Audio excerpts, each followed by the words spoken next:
The major constraint. And economically, it may not be feasible in many of the hospitals, but they want to give the quality health care, but the constraints are economic burden. So ISQua, does it have any program for that? Thank you. So, I mean, your question kind of, transcends our discussion, right? Getting from global to local in context for action. Dr. Anna, you may be best placed to answer that question in terms of, how ISQua has worked for you and your hospital, which again is a smaller, medium-sized hospital. Yeah. So from ISQua, ISQua is the organization which sets standards across the world and gets the accrediting bodies right. So through NABH, we have the NABH being accredited by ISQua, and that's how all the hospitals have started moving into these accreditation standards. And since it was quite difficult for smaller hospitals to take it up, NABH then opened up entry-level standards. So we call it as entry-level standards so that small and medium hospitals can take it up. But again, quality always comes with a cost. And it is difficult, as we all understand. That is a challenge. But we need to work through the challenge because we need to get the quality right to our own patients. So that's how many of our hospitals have been quality driven, and we have been doing it still, in spite of all these challenges. Thank you. And now maybe to add that probably ISQua or Leader Society is the house of solutions. It's a membership society, so people contribute individually and also institutions. Your own accreditation body is part of ISQua, is trying to provide solutions locally. But as David said, it's a place where to look for and maybe to suggest which way to go. But be in touch, because you're not the only one, or you do not represent the only people that has the same issues. Other countries face similar issues, so maybe we can learn from those too. And I would just say very briefly that small and medium-sized hospitals actually have the most room for improvement typically. And if you improve your quality and improve your safety, you actually will save money. So you could benefit the most. I'm keen to close. We've heard the buzzer, but I am keen to close with maybe a short message of hope. One or two sentences. David? Sure. I'm especially excited about using artificial intelligence to go through electronic health records to look for safety issues. We think we can find most of them today. And that would let organizations know how safe their care is and give us a blueprint for how to improve it. Ezekiel. Let's not give up. We need to do a lot more. There are solutions there that are available that we haven't yet used. So it's not, the issue is not what we don't know, it's that what we know and we haven't done yet.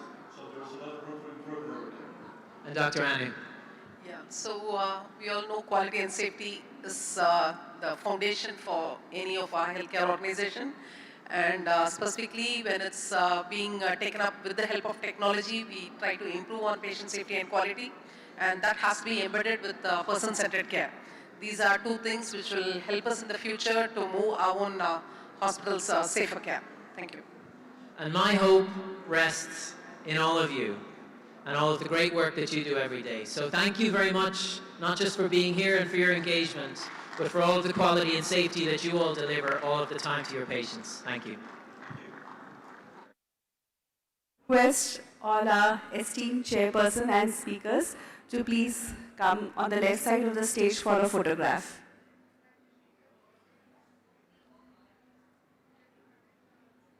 So thank you for your esteemed panel discussion and for sharing such a powerful global perspective. Today's discussion reminds us that while healthcare system may differ, the commitment to quality, patient safety, and trust remains universal. So I think this is the key home message that we all should take with this. And it is through these conversations we continue to learn, evolve, and improve. So as we move ahead, let us not just meet the standards, but we have to set them. With this, I would like to invite Rochelle Pharmadine Private Limited for their product launch. I'd like to invite Mr. Krishnan. The product is SteriPrep.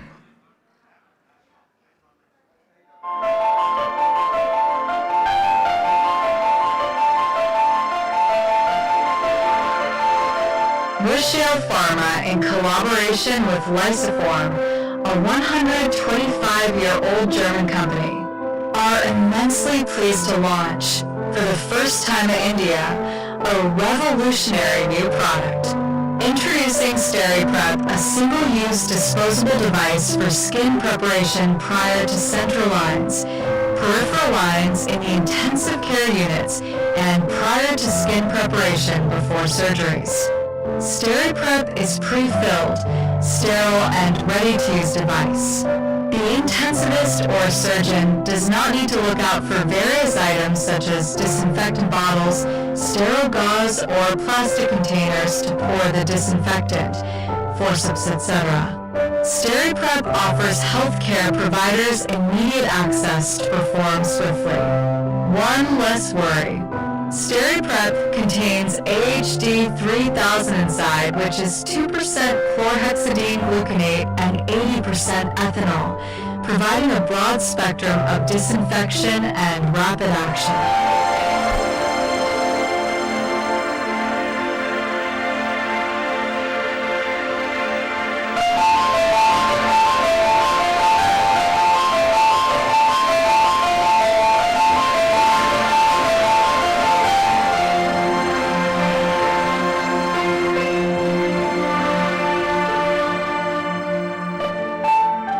Providing a broad spectrum of disinfection and rapid action. Chlorhexidine provides residual protection too. SteriPrep eliminates technical and human errors. It has zero contamination risks and has sustained antisepsis for hours. Most importantly, SteriPrep helps prevent sepsis.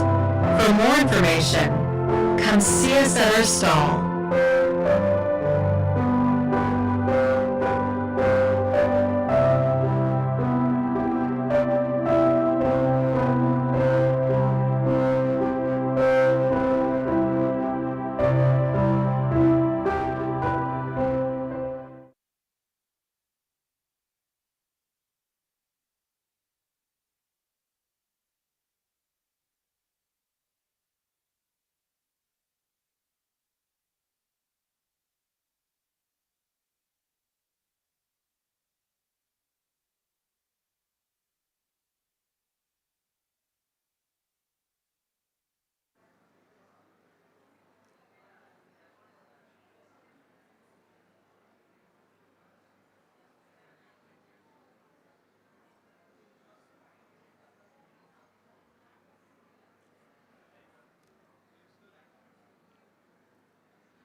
Good afternoon, distinguished guests, esteemed dignitaries, healthcare leaders, and award recipients.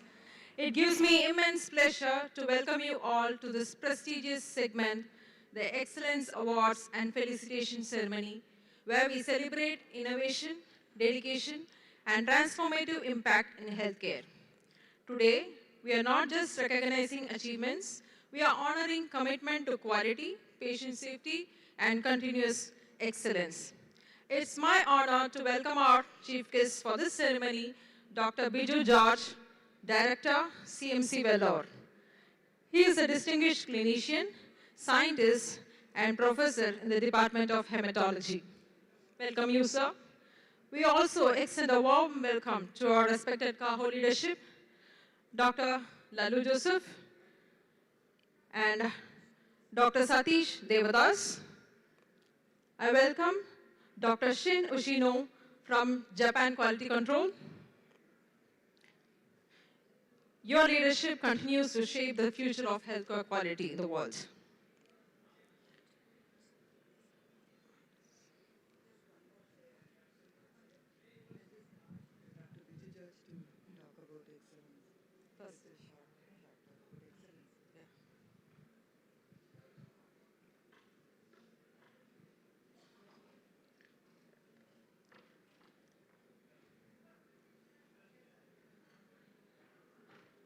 Now I request Dr. Bjo George to speak a few words about healthcare excellence. Good afternoon, everyone. While we gather together to celebrate the Excellence Awards, we need to remember that there are multiple stakeholders who are needed to get this excellence.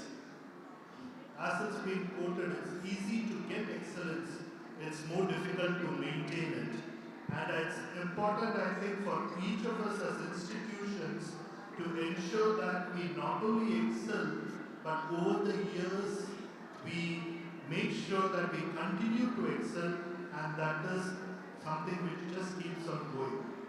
And it's not just doctors, nurses, but the paramedics, the operations staff, the housekeeping staff, all of whom are an important component of making sure that we run an excellent program. So when we celebrate these excellence awards, I think it's important that we maintain and reward people not just at big stages, but even in our own individual hospitals, because it's only if we recognize their work that we'll be able to get better work out of them. I'm lucky because I have somebody like Lalu in my hospital who makes sure that everything goes perfect. But I think it's something that all of us should look at to ensure that excellence goes on in hospitals, and this will definitely turn into better patient care. And as the Honorable former Vice President was saying, we should look at a healthy Viksit Bharat 1947. Thank you.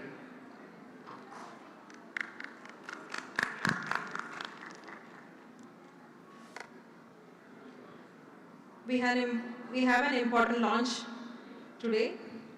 Today we take a powerful step towards carbon emission and environmental impact. We are proud to present the launch of carbon tools for hospitals. Inviting Dr. Kirti D'Souza, Chair Sustainability Forum, CAHO, Mr. Zishan Ahmed, Sustainability Forum, and Mr. Krishna Kumar, COO of TVS Next. It is an initiative by CAHO, LGPS, LLP in collaboration with TVS Next.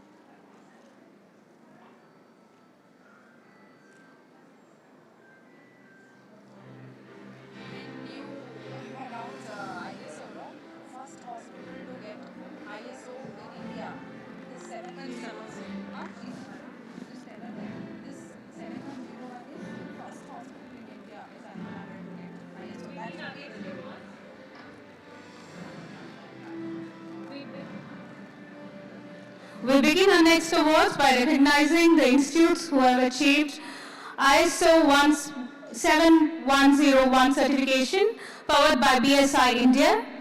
ISO 7101 represents the global benchmark for healthcare quality management system, ensuring consistency, safety, and patient care center. So I invite Ms. Dr. Prashant, Mr. Mahesh, Ms. Hamid, and Ms. Divya from BSI India to come up on stage. We'll have a small AV presentation.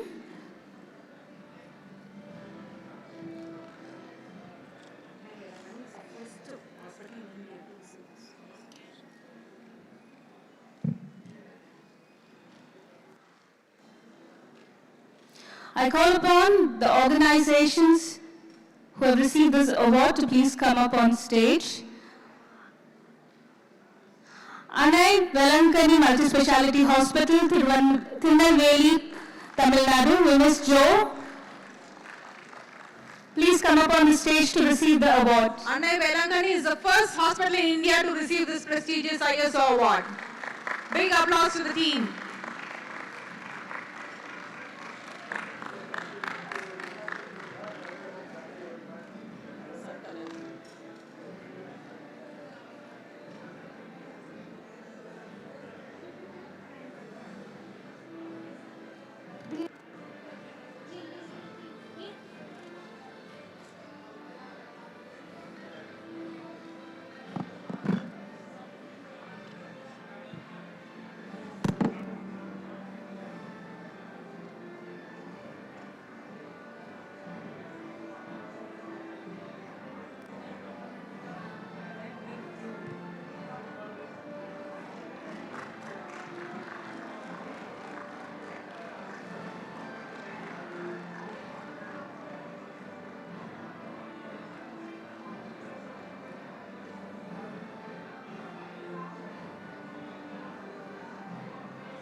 The next hospital to receive this award is Sankalan Neuro Rehabilitation Kendra, Ahmedabad, Gujarat.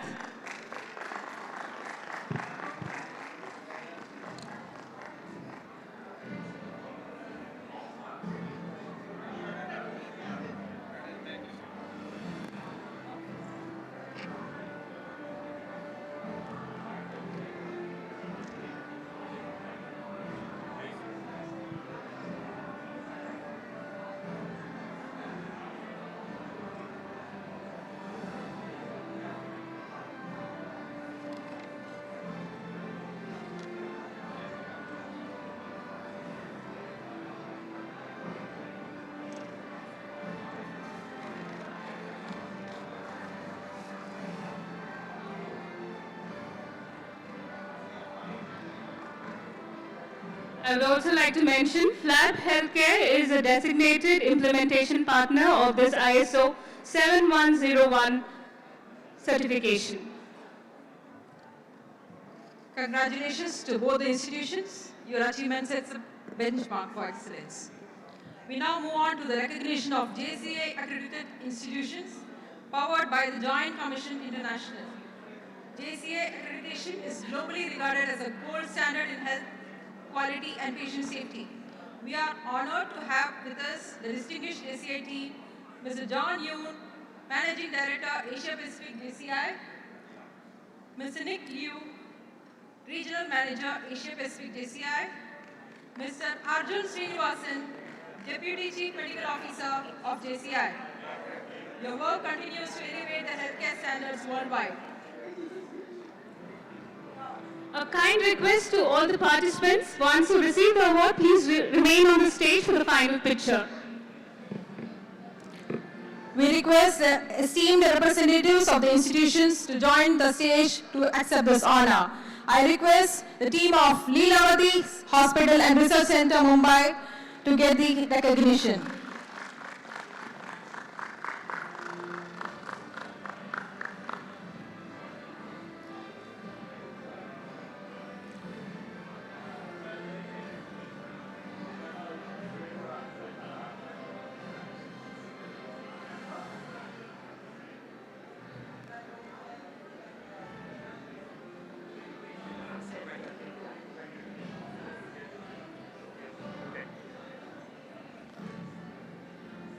May I request Kaveri Hospital, Vadapalani, to come up to the stage.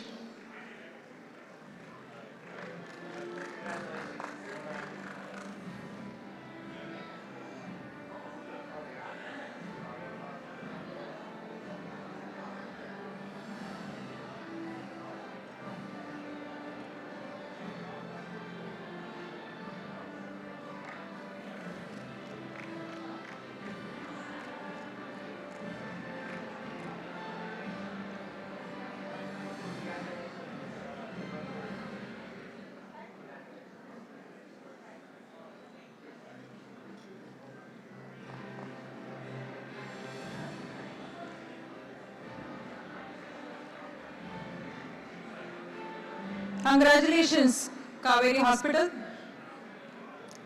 Mahatma Gandhi Medical College and Hospitals, Jaipur.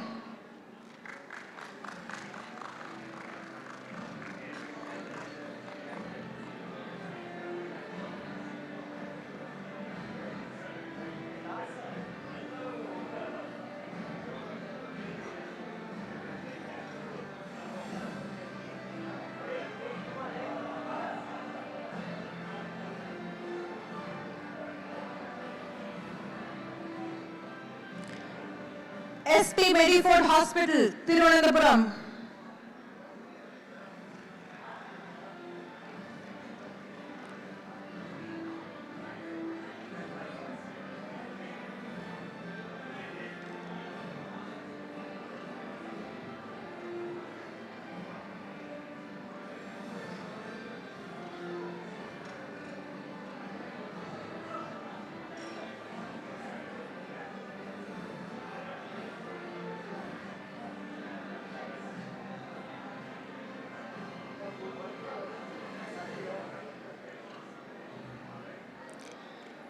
Decent Hospital and Heart Institute, Kolkata.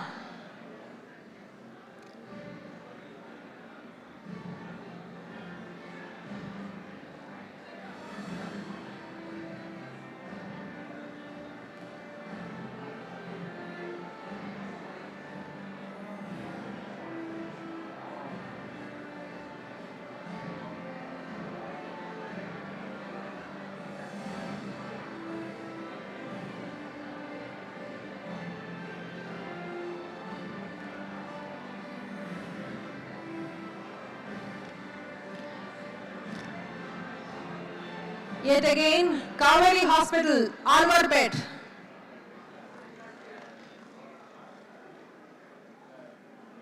Kaveri Hospital, Alvarpet. Congratulations, Kaveri.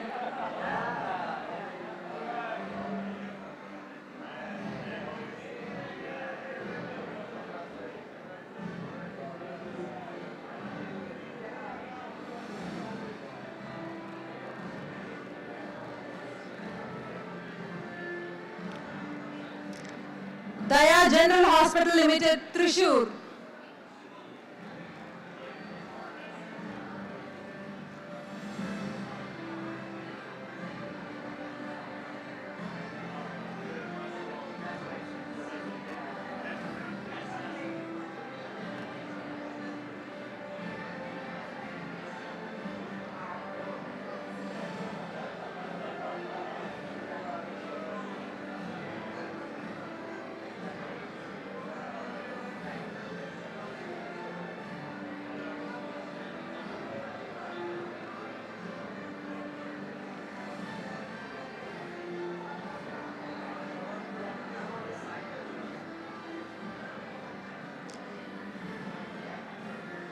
Kokilaben Dhirubhai Ambani Hospital and Medical Research Institute, Mumbai.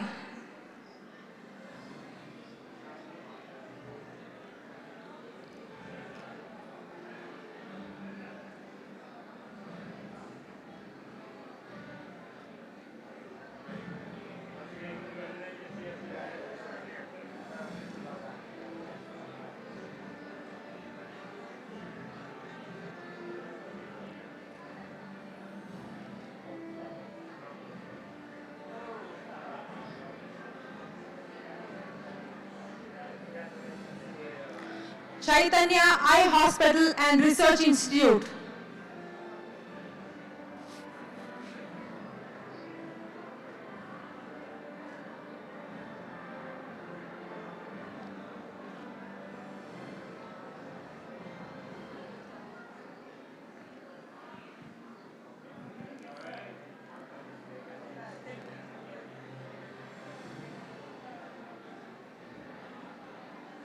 This is Chaitanya Eye Hospital and Research Institute.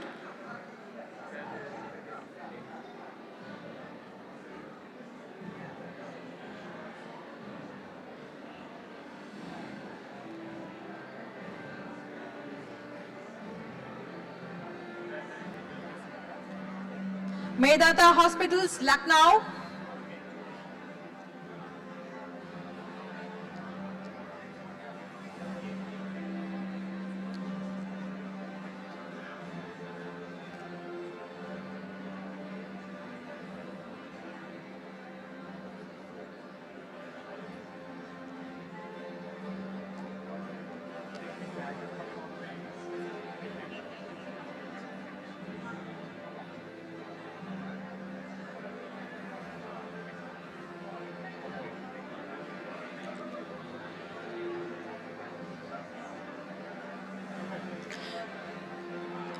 call upon Yashoda Hospital High Tech Unit, Hyderabad.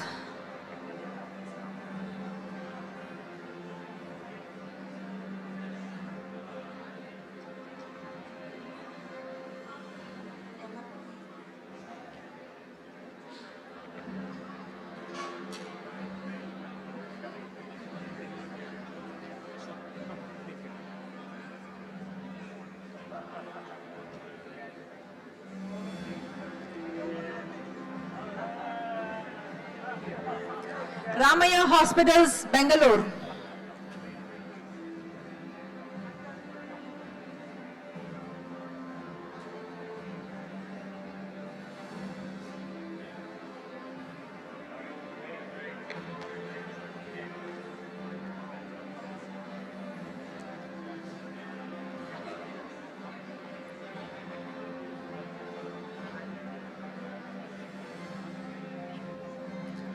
And we have the Melstar Hospitals from Colombo, Sri Lanka.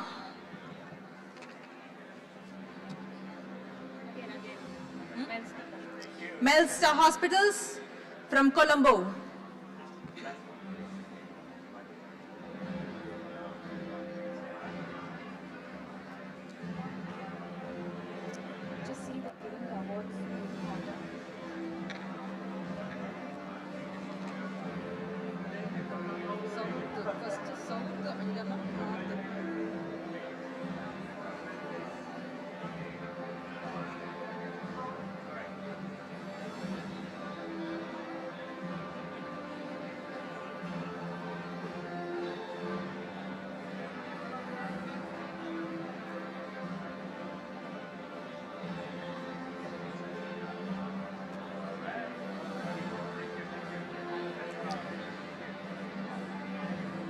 Thank you, dignitaries.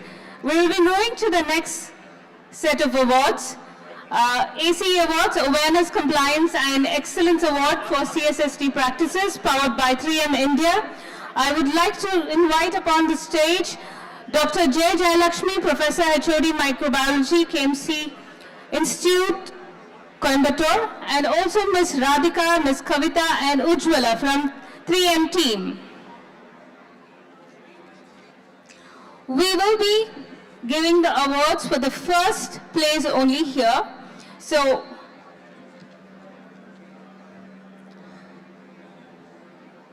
we start with the South Zone. South Region Large Hospital, first place. Krishna Institute of Medical Sciences, Ministry Road, Telangana, Hyderabad, Telangana. Krishna Institute.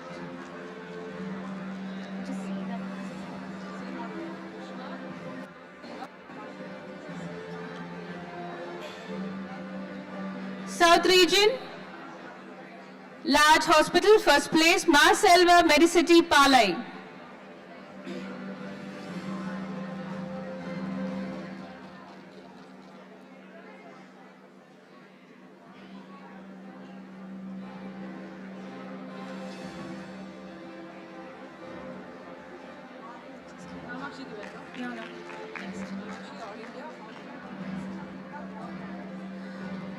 South Region Medium-Sized Hospital, first place, Sri Kamakshi Medical Center.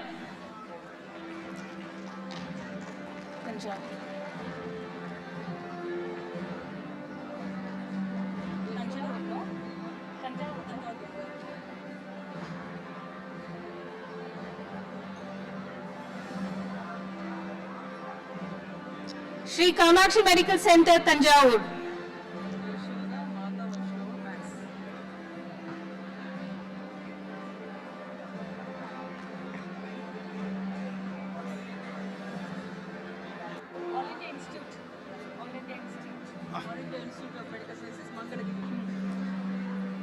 South Region Government Hospital, first place, All India Institute of Medical Science, Mangal.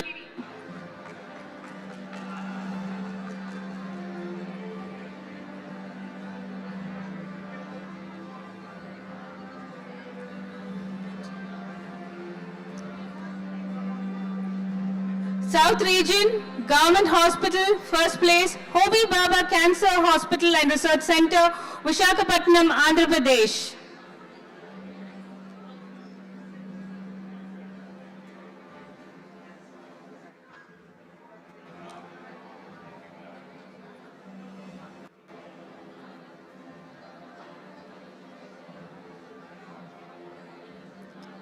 We will be moving to the northern region.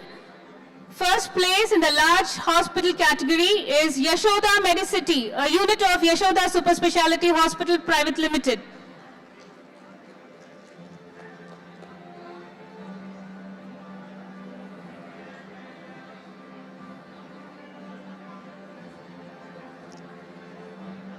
North Region Large Scale Hospital, first place also is won by Sri Mata Vaishnava Devi Narayana Super Speciality Hospital, Katre.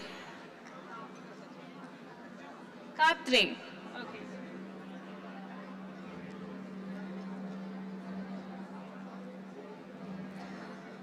Northern Region Medium-Sized Hospital, first place Max Healthcare, Dwaraka.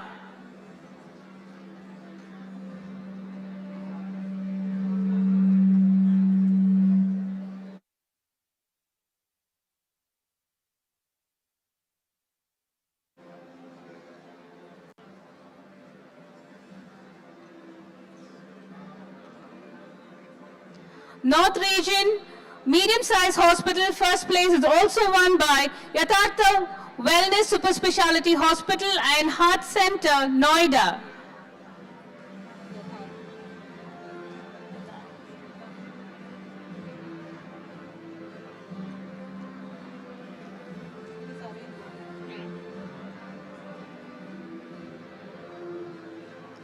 Northern Region Government Hospital category, first place is won by CK Birla Hospital, Gurugram.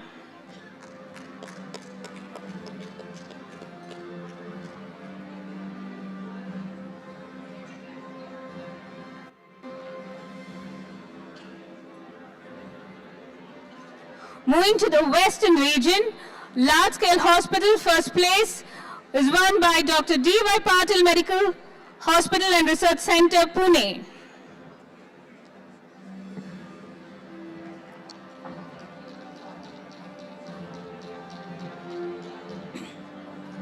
Western Region Medium-Sized Hospital, first place is won by Bhaktivedanta Hospital and Research Institute, Mumbai.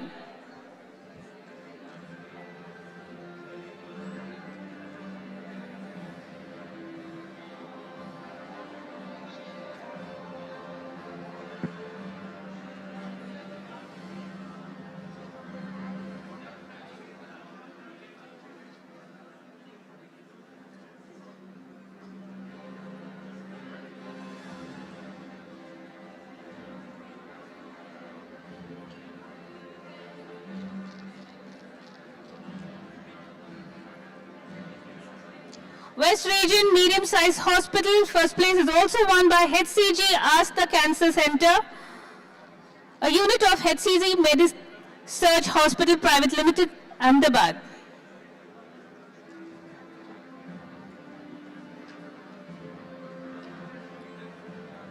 HCG Asta Cancer Center. Okay, we move to the next one. Western Region Small, first place, S.R. Mehta and Sir K.P. Cardiac Institute, Mumbai.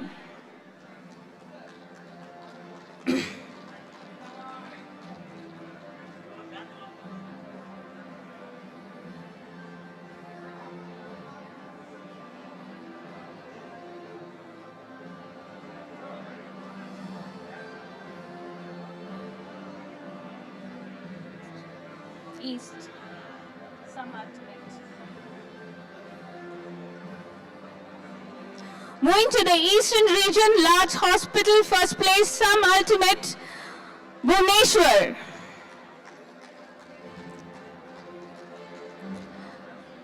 Some ultimate, Bhubaneswar. Eastern Region, medium, first place is won by B.M. Birla Hospital, B.M. Birla Heart Hospital, Kolkata.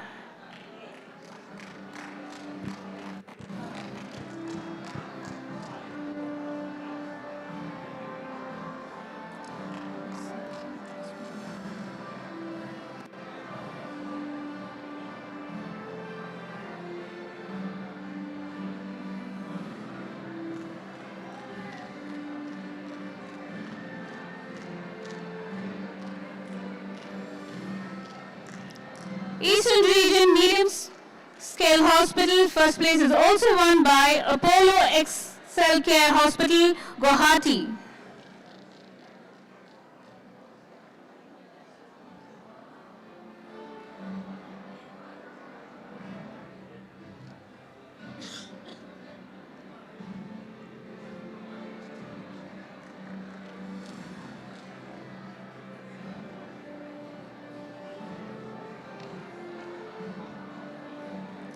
The last award in this category, Eastern Region Government Hospital, goes to Chittaranjan National Cancer Institute, Kolkata.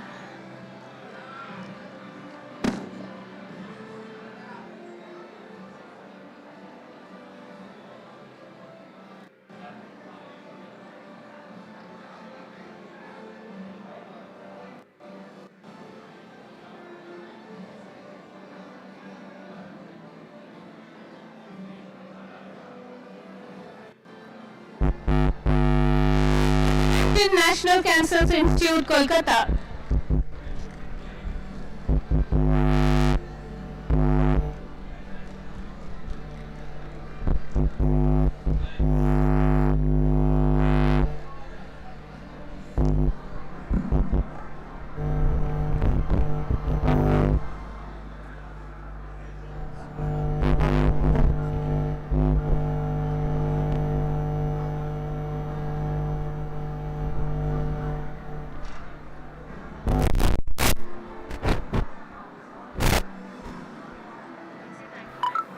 Thank you, dignitaries.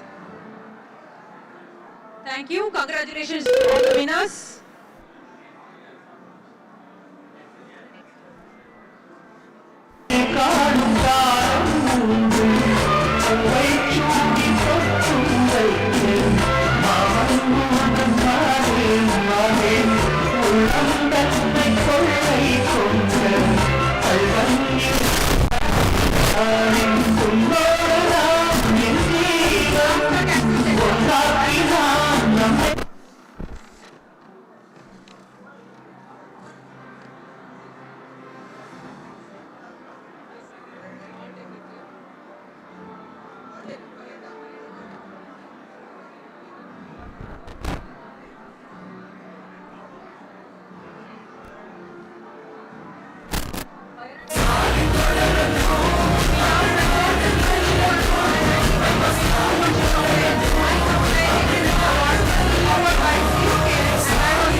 Hospital, Mumbai.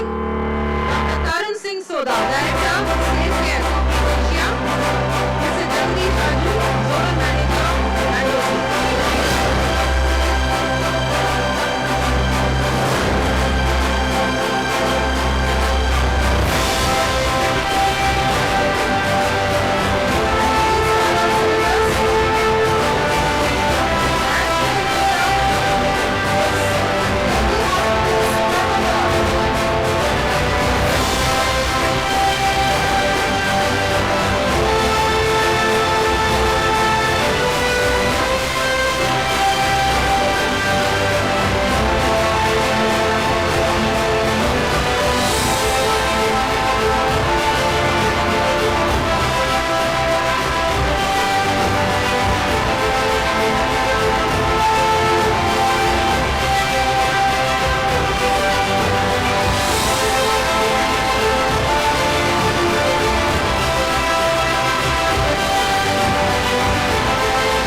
only given for the first place. For the North Zone, Omi Baba Cancer Hospital, Varanasi.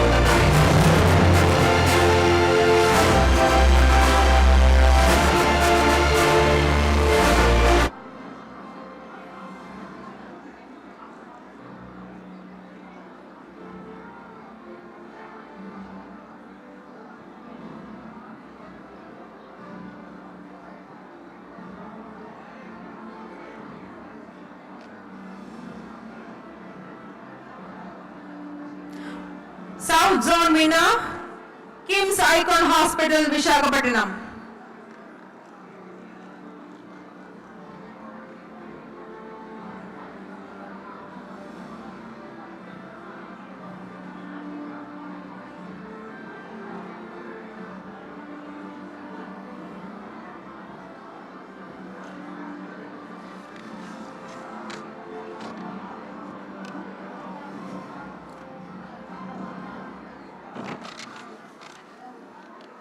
Winner for the West Zone, Jahangir Hospital, Pune.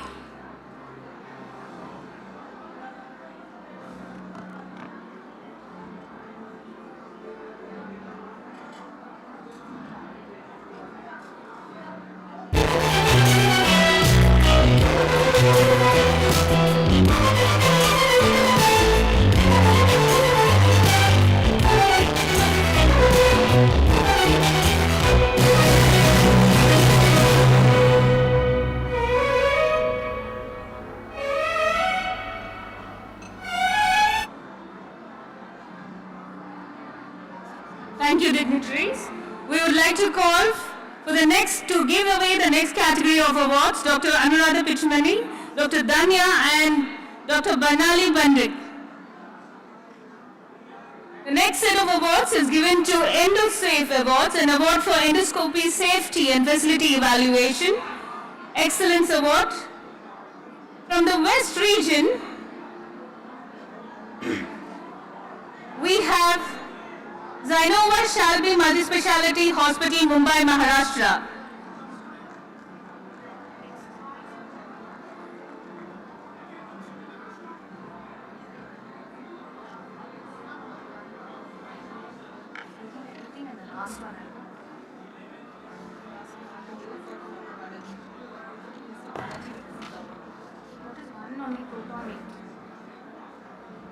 From the South region, it is Apollo Proton Cancer Center, Chennai, Tamil Nadu.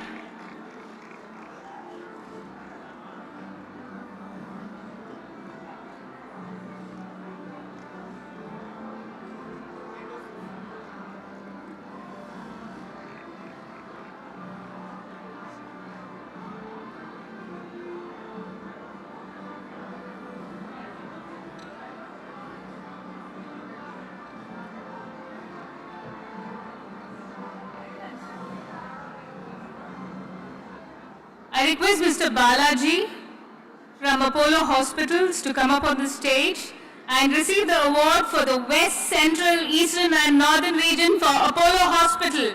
The West region is won by will be taken by Mr. Balaji for Apollo Hospital, Navi Mumbai, Maharashtra. The Central region is also won by Apollo Hospital, Indore, Madhya Pradesh. Eastern region, Apollo Hospital, Multispeciality Hospital, Kolkata, West Bengal, and the Northern region, Apollo Hospital International Limited, Gandhinagar, Gujarat.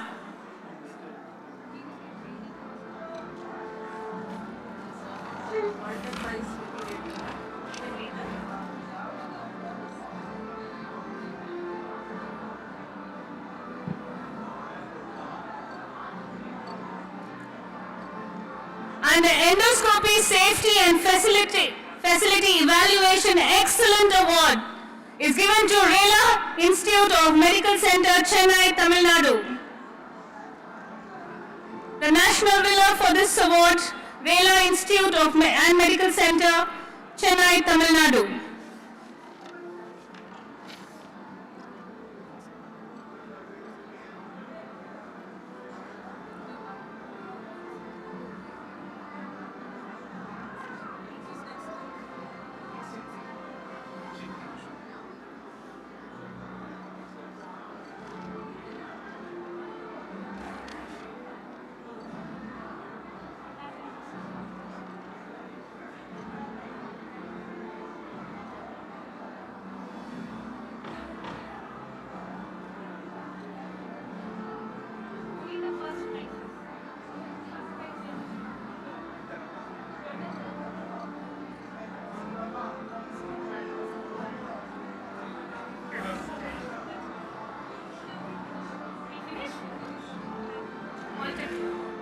we move on to a very special recognition, the Qual Prize Healthcare, powered by Quimpro Foundations.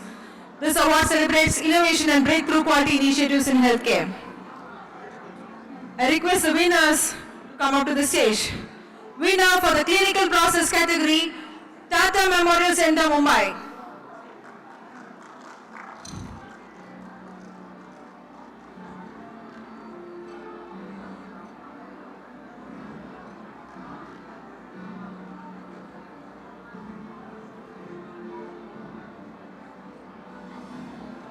Winner for the clinical process category, Tata Memorial Center.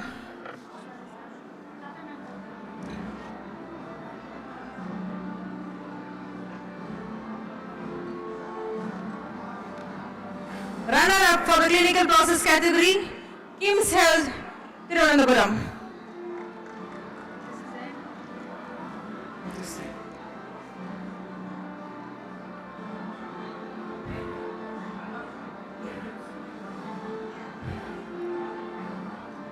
Best presenter for the clinical category goes to Ms. Asha Jacob of Ramaya Memorial Hospitals, Bengaluru.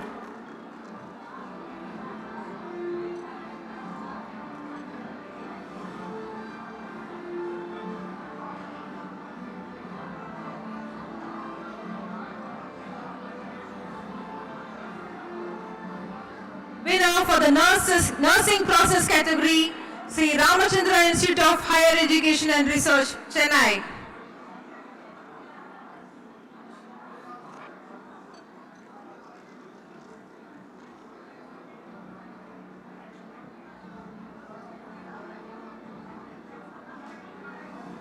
Best presenter for nursing category goes to Ina Sharma of Max Healthcare, Saket.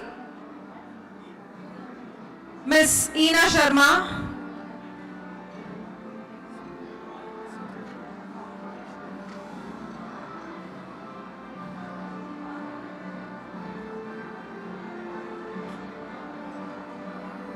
Move on to the non-clinical category. Winner goes to CK Birla Hospitals, Kolkata. CK Birla Hospitals, Kolkata.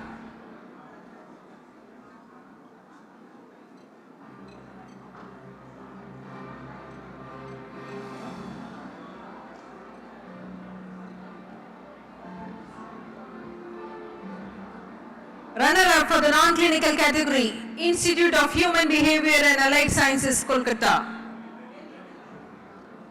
Institute of Human Behavior and Allied Sciences, Delhi.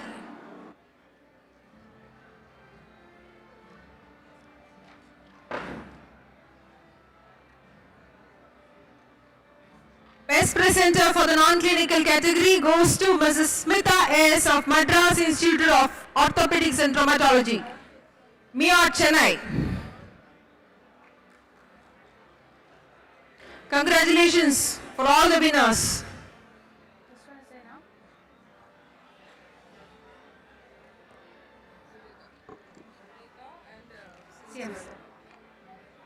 Moving to the next category awards, Fire and Life Safety Excellence Award for Hospitals. The Fire and Life Safety Excellence Award national winner is CMC Vellore. I request the crowd to please show your appreciation with round of applause.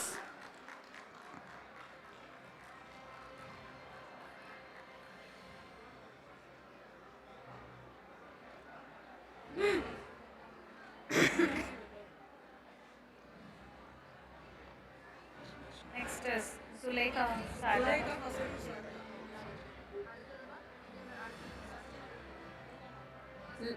Fire and Life Safety Excellence Award for a hospital in an international award category goes to Zuleika Hospitals, Sharjah.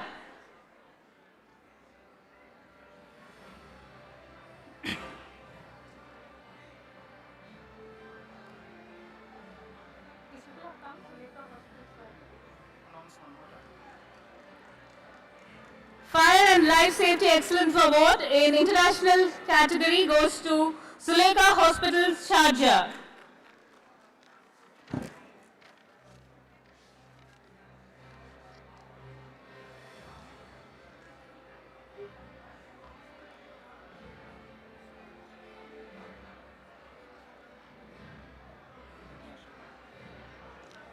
The next category of awards is Sustainability Award for Hospitals. We request the Zuleika Hospital team to stay back because they get the International Award for Sustainability for Hospital in the International Award category.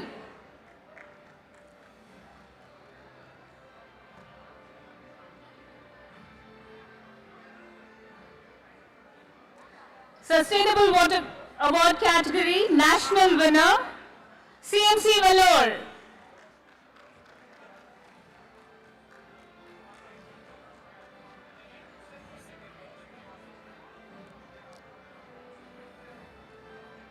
Sustainability Award category, national winner, Narayana Health, Bangalore.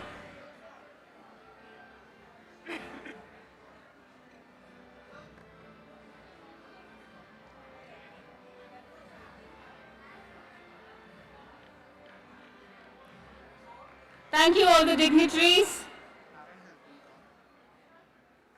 Narayana Health, Bangalore.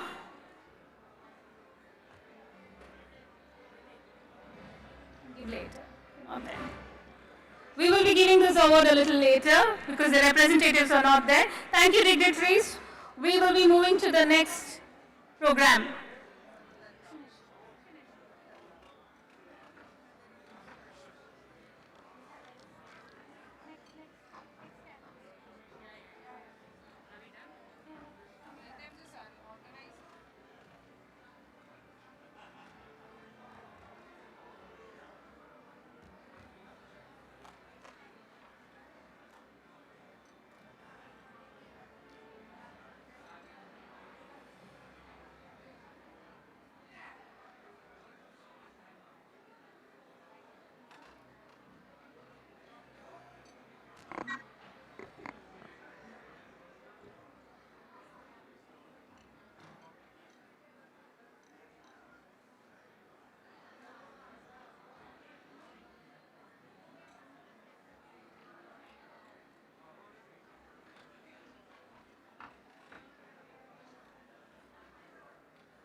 And now, as we transition from celebrating excellence to sharing knowledge, let's move into the next session.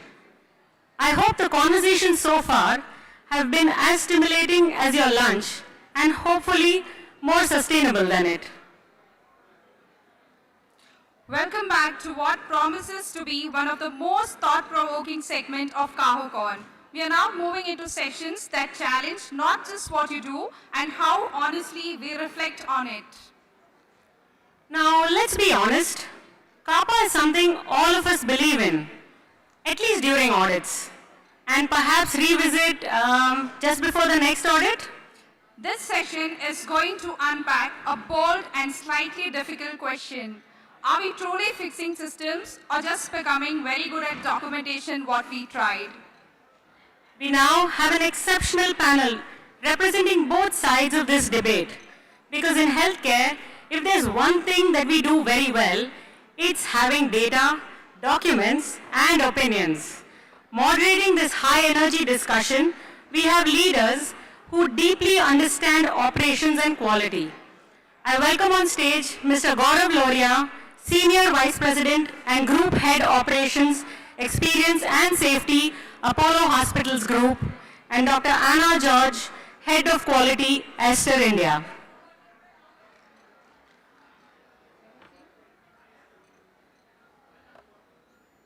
Over to you both. Hello, check. Hello, check. Good afternoon, everyone.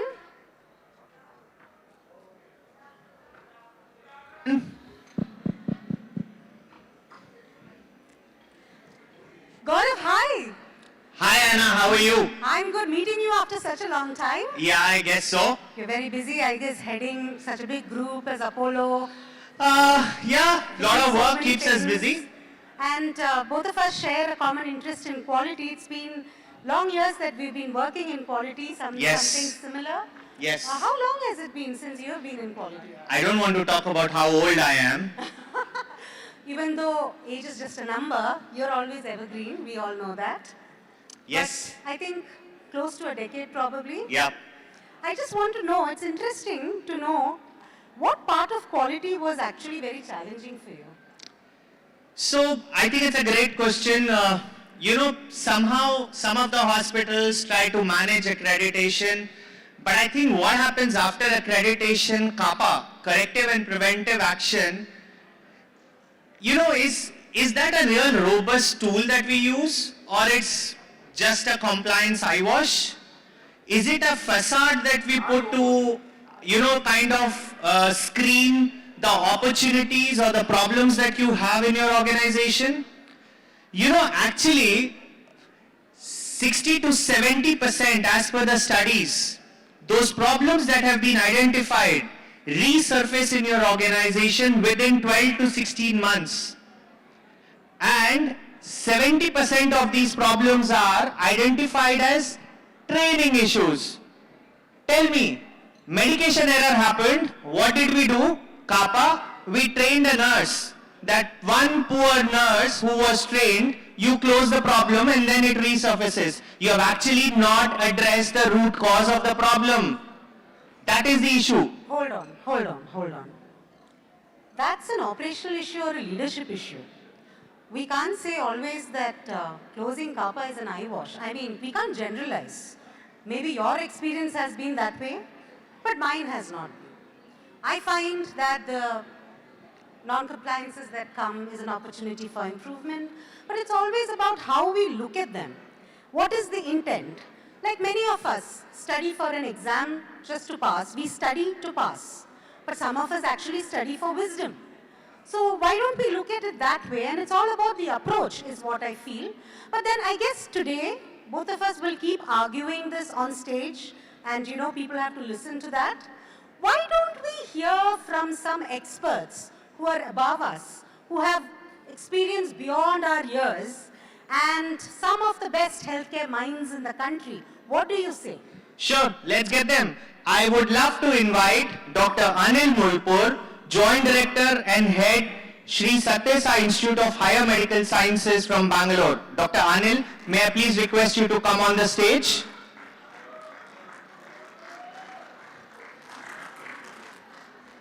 Oh my God, who have you got on your side?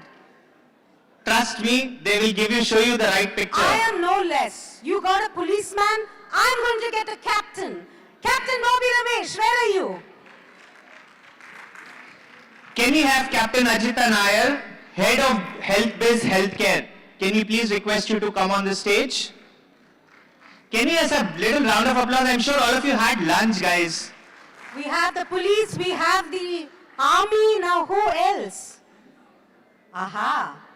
Let's get some charm into all this. Dr. Sanjeev Singh, Medical Director, Amrita Institute of Medical Sciences, Faridabad. May I request Dr. Parag Rindani, Group CEO, Wokhard Hospitals, to please come on the stage. Oh, we've got drama, is it? Then we need to get another drama artist. Dr. Sunil Munkur, where are you? Senior Consultant, HOD Pediatrics, KMC Manipal.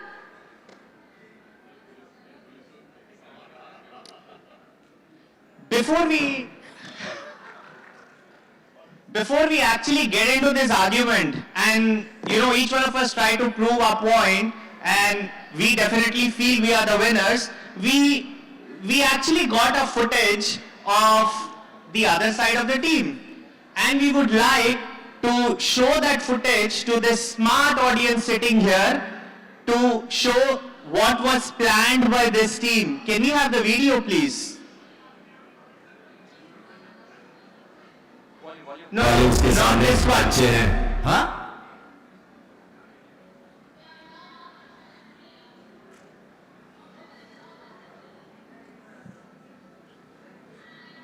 Taking some time, but trust me, it's gonna be worth it. Drama, and more drama. In the meanwhile, may I ask this team, do you actually agree with what I said? Before we go in there, let's be honest with each other. What is CAPA in most hospitals? A very well organized folder. Or that too, a color-coded one. Now when we walk into that room, we appear confident, well-referenced and fully convinced that CAPA works. Bobby opens. Sanjeev, cite something. Sunil, just sound like a professor. What if they ask for actual evidence? We thank them for the question, say some made-up data, and then we move on. So, that's the reality. That just happened yesterday. I hope people who were there for dinner remember Anna in the same dress that she was wearing yesterday. So I think it's clear that this was the conversation that happened between these three. They have already accepted that CAPA is an eyewash, but let's start with our team. I would request Dr. Anil to please start first. Hey, SSD You just changed. वाले उसके सामने बच्चे हैं, हाँ? ये principal assessor को देख के इतना ना, उनमें इतना दम नहीं है कि एनसी लिस्ट पूरा हटाने का। तू एक प्रिंसिपल एसेसर को ही देख रहा है, जो तू नहीं देखा, वो मैं देख चुका हूँ प्री असेसमेंट में।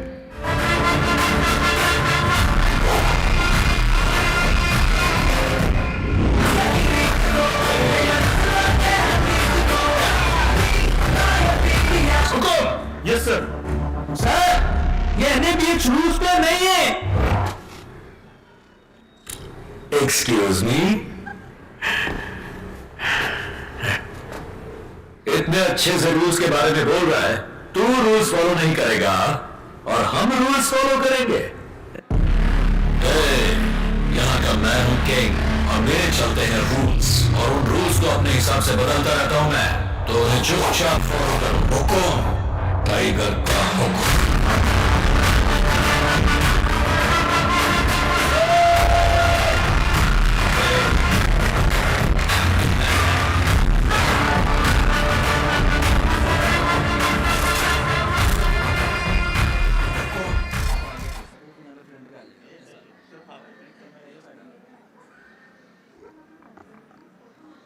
Sai Ram, and a very good afternoon. I don't know why we spend so much time when we all know CAPA is an eyewash. So much so now most of the healthcare organizations have got eyewash stations on every floor for routine practice before the actual assessment. But have you noticed that CAPA meaning it is actually an EPA, means it is error-prone abbreviation. It means different things to different people. It can mean, for example, college accounting procedure automation for somebody who's from Odisha. So let us avoid the confusion. From today, Cahocon 2026, CAPA should be actually called CRAPA. So you have got CRAPA cycle 1 and CRAPA cycle 2. It is corrective action and preventive action. What happens during an accreditation? Principal assessors like me, who will say, Hukum, assessor ka hukum. Everybody starts shivering, looks at that NC list, they quickly gather evidence, time is ticking away, they will give CAPA submission, accreditation committee will ponder once, twice, 85 out of 100 times accreditation granted. 10 out of 100 times, they will call principal assessor, Anji kaise hai aap? Sir, मैं बिल्कुल बड़ा हूँ, ठीक हूँ, or accreditation granted.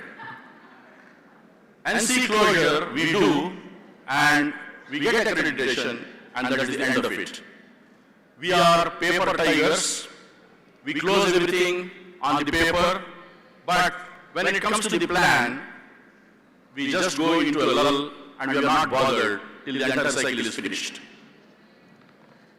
We look at the human errors part in closure of this so-called NCs, but we don't really look at the systemic factors. Therefore, you will have the same old problems in every hospital, even in the 10th cycle of accreditation. We are looking at correcting the leak. We are not looking at correcting the problem, which is the pipe. So you need to have a systemic fix through the proper corrective action, preventive action as a teaching aid and a quality tool rather than a memo or an email. We all are interested in only closing the non-conformities. We are not really bothered about systemic improvement. And that's the reason why that cycle is broken, the so-called CAPA cycle. We implement some action, 30 days later, go back to sleep till the next accreditation. There is always, like most of you have, a post-lunch hyperglycemia. There is a post-audit apathy, which can run into many months and years. Then suddenly you wake up, and then quality managers are quickly recruited, posted from one center to another center. You've got a big chain of hospitals, and they will be very happy doing closure and closure. Out of 1,000 incidents which will happen in any large hospital, we will forget 990, and only 10 of them come for the so-called CAPA. This is because, as nurses and as doctors, we don't own up the responsibility of implementing what is needed for a systemic change or organizational change. We are very good at closure of files, but on clinical floor, when you actually see what happens for the patient care, it is very unsafe. Every single day, there will be sentinel events in hospital, every hospital, and we are blind to it. So the illusion of improvement, where there is a break, it is just forget it, there is no improvement at all. So it is an eyewash. We are here only to please the assessors. We are not here to improve the system. We cannot change the human condition, but we can change the conditions under which humans work. I would love to tell you at the end, there will be a note. This is not a dummy revolver. I am good at distance shooting. And in this entire hall, Share Baluch's people are there. If any one of you raise your hands for CAPA is not an eyewash, do not hold me responsible. Thank you. Thank you, sir. Now let's hear it from the other side. Captain Bobby Ramesh, over to you. Guys, do you remember what she said? What she said yesterday? Bobby goes first. This was the plan. She's going first. What are you trying to prove?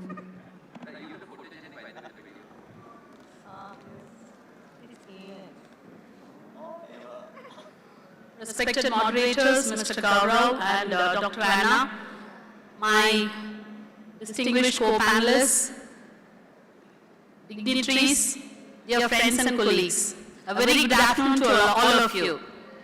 First of all, I'd like to express my undoubted faith in the accreditation process and CAPA process. I'd also like to tell you all those quality managers, nursing aides in the group, clinicians, please raise your hands.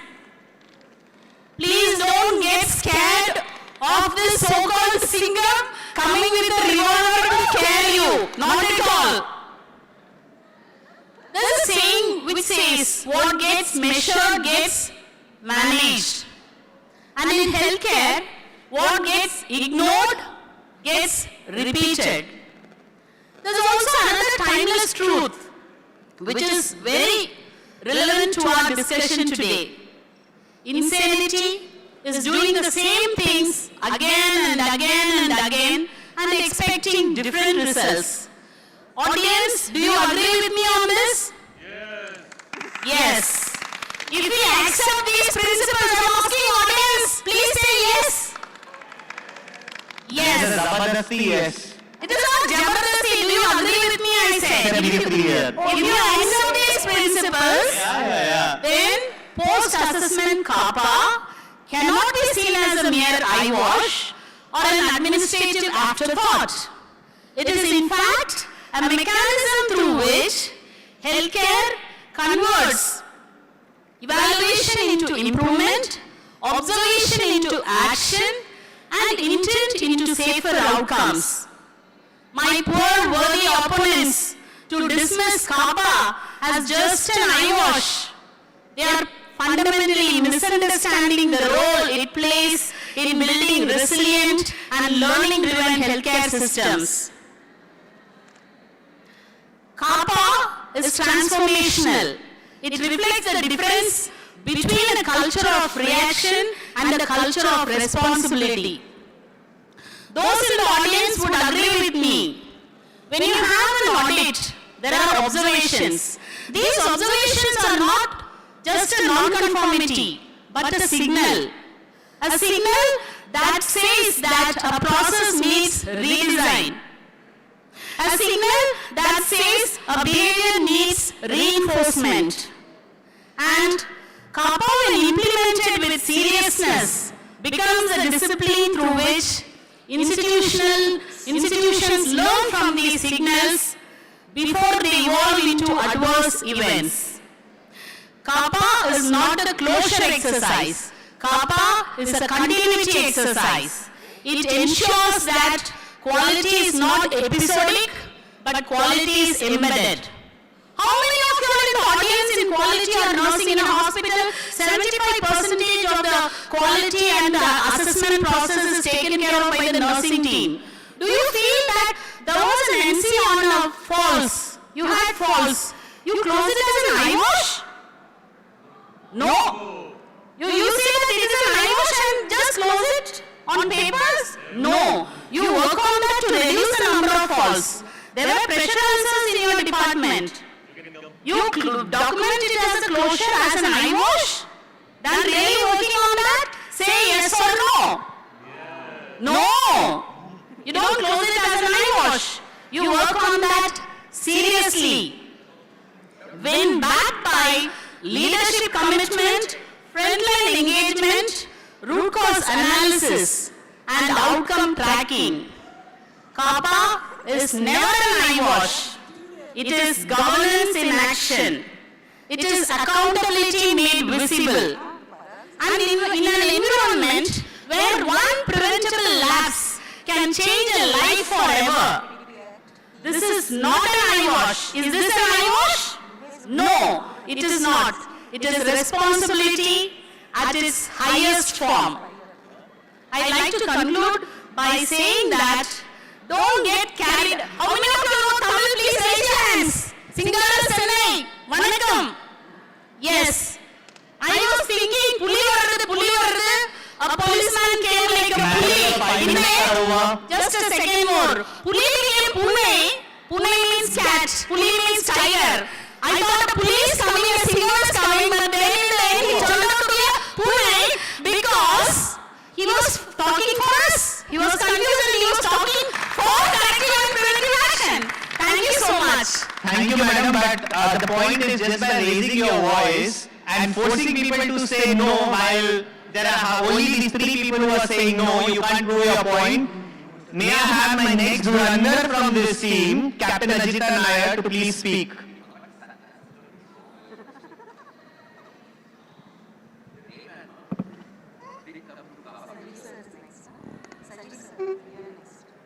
Ladies and gentlemen, why do we go for accreditation? Am I audible? Why do we go for accreditation? We need a stamp for insurance, for business.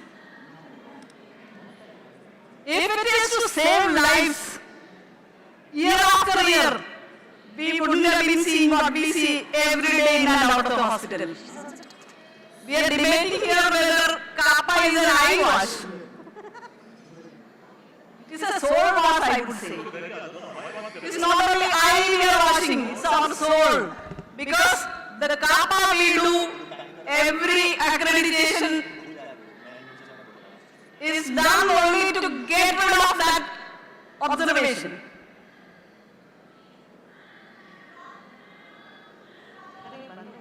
Same thing wouldn't have happened. Every month we have falls, every month we have pressure ulcers, every month we have so on and so forth. Luckily, we don't have every month patients getting operated on our own site. That is just our luck. But occasionally that too does happen. Now when we debate on whether it is an eyewash or not, I am sure all of you sitting here would have been either leading it or participating in it in your hospital. No, it is not only CAPA. CAPA comes much earlier, right? First we implement the standards. I don't know, is it by training or by habit? We do follow road safety rules if only a policeman is standing there or if there is a camera. I know there are cameras installed in my road by heart, okay? So I don't have to even think of it to reduce my speed when I drive on the road. So we are so conditioned to say lies after lies. We don't have heartache when we say that something is done when it is not done, or when we end up doing something which should not have been done. We do not feel bad about it. Generally, the commitment to patient, that we do our best to save their lives or to do betterment for their lives, for which they are coming to us and with a payment. We don't feel bad. Every day as a CEO I live with it. That employees, everyone, and I do close eyes. I can't say that I don't close eyes. Effective implementation of CAPA depends on, it is not only the cause of non-compliances we talk about, we are talking about whatever is being reported. First of all is being reported. We are trained not to report, and if it is reported we get punishment, even if it is ANC. The quality manager's promotion and perks depends on how less number of NCs he brings in. That small is our understanding about quality. And for suppressing things, if a patient falls, if it is not reported, we don't come to know. If there is a serious medication error happens, if it is not reported, as an administrator, as head of the hospital, or as head of nursing, or as head of medical department, I don't come to know about it. If it is not reported, we don't report because we are punished for it. Our salary is being cut because it is being reported. Now we report only those events where patients are involved and you know that you are going to get caught red-handed. Those things are reported, small or big. Even smallest of the thing, if patient makes a hue and cry, it's a big event. And everybody is censored for that. Censored is a very decent term which I am using, you know what you undergo. So the attitude towards identifying the errors itself has to be corrected. We have to change, and we debate whether there is a quality-oriented culture in the organization. I am able to see one organization with quality-oriented. Time over? 1 more minute. I am yet to see one more organization which has actually quality-oriented culture where the head of the hospital says, come with an error to me, I will give you a chocolate, I will appraise you.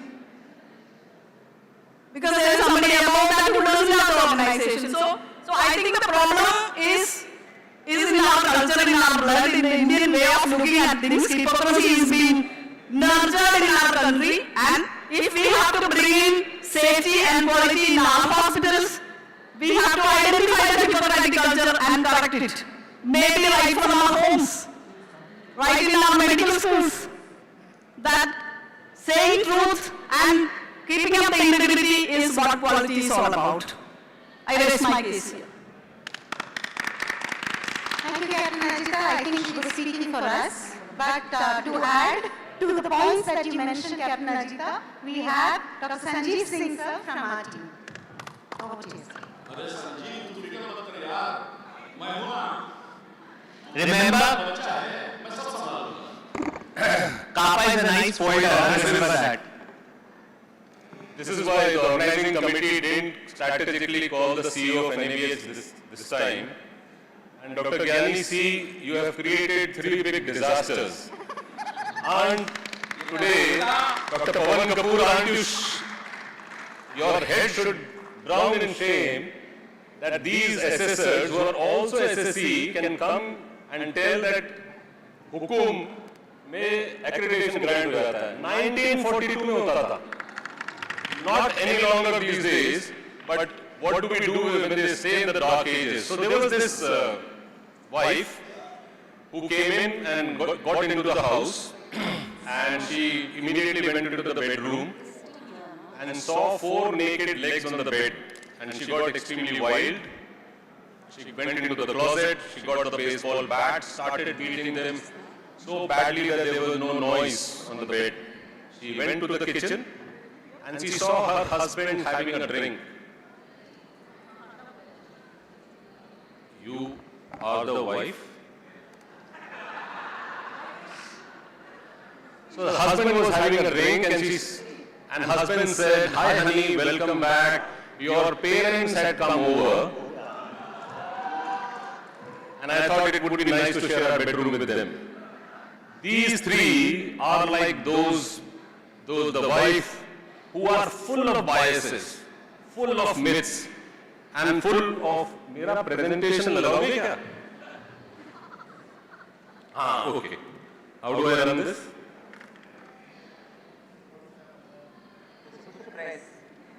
How do I run? Let's do a root cause analysis. Okay. So here we have these urban Naxals who just can come and try to show a gun and be overweight, and then they say that hukum pe aapko accreditation mil jata hai. No longer those days are available. What is most important is either a eye wash or a Patanjali body wash. Forget about all of this. We are looking at system strengthening. Unfortunately, they don't know anything about it. Inko kisne assessor banaya and how did they become an SSC? It's a matter of investigation. Is pe CAPA hona chahiye. The concern is that 4-letter word is a bad word. Unfortunately, 3 of them think all 4-letter words are bad word. Now, politics is an 8-letter word. Unfortunately, they think all 8-letter words are doing politics. They have no clue so much of hard work, so much of character are there within the assessors who do this work. Now, listen to this gentleman. Please listen to him. Superhero, I guess. Our clinicians and nurses are quality superheroes in many ways. He is saying they're superheroes. Be superheroes, I think one would be having the potential wisdom of post-haste sight or post-sight. The second one is, I wish we all had an eraser or a magic wand with which he is saying eraser and a magic wand. Say, abracadabra, you're off. And I think the most important thing is if the quality superhero could have a sense of empathy for the fact that other people are also trying to work in clinical medicine and they're also trying to do. This is called as PS Man of India. They are paranoid schizophrenic. They themselves don't know what they are speaking. On a YouTube channel, he is saying clinicians are the magic wand, and here he is saying they all do wrong practice, eye wash. He is saying we should have an eraser and abracadabra. He does it, and today he has come on an opposite side and saying you all are doing false work. And to top it all, he's saying empathy. Out of these 3 people, empathy, the last word, because hardly we can expect anything out of them. The misconception, they think it is a paperwork. I couldn't do that with Ajita because she is the captain, and I respect ladies. But it is a structured reality. Unfortunately, they don't understand anything which is structured, and it would be very, very difficult for them. I will end by saying that it is a culture. If I just get a minute to say, Swami Vivekananda traveled across India, and he got that divine knowledge, and he said that he need to go to the West to be able to say what he needs to say. He went to Chicago. His dress was given by Maharaja Khetri, and that's a photograph which you all see. So he went to the World Congress of Religion. 12 days he was there. Nobody addressed him. Nobody looked at him. One person saw him and said, "Hey, what are you wearing? You don't look like a gentleman." Swami Vivekananda paused and said, "In your country, tailor makes a gentleman. In my country, character makes a gentleman. So for all them, it is the character which makes the assessor, and thank you so much to have fantastic character and keep doing the good work. Dr. Parag. Thank you, sir.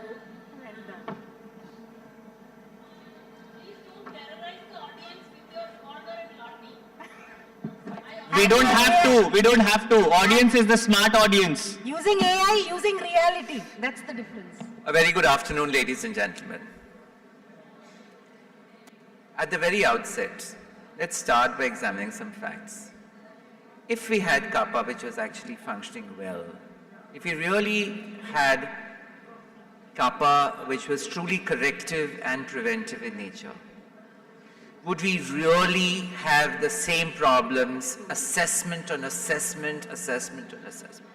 Let's take the classical example of signature, name, date, time. A perennial problem which exists in all accreditation. I'm not here to distinguish between national versus international. I'm truly vested in national accreditation, and I have vested too many years of my life as international accreditation. The fact remains that if we had CAPA which worked, and I'm going to give you clear scientific facts before I move to my 6 slides. If we had CAPA that worked, if you go back and look at your assessments over the last 20 years, you would find a lot of problems that keep repeating. Is it truly then preventive in nature, or is merely a correction, not even corrective action? Point number 1. Point number 2. We've had the privilege of studying CAPAs which come to us, scanned copies, Excel sheets, PDFs, and so on and so forth. Ladies and gentlemen, please understand, we are talking about Viksit Bharat 2047.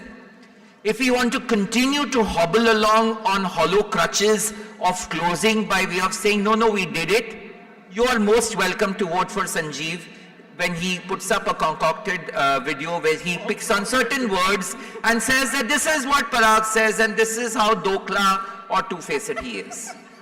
The point being, if we really want to progress, would we want to do the right thing? I've received closures 1 day after assessment which shows me signatures of 4 days. I've received medical records which show that signature, name, date, time has been corrected. Let's not confuse your minds with what is correction versus corrective action and preventive action. That is a fundamental flaw. The third most important fact, ladies and gentlemen, my colleague Bobby, very learned colleague Bobby, very senior nursing professional, said that the signal was already there, you already knew it, so when the assessor comes and tell you, why then do you wake up? Ab tak kya kar rahe the? Accreditation has always been an open book examination, book given to you to study for as long as you want. Why then do we need CAPA? International accreditations classify these standards and look only as supercritical areas requiring systematic improvement plans which go on for months and years. Ours comes to us in 5 days. What amount of training can you impart to people in 5 days? How can you bring about change management within a month? Antibiotic stewardship, one of my favorite friend and colleague Sanjeev Singh's top pet peeve. If we were so CAPA-ish about antibiotic stewardship and reducing antibiotic resistance, why is Sanjeev talking for the last 15 years about antibiotic stewardship? Why have we not been able to bring a change in this country? I come from a company that has manufactured 3 new antibacterial compounds in the last 10 years. Ladies and gentlemen, it takes 40 years to create a new compound. And the CAPA which is suggested is you go and tell your consultant, don't use meropenem and vancomycin for TKR. And he says yes, and you take a letter saying I will not use, and that's the CAPA. If you really want to send a CAPA, send me your procurement data showing reduction on meropenem and vancomycin. If you really want to show me hand hygiene compliance, show me an increased use of soap, show me an increased amount of water being used. If you really want to show that your signature, name, date, time is happening, preventive action would be indulging and putting in money into an electronic medical record. Ladies and gentlemen, I have a set of slides The concept of corrective action, preventive action is not an eyewash. The hypothesis today is that corrective action, preventive action in its present avatar is definitely an eyewash. The quality manager's job is to assemble a host of documents and shove it off. And then there is the poor assessee. 1 minute more? 30 seconds more. Then there is the poor assessor who is also time bound because there are people breathing down his neck and saying, hey, listen, you didn't send us the report. There are systems and processes in place that can improve the healthcare of this country. I'm a nationalist Indian. I live and breathe for my country. If we really want to improve this country's healthcare before Viksit Bharat 2047, or if we want Viksit Bharat to come, we'll have to improve on this so-called eyewash. Thank you very much. Thank you, Dr. Parag. It's always a pleasure listening to you, but we have the king himself, Dr. Sunil Munkod, ladies and gentlemen. But Dr. Parag, the AMR still is there because you don't use antibiotics properly. So don't blame Sanjeev. Everybody uses everything properly. You are using his time. Good evening, ladies and gentlemen. All quality professional staff managers here, please answer this question, yes or no. Nobody is answering. Gaurav, he asked the audience. Yeah, I'm saying about the audience, no one is answering. You take corrective action, preventive action because it is important for accreditation.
If insecure employee, it should be a part-time detective and mobile database of all. Improve. Directly address risks, reducing errors, infections and adverse events and mitigate. Realize caffeine is a critical resource for quality improvement. By the way, he's speaking for us. Thank you. CAPA defines accountability. Departments are assigned responsibility with timeliness. There is ownership, not avoidance. Everybody is made accountable, so the burden on the quality team will come down. Follows. 1 reminder, 2 reminders, 10 reminders. Your email subject line becomes gentle reminder, urgent, final reminder, please. Enjoy the perseverance. Life is so beautiful. Victor success. Finally, 1 NC closed. Feel powerful and confident. Like you just opened the harmless bridge for organization. You walk around like yes, quality has been restored. Enjoy corrective actions. Final outcome. Problem is solved and prevented. Every NCD close makes the system safer, better and stronger. Yes, we panic, we chase, we survive, but in the end, we improve the quality. What the accreditation things? They were telling that the accreditation committee also 20 seconds more. 100% compliance is not required. 3 out of 1 is NC, 4 out of 5 is not. If there is an action plan towards improvement, NC considered as closed. And if CAPA looks like an eyewash, you can't avoid verification assessment. So if CAPA were an eyewash, accreditation would collapse. Instead, it has consistently raised the bar of healthcare quality. Time over. Calling CAPA an eyewash is like blaming a medicine because the patient didn't take it properly. The problem is not with the system, but its implementation. So let us not dismiss CAPA as an eyewash, because in the world of quality, CAPA is not covered up, it is clean up. So CAPA proactive quality environment develops culture of safety and quality within the hospital. Who are you bluffing while making an eyewash? Who is at loss? Is the accreditors, assessors, accreditation committee or secretariat? No. It's you yourself and your organization. So let's stop bluffing ourselves and take proper corrective actions for the good of our government. Thank you so much.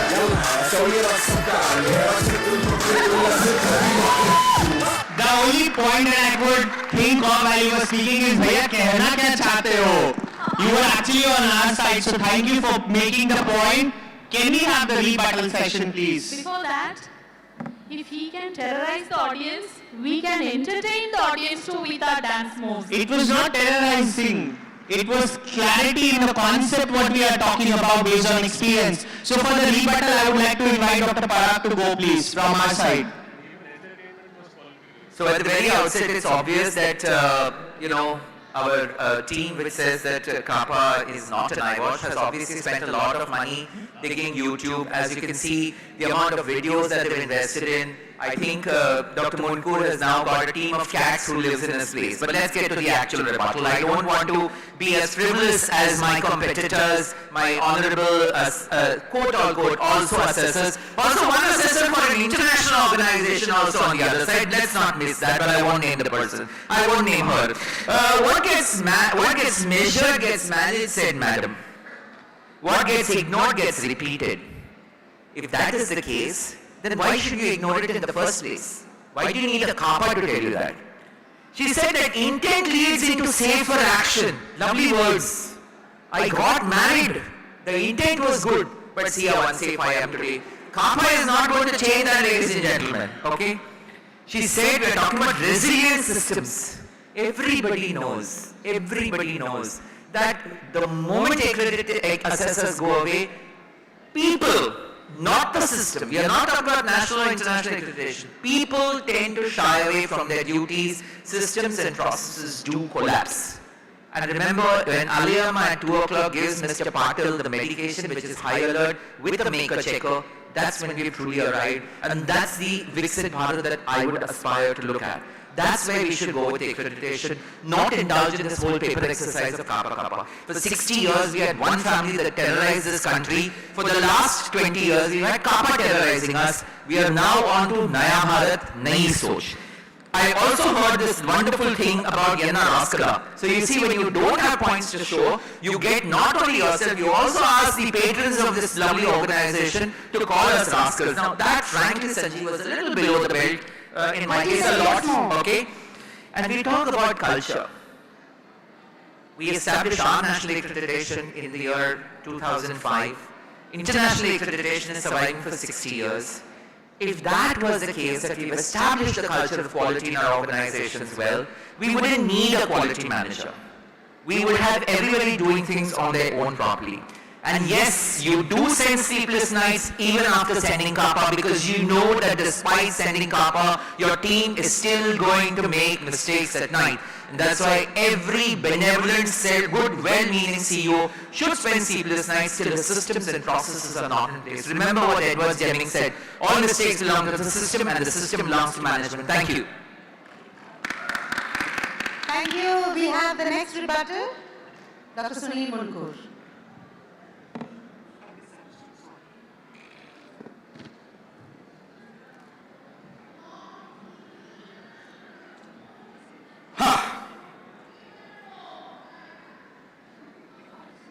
Sorry. CAPA is not a paperwork. Who said? No. Documentation is proof of action, not the action itself. Without it, there is no accountability and traceability. You cannot do the paperwork and close it. Your NC is for the sake of closure. No chance. Effectiveness takes and re-audits are like mostly on these fake CAPA gets exposed faster than a secret crush at a family wedding. Be careful. RCA are manipulated. No, again wrong. Structured tools like fishbone, 5 eyes make root cause analysis systematic and objective, not arbitrary. You have to answer all the whys.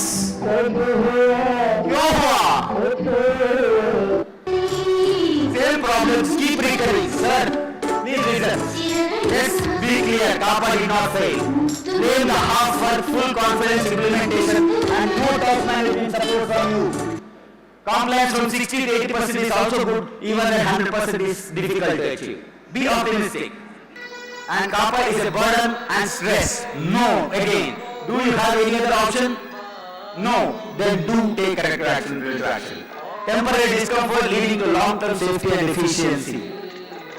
अगर तुम चाहोगी कोई न चाहोगी तो कोई बात नहीं, अगर तुम किसी और को चाहोगी तो मुश्किल होगी. If you are still in doubt, just try making an eyewash. After all, one of today's debaters might be tomorrow's accreditation committee boss. Be careful. So corrective action has done only good, no harm, accept it, it's not an eyewash. Thank you so much. हाँ, I would again say कहना क्या चाहते हो भाई, आप हमारे तरफ से बात कर रहे हो, thank you so much. But I think to sum it up, I would rather say that, it's very important that we identify what's the problem, we find the root cause and we close it forever, so that one medication error or that one patient fall that they spoke about, I should not be the one or you should not be the one at the receiving end who faces that when we are at any point of time admitted in any of the hospitals. Think meaningfully. That whatever we do has to be meaningful. I would just like all of you to please put your right hand on your heart and raise your hand to tell us if you believe in what we said. Are we really doing the job in the right way that it should be done? Can I please request you guys, all of you sitting in the audience, to just put your right hand on your heart and just raise your hands? Can we please have your hands up? Yes, where are you? Please have your hands up. Great, thank you. So that was a wonderful debate. The essence of the debate is actually an introspection on CAPA should not be an eyewash. We all need to do it really because we need to do continual improvement. We need to ensure that we go to the root cause so that it benefits our patients finally. So finally, we won. This is a self-acclamation of V1. You had already seen their plan. They had already agreed initially itself the video that I put. That was the eyewash. No, but the point is that whatever we do, we have to do it meaningfully, and that's what we would ask all of you together as a team on the stage. So you also agree that it is not an eyewash? I never said that.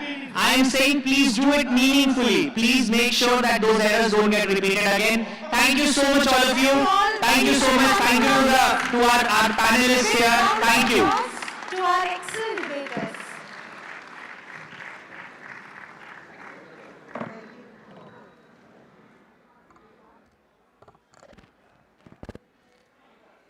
That was intense. If nothing else, I think we all have silently promised ourselves to review at least one CAPA when we get back.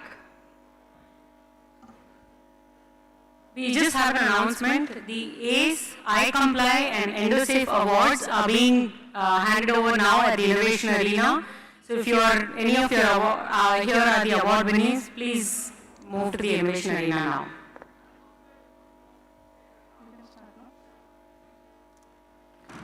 From questioning processes, we now move to something even more fundamental, that's trust. In today's healthcare environment, trust is no longer just assumed. It has to be earned consistently, transparently, and sometimes under scrutiny. This session explores a powerful question. What do patients really expect from hospital governance today? And perhaps, more importantly, are we meeting those expectations or defining them ourselves? We are honored to have Mr. Som Mithal, Chairman, Patients for Patient Safety Foundation, as the chairperson for this session, bringing a unique perspective on patient safety and accountability.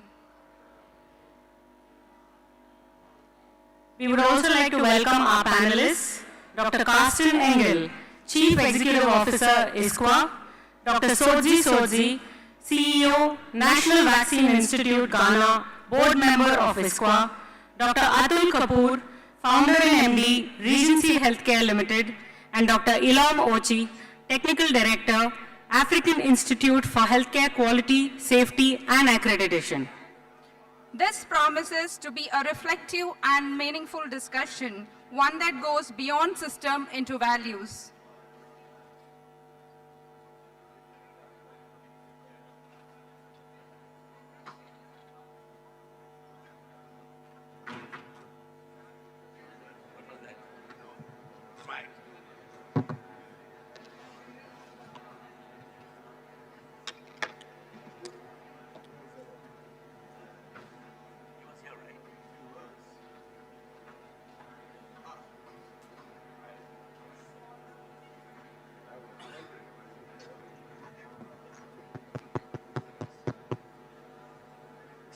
Hello, good afternoon.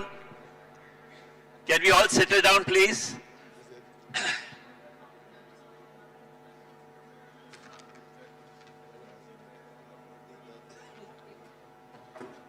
So let me start this session, and on this session, there is no debate.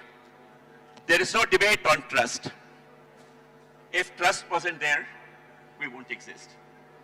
And I think I must really compliment Caho for putting these three words. You heard the words here. Tech, touch, and trust. I think they just made the order wrong because they put it in alphabetical terms. I think it is trust first, touch next. And for supporting all that, we need tech. Tech doesn't build trust, it only supports it. I think this is a very important topic. This is a big elephant in the room. This is the first ever conference on healthcare I've attended where trust is being discussed in the big panel. It is a big elephant for our sector, and I think it is really good that Caho has brought this up. I think we should take it up very seriously, and we have to take it up very respectfully and very honestly. So, patients' expectations, we know they all want to have safe care, we know they're going to be doing this, they want to go back home safe, they want transparency, respect. I think those are kind of given, because that is not what trust is, because that is the normal expectation. Can you put up the slide there, please? But the healthcare industry works very hard to deliver on all those areas, but patients judge us and feel that they can trust us by what they feel on the bedside, what they feel at the billing counter, and at the complaint desk. Yeah. So I just wanted to, I got just two slides to set the context. I think compliance is what we keep talking about. We had a big discussion on CAPA. That's on the left-hand side here. CAPA is mandatory. All the stuff on the left side is mandatory because somebody tells you to do it. But what is on the right side is really what governance is all about, which is honest communication, fair, transparent billing, timely grievance, ethical. I'm not sure you can read the last line there.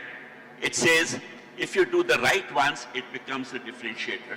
And I think the healthcare does need a differentiator. So, is trust really broken? And I think there is a slide here. There are many, many players. There is an insurer, there is a doctor, there is a hospital, there is a pharma company, government, judiciary, parliament.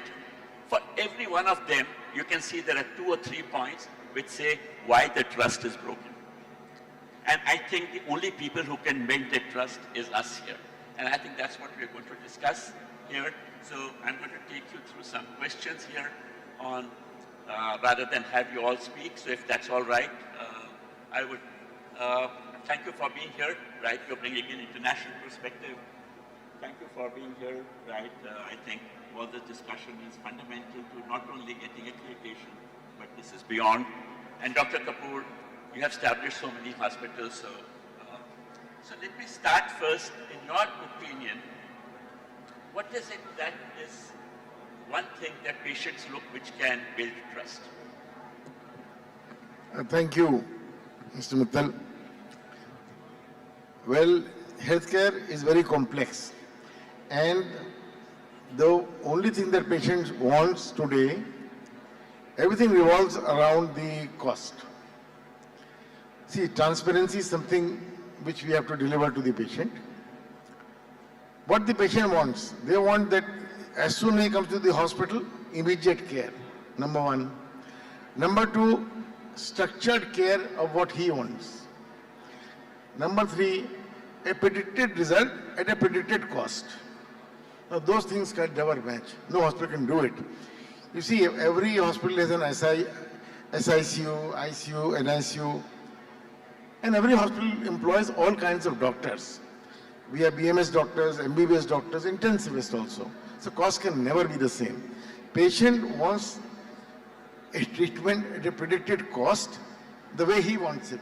Now that is the biggest gap.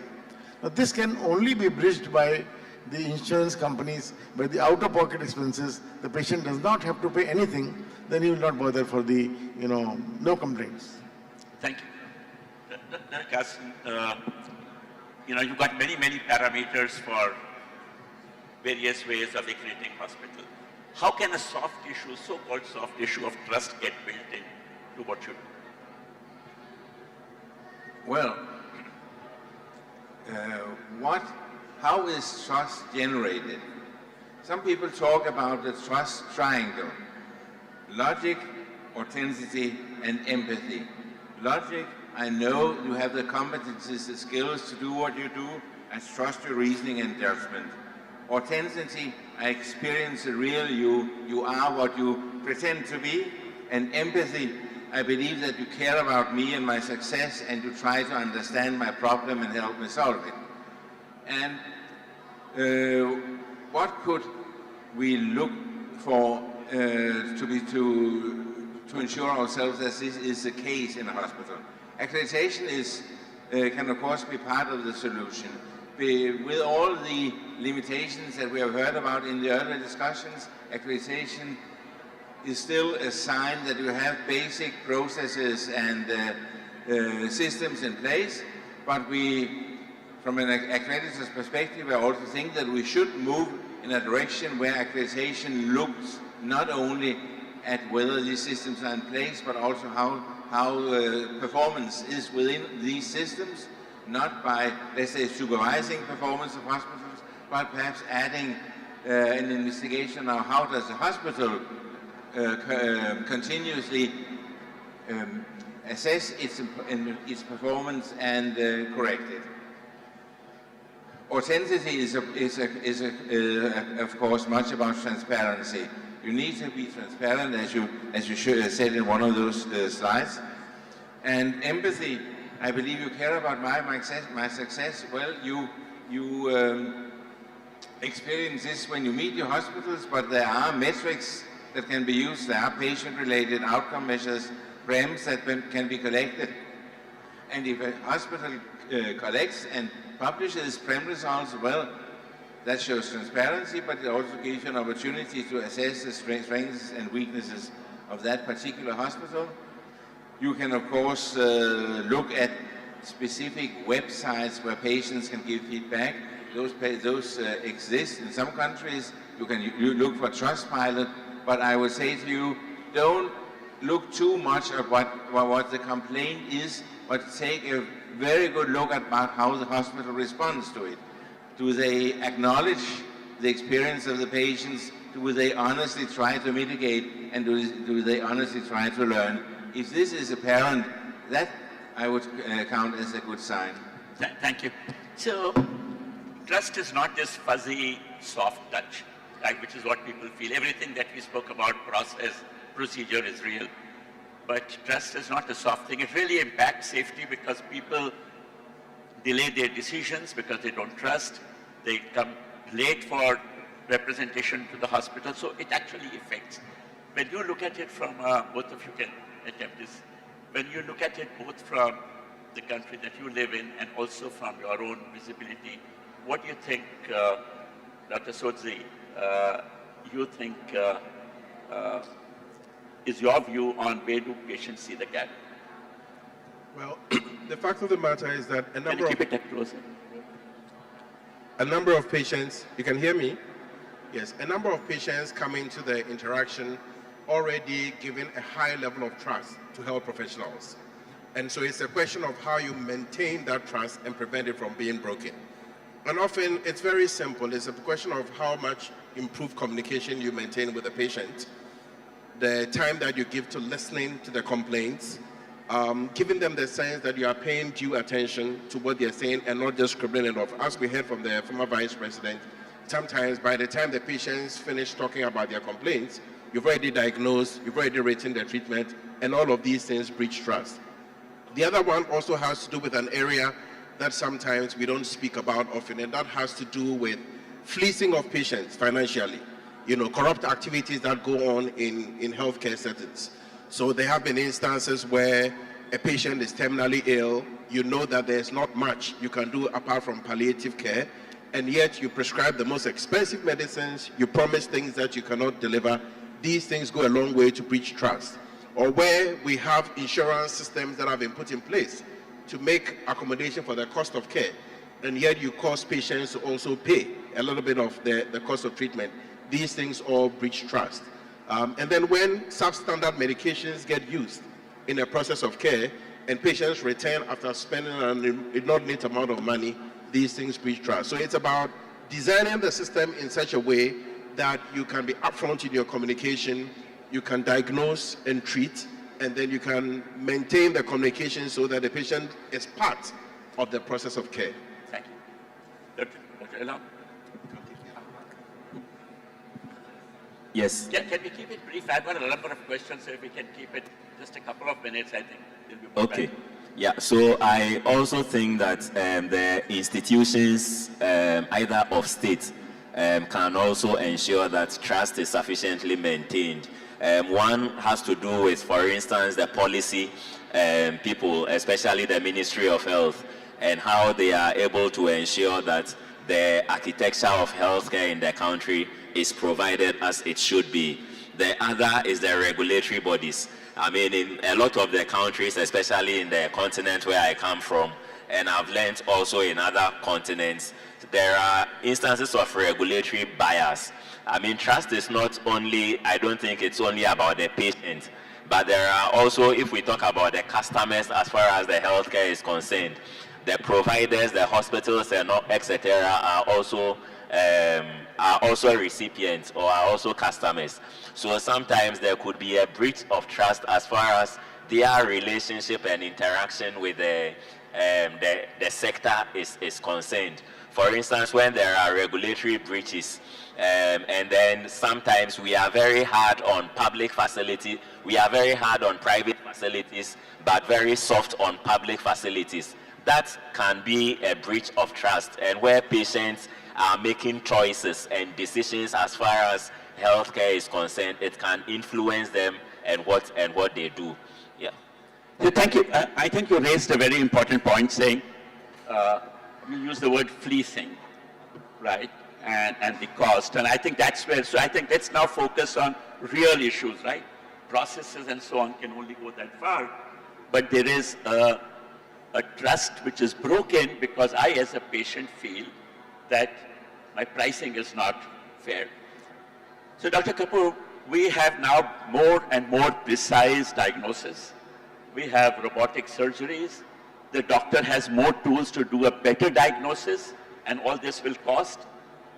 But who's going to be telling the patient, AHPI, CAHO, ISQua, who will educate the patient that if their care has to be better, which it has become from the past, it will cost money?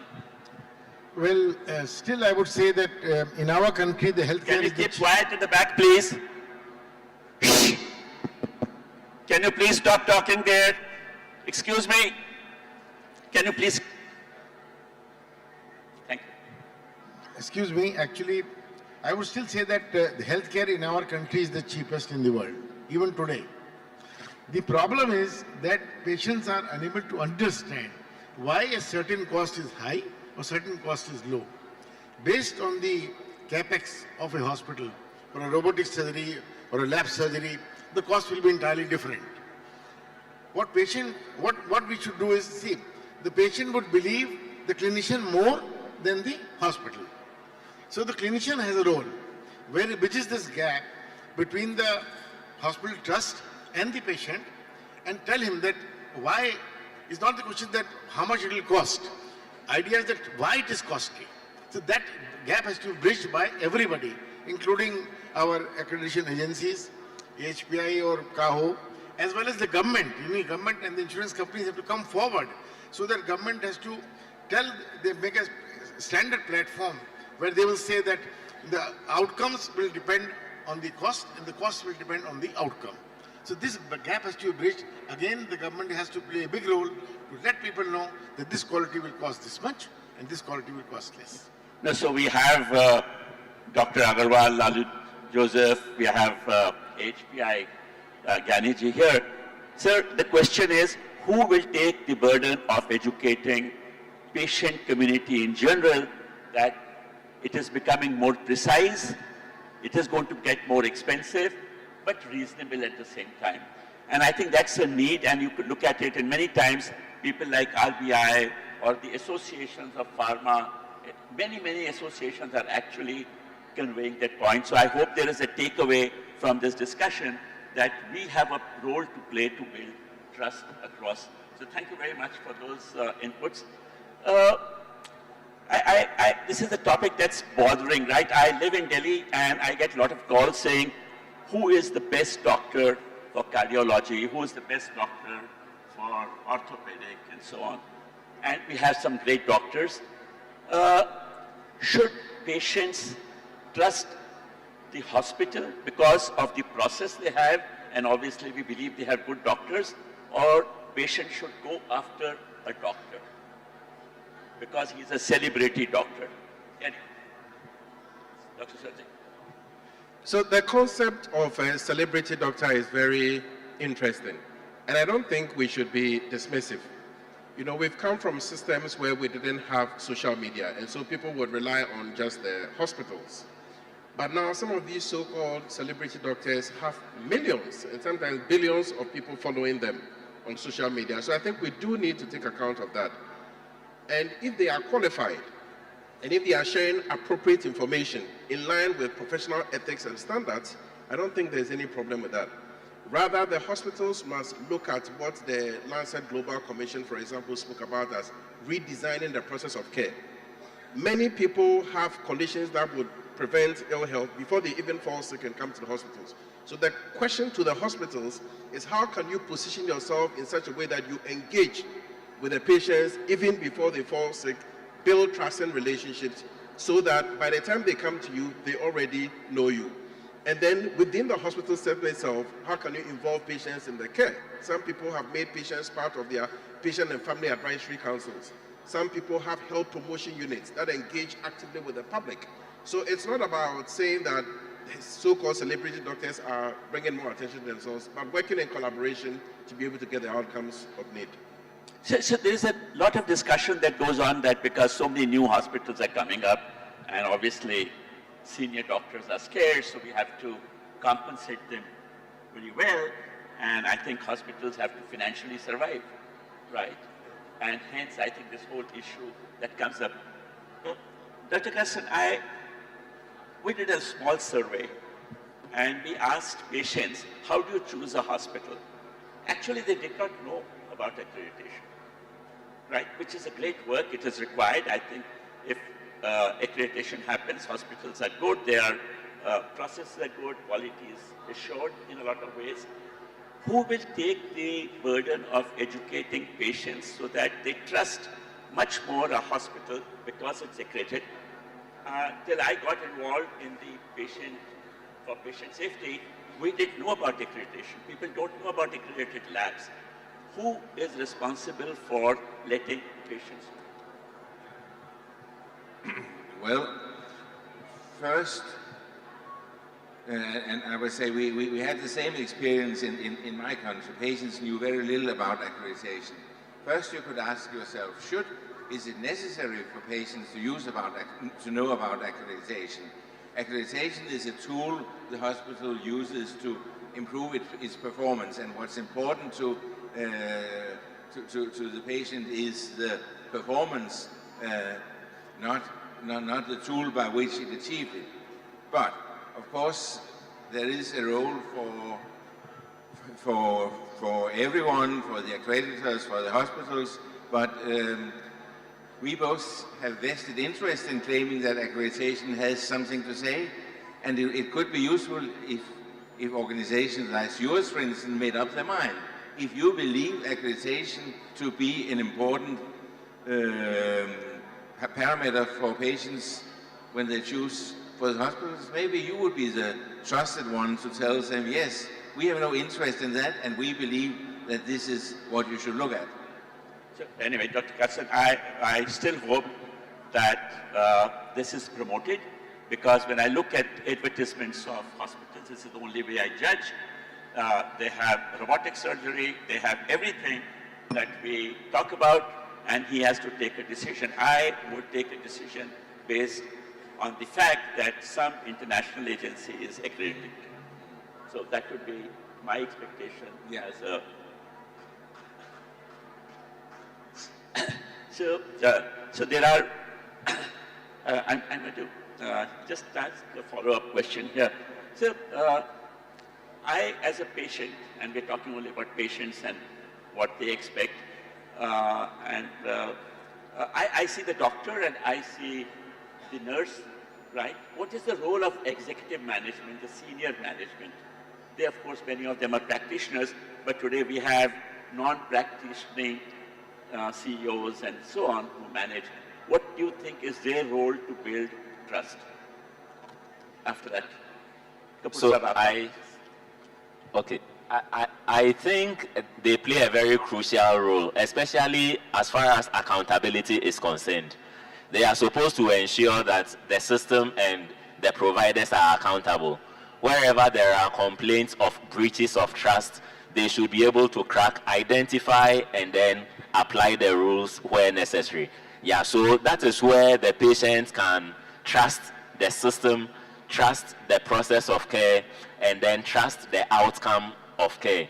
That where chief executives, where top executives and leadership are accountable and ensure that the accountability systems and processes are in place, they will be free to interact with the healthcare providers as much as possible. And all of these issues of fleecing and other negative conduct, I am sure, can be nipped in the bud. Yeah. Thank you. See, we have to, first of all, bridge the gap. By gap, I mean that we have to have more quality beds in the country. What is happening today, there is consolidation. One hospital is buying another 1,000 beds from some other hospital, and they are buying another 1,000 beds from some other hospital because of equity funding. So we have to create quality beds to bridge the gap so that everybody is able to get the similar kind of treatment. The difference will go away. Secondly, for the management, I always believe, see, I am a doctor myself, and it's a doctor and hospital. I believe that it's the doctors and the clinicians who should be doing the best treatment, and the management should enable it for them to deliver. Because the trust is more with the doctor, less with the hospital, always. And this will always remain. But from the management, see, ethics and transparency should be totally non-negotiable. This is what I feel. So this morning we had Dr. Shahidullah, who actually spoke about values and so on, and he did say that his one point to the hospital was ethical, right? And then there are many chief executives who actually do management by wandering around. When they actually go and use the same toilet that a patient uses, they actually go to the OPD, they go and see what the waiting line is. The moment the chief executive is seen there, the rest of the organization works. They eat the same food that is offered in the canteen to the staff, and I think the level goes up. So there are a lot of ways that I think chief executives could play a role, and we have here very senior people. Dr. Thopil himself has actually led many such initiatives. Sir, he's called the lead man, as you know, he eliminated lead. We have issues on mercury that got eliminated. So there are a lot of things that we have collectively done, but I hope that this message of trust is taken very seriously, because at this point the trust levels are so low. I can tell you, we went to insurance companies And they were very impressed. They said, look, if you give us all your material, we will help you. That will help us reduce our claims. So we said, okay, how will you help us? They said, no, first to please help us with the hospitals because, you know, we are always at loggerheads with them on billing and so on and so forth. So I think there is a need for us. The issue of the need is beyond patients because the question, and again this is to the panel, is if we do not act, somebody else would. At this point in this country, there is right now a debate going on, and Dr. Kani, you had raised this issue this morning of the difference between the insurance companies and the healthcare providers, but it'll keep coming up. So we do not want this to be regulated. I think there is self-regulation that the industry should come up. Do you have a view on self-regulation? Well, the role of a regulator or an accreditor cannot be to inspect and supervise everything. It is a good system of self-regulation and self-monitoring is imperative if we are to achieve any good results and any good outcomes of the activities of a healthcare provider. And perhaps the role of accreditation could be seen more like overviewing your own system. How do you monitor your own performance, your own problems yourself? Can you demonstrate that you know what your performance is and you are taking corrective actions when there were issues, rather than trying to overview and supervise every processes? The horror picture would be in kind of an evaluation machine where we think that by requiring people to document everything and controlling the documentation to secure that everything was in compliance with the prescriptions, that would be a nightmare. And that's not what we want to achieve. Dr. Elon, what do you think shall be done to reduce the trust deficit in a hospital? To reduce the trust deficit.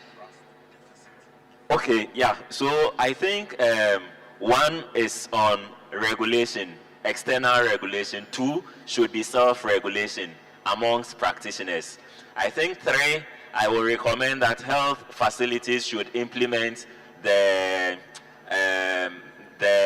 so there are 6 dimensions of quality, but I like the extended, which is the 8 dimensions, and it adds 2, which is integrity.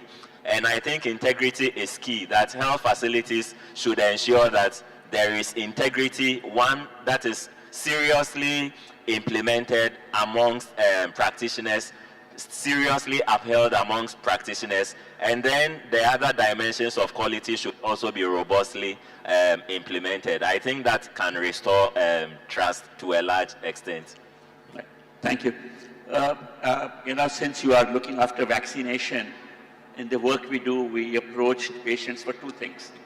We gave them that adults should get vaccinated, and the second is we gave them a list of cancer tracers, right? Because cancer, if detected early, can solve.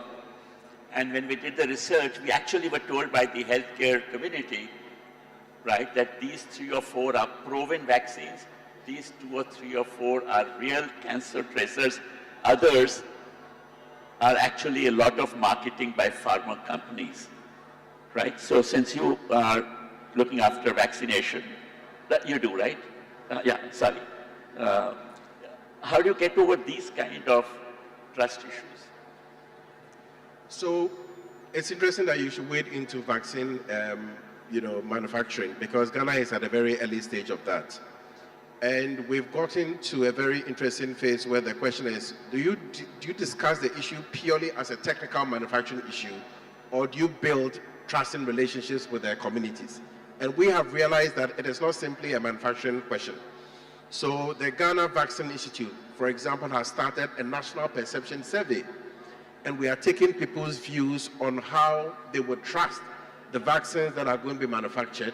And there are issues coming up about regulatory compliance, compliance with quality and safety standards, taking guidance from the Food and Drugs Authority, the WHO, and we believe that when we factor these things in, not just after the manufacturing of the vaccines, but as part of the manufacturing process, would engender the trust right from the get-go. And these are ways in which we are doing it.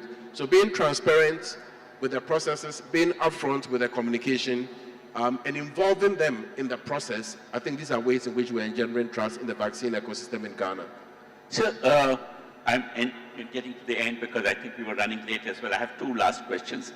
And I'm bringing you an Indian situation. I think we discussed that there is need for capital because it's a very capital intensive industry. It's brick and mortar, it's equipment, it's really beds, they cost a lot of money, everything. So it's good that we have now private money coming in. How do you balance financial viability and ethics? Are they in conflict? Because I have to ensure that I make money, at the same time I make money ethically. See, actually, it is at the crossroads. So money comes, you expand. And the money which comes, they want a certain IRR. Obviously, they want some IRR. So at times you are, compelled to basically come up to those levels. That may add some cost for the patient. But on the consequent side, it is helping in basically having quality beds in the country, which would not have been possible otherwise. And if the company or the CEO of the company or the MD of the company or the head of the company has some ethics and some transparency is there, I'm sure that both can be matched very well. It all depends on your thought. And again, if you are emotively attached with your company or attached with your hospitals, I'm sure that this thing will not happen. Okay. The problem arises when there are people who do not belong to the hierarchy of the hospital. They take up a job for 2-3 years and they go away. They create numbers. We don't want to create numbers. We want to create patients. Thank you. So, I've been getting this buzzer. Dr. Thopil, you want to say something? I'll just give you a second, sir. I think one thing is coming out very clearly. This CAHO stands for patient safety and quality. And one very big ingredient that I think we have brought to the table, and I hope this is not the last time, this is not a conference issue. I think trust has been added into this part. There was compliance and governance, which I think is very different. But I hope that in every single conference of healthcare, trust should be a big topic, a very major ingredient that will have to be addressed. I think this is the big takeaway. I have to give 1 minute to Dr. Thopil here. I'll get the mic for him.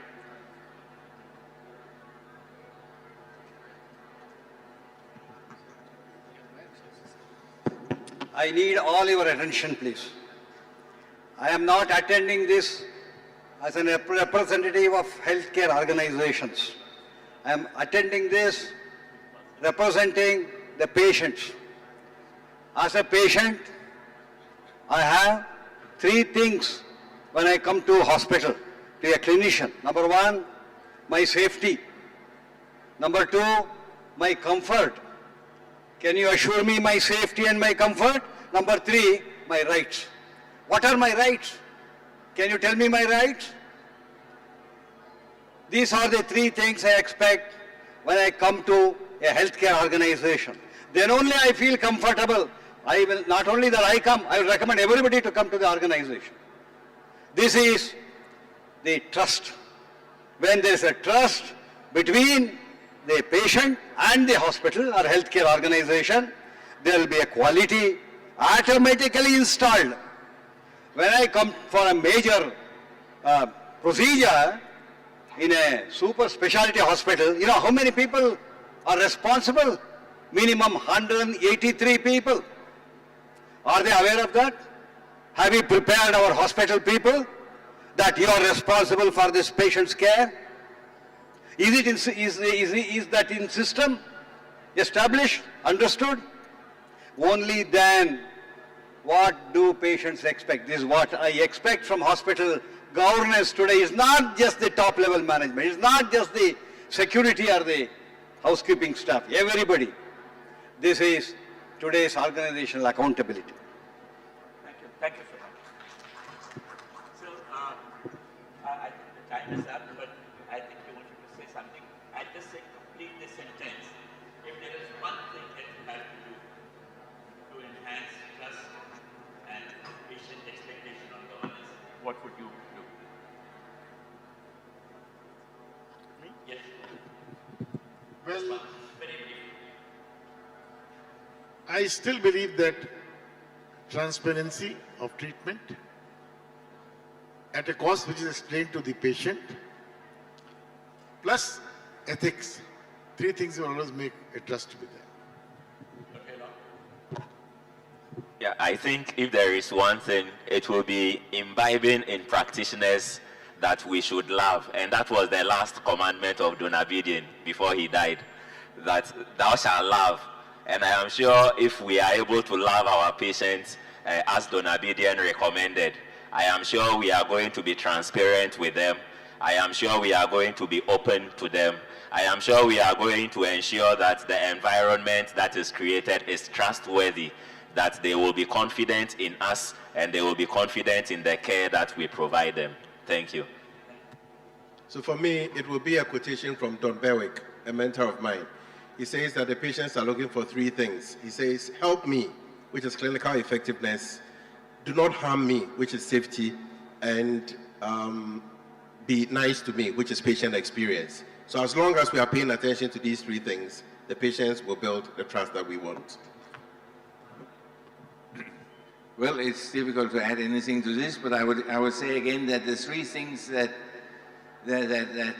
can from time to time be missing would be safety, it would be honesty, and it would be empathy, the feeling that they really care for you. So on that note, thank you very much, panel. I appreciate your time here, but this was a very important topic, and I hope this will continue as not only as a debate, but we'll all act on it. Thank you so much. Thank you so much. If trust is the foundation, then what comes next is perhaps the ultimate test. Can we sustain it? Because in healthcare, doing the right thing is essential, but doing it sustainably is a real challenge. I have a quick announcement. The delegate kits are available and can be collected from stall number A113. Moving on to our next session, we now come to the question every healthcare leader eventually faces. Can we deliver high quality care without breaking the system financially? Or put it differently, can capital, cost and quality actually align? Are we constantly negotiating trade-offs? This session brings together an exceptional panel that spans academia, healthcare delivery, and investment perspectives. Moderating this session, we have Dr. Ilan Kumaran Kalyamurthy, CEO, Apollo Hospitals, Chennai region.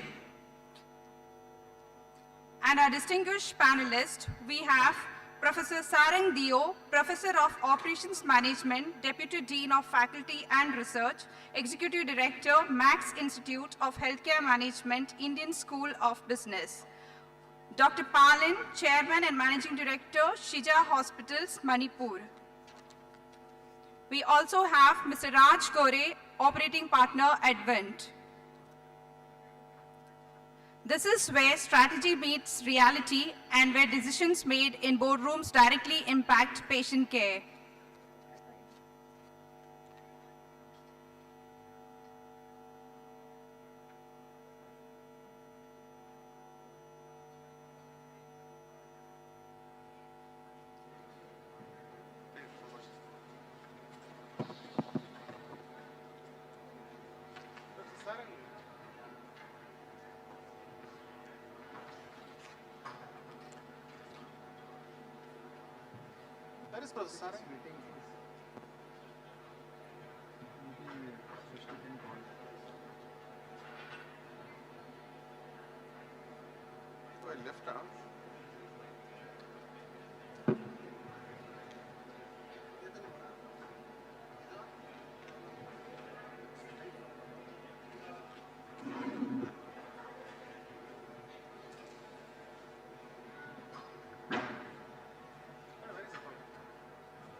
Srishti, where is Professor Sarang? Good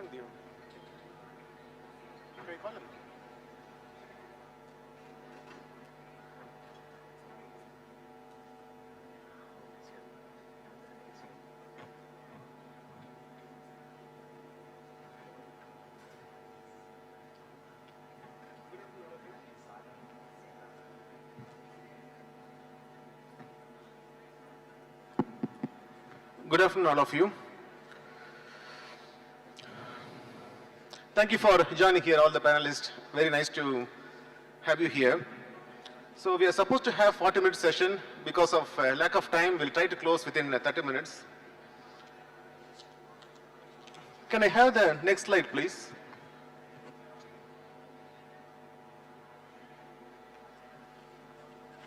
So we are in an era where things are changing in healthcare quite fast.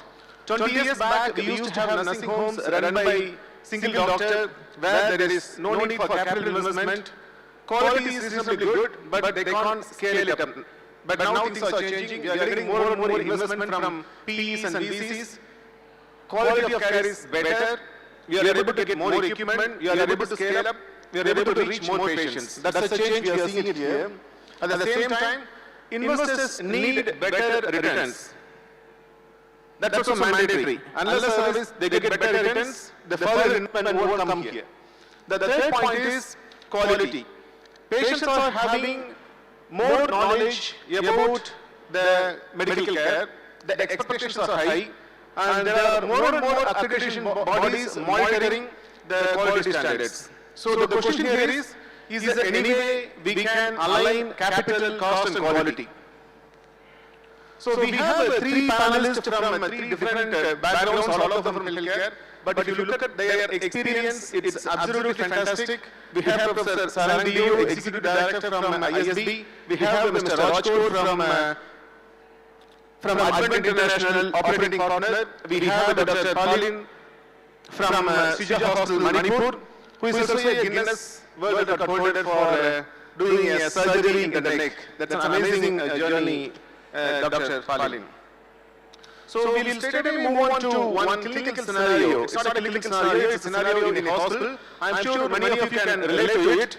There is a 150-bed NABH accredited hospital in Tier 2 city. They have got 120 crore PE fund. The expectation is to have 18% IRR in 5-year horizon. In year 2, new CFO proposes cutting nurse to patient ratio from 1 in 4 to 1 in 6. Nursing head of 14 years says that it's not viable, it's very unsafe. Fund nominee says, we are not asking you to be unsafe, we are asking you to be more competitive. So this is a real scenario. I'm sure many of you have also faced this. Usually organizations say, don't reduce manpower, you have to optimize the manpower. I think that's the right word too, not cutting the manpower. So the question to Professor Sarang start with, what does global evidence say about TNT and quality outcomes in similar markets? Is there any evidence you can talk about? So Dr. Iran, thank you for inviting me. Very important yet controversial questions and topics. Obviously, there is a lot of activity of private equity investments in healthcare. Unfortunately, the evidence on what's the impact of private equity is concentrated in some countries. As you can imagine, for a country like India, data is not publicly available easily. But for the markets for which data is, the impact of private equity on outcomes is a mixed one. Okay, so let me say there are systematic reviews documenting what is the impact on customer service, on patient safety, on clinical outcomes. And depending on how you slice it and dice it, what kind of methodology you use, you can get results from mildly positive to mildly negative to very positive to very negative. As you can imagine, even for patient outcomes, there isn't a single indicator. There could be multiple conditions, multiple comorbidities. So suffice to say, it's not overwhelmingly negative, but it is also not overwhelmingly positive. So in such situations, what do you have to do? You have to think about contingent factors. what are the conditions under which the impact is positive? What are the types of conditions in patients for which it is negative? So I'll pause here. It's an important question. Unfortunately, there is no clear answer. Thank you. We'll come back to that particular point a bit later. We have a lot of things to discuss. I'm coming back to Mr. Raj. You have been part of operating team and now you are being part of investment team.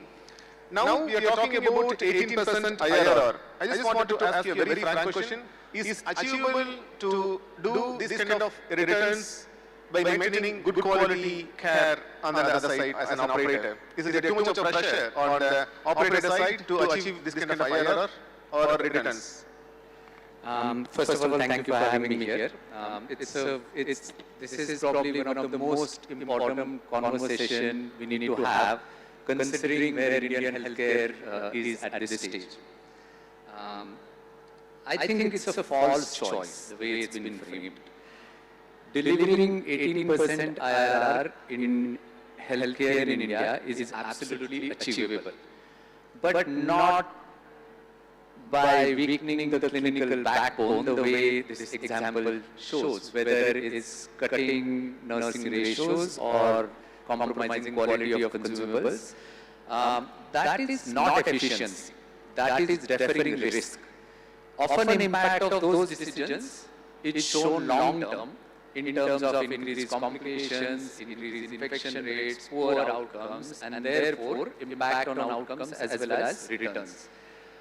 If in this case, the quality doesn't survive eventually, I don't think the problem is the IRR target.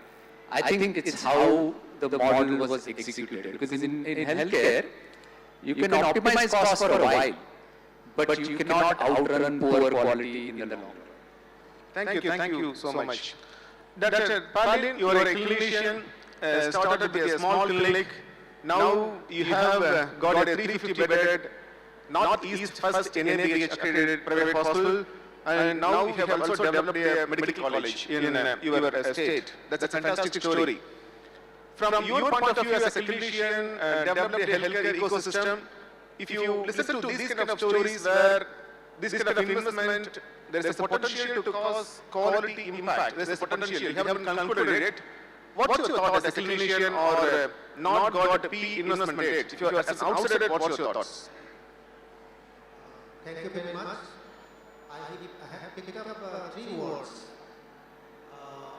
40 years experience, unsafe competition. These are the 3 words I have picked up. Affordable excellence in healthcare is the biggest challenge so far the private sector faces right now. On the other hand, we are in the serious business of dealing with life, and it goes beyond budget, it goes beyond balance sheet. We have to deal with sufferings, life, trust, legalities, all these things. At the same time, we have to balance. It should be viable at the same time. The saying that unsafe was told by 40 years of experience. This we have to honor. This is one. And we are not asking to be unsafe. Why we are competing? Because competition is through 2 things in my perception. One is the clinical outcome, another is the experience outcome. When both are satisfied, more patients will come. So in this situation, in order to conserve the fund, she is advised to reduce the number of nurses. So according to me, I would like to suggest that we have to maintain the standard nurse-patient ratio, and we have to do more training, more skill, and more experience, because there are so many other income streams also. So we have to increase the satisfaction level, that it will be, the loss will be compensated by the flow of patients, because the competition is through this only. That's how I feel. In my opinion, I will not reduce the number of nurses and continue to improve the quality of the service and safety of the service. It is done through town hall and various other case management in our hospital. Thank you very much. Thank you so much. We'll move on to one more scenario so that we can go and discuss on some other topics. So there is a corporate chain, listed group of hospitals. They wanted to invest 100 crores in oncology center of excellence. After 1 year of utilization, they have a 45% of occupancy. At the same time, there is a competitor opened nearby. Now there is a problem. Finance is putting pressure on the hospital. CFO says, cut chemo daycare nursing ratios, defer senior oncologist hire, renegotiate drug procurement. At the same time, CMO comes and says, it's not possible. If you reduce all these things, we'll have trouble in providing quality. That's normal. Many occasions we see this kind of conversation. I wanted to ask Mr. Professor Sarandio. So we have a lot of financial indicators to see whether this kind of investment yield right results or not. How can we prevent this kind of conversations? Why should a CMO come and fight for quality? Why can't a CFO himself know certain knowledge about this kind of things? How can we have some metrics to avoid this kind of conversations? Let me just answer in two parts. A lot of initiatives that are focused on improving quality. The investment is up here, right up front and now, okay, very visible. The returns on investment when it comes to improve quality, improve patient safety, one, it is very difficult to quantify. It's also distributed all across the hospital, and these accrue over time. So all of these are a problem for me to quantify and then further monetize what the value is, right? What do you do then?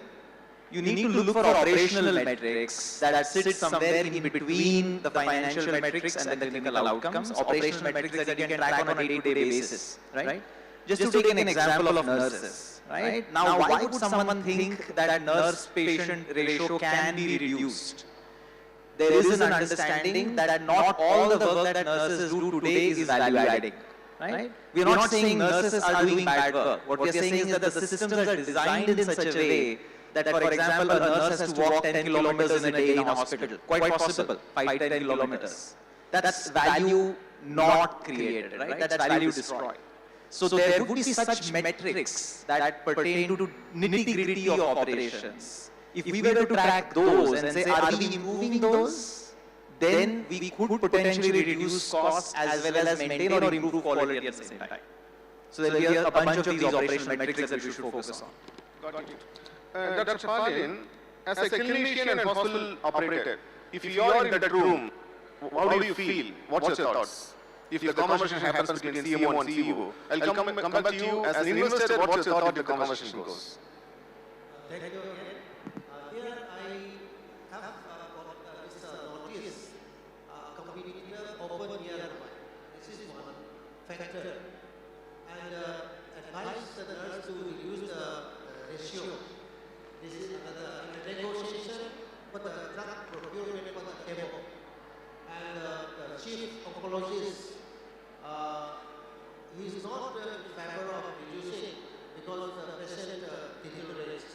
So here I would like to say, for an oncology center, there are other streams of income, like PET-CT, surgery, diagnostic, beds, maybe income from the drugs, maybe good, but it is not that is not the only one.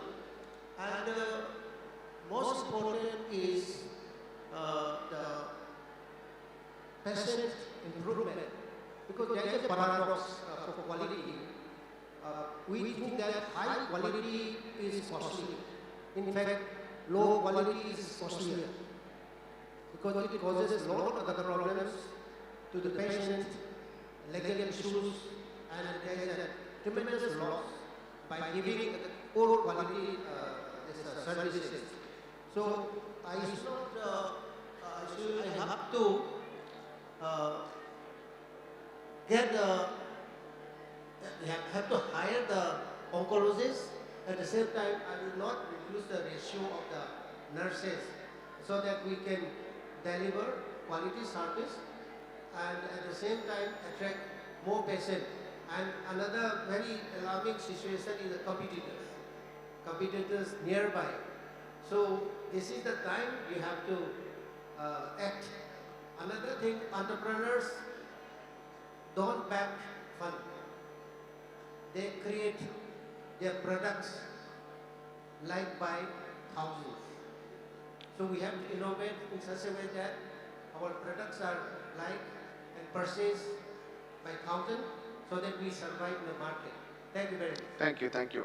What's your viewpoint, Mr. Raj, from investor point of view, the same conversation, CMO with the CEO? How does your mind go? So I think as investors or as board, the role is not to choose between CFO or CMO, but change the basis of discussion. In a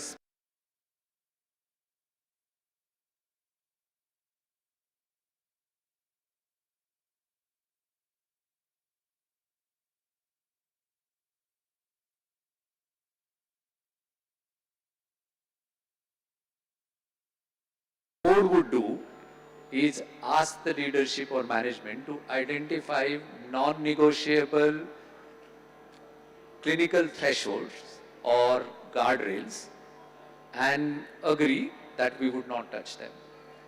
Then board should push the leadership hard on all other cost levers such as utilization, procurement, scheduling, overheads, etc.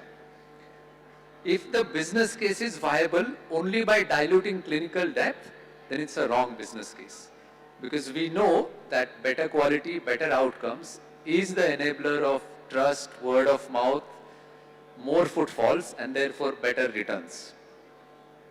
Good. I wanted to deep dive a little bit more on investment in quality. Say if your portfolio hospital comes and says, I want 10 crores to ring fence for the quality improvement in a hospital, how do you decide those kind of investment for keeping the money separately for quality improvement? What parameters do you normally look into? So first, as a board or as investor, we would ask two questions. One is, what are the patient safety parameters or outcomes that this investment will clearly move in the right direction? If the management has clarity and can explain, then the second question, which is, how would these outcomes or parameters move in 12 months or 2 years? And this is about measurability of those outcomes. If there is a clarity with management on those both fronts, then the question is not whether we should spend this or not, but the question or discussion should be how best to execute the plan. Excellent, excellent. Professor Sarang, again I'm coming back to this point. In the West, US or UK, they invest a lot of money for quality improvement projects.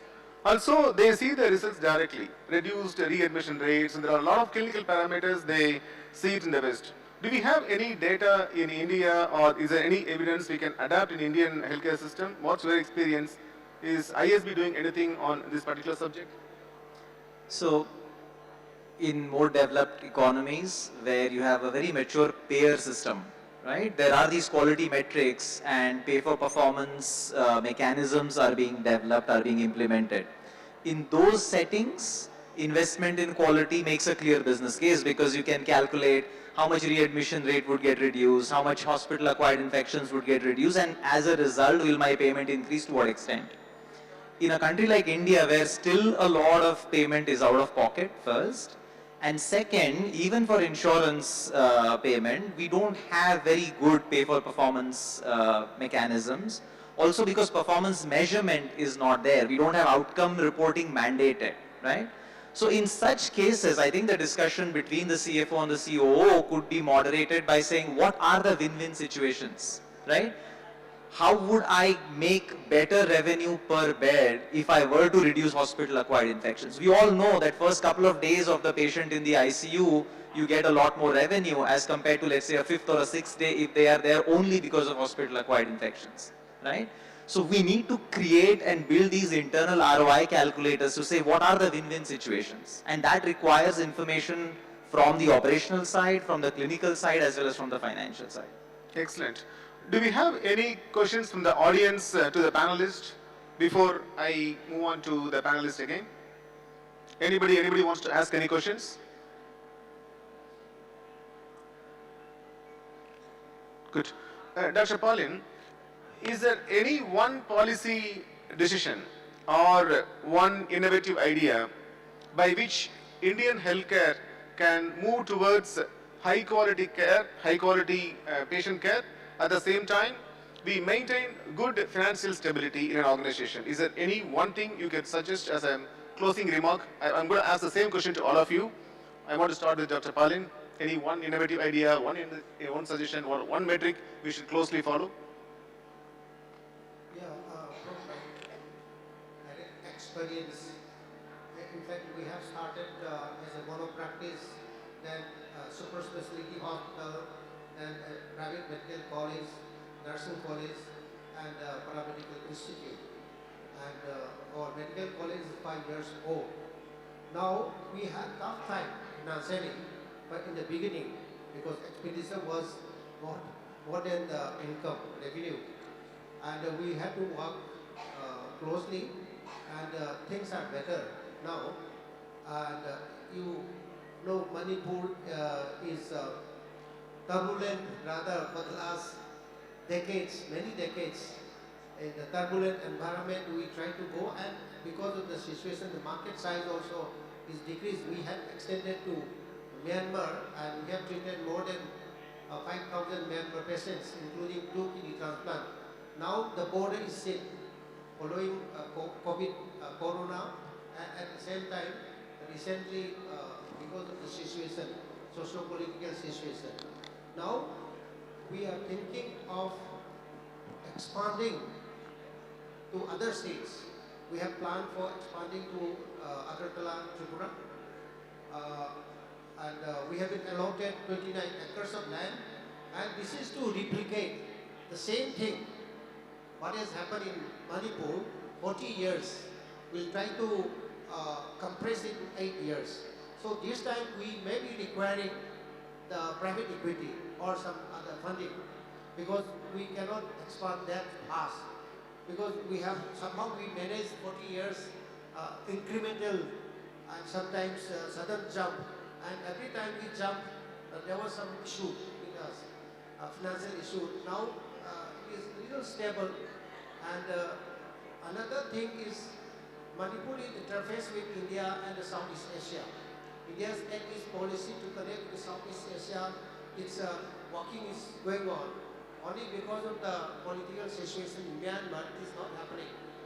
Once it happens, I think we'll have an advantage. Another thing is Tripura is surrounded on 3 sides like Bangladesh. 2.5 million Bangladeshis are coming to India for healthcare reason. And this is another area where we can take the medical tourism also. Thank you, thank you, Umesh. Thank you very much. Thank you. Mr. Raj, your point, any one policy decision where we can balance both? If I have to pick one thing, it would be standardize outcome measurements across providers in a transparent manner. It would change 3 things. Patient would choose better, payers will contract better, and capital will allocate better. We've been regulating prices, but we've not regulated outcomes. I don't think we have a cost problem. I think we have a value visibility problem. Even if we do it for selected set of procedures, it will go in a long way to move quality from a more moral, aspirational goal to an economic enabler. Because we know that quality is the most effective way to control cost in the longer run and compound returns. Excellent. I think it's a value-based healthcare system is the way to go forward. What about Professor Sarang? What's your thoughts? The final conclusion line. So I completely agree. The one change that is needed today is mandatory outcome reporting. Okay? I have not heard anyone who says they don't agree with this. Okay? So the big question is how? And let's start from the top. Which is the regulatory body today that can mandate outcome reporting? I don't think there's an obvious answer, and that's where the problem lies. Right? You talk to IRDA, they'll give one answer. You talk to MOHFW, they'll give another answer. You talk to NHA, they'll give another answer. So I think this needs to be sorted out. Second, I hear often, how do we trust the outcomes that are reported, right? Because I am obviously better than everyone else, right? But once reporting happens, how come someone else is better than me? So the mechanism that we create, the data mechanisms that we create have to be trustworthy. Probably we can use technology, blockchain, I don't know, those kinds of things. Third is, we have to make payers think strategically, right? Which is, if they are increasing in their market share, I mean, take even PMJY, right? Could they use their market power to improve outcomes rather than finagling on what's the package rate, similar to what Raj was saying, right? We need to move beyond prices, right? Now, I will also say that there's a capacity gap in the country today. Because for me to mandate outcome reporting and pay on that basis, I need to know how to do case mix adjustment, right? Someone will claim that my case mix is much more adverse than someone else's. You need statistical prowess. You need how to analyze the data. You cannot borrow those models from the West. So that capacity also needs to be filled. So I'll stop there. Excellent. Thank you so much. I think we are on time right now. I think it's 30 minutes gone. Perfect. I think we should end the session. Thank you so much for being here. Very valuable insight. Thank you. Thank you so much.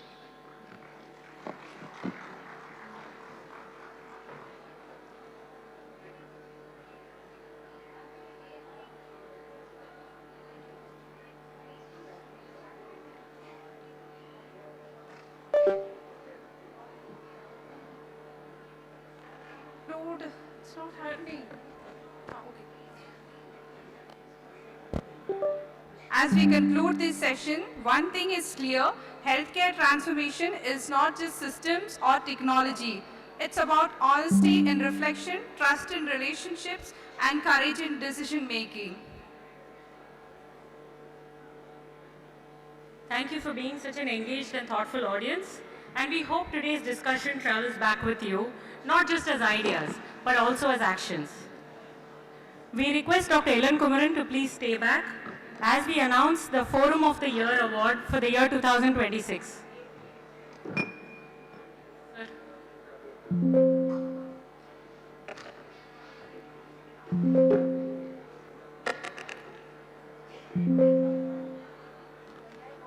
The Forum of the Year 2026 goes to the Clinical Dietetics Forum.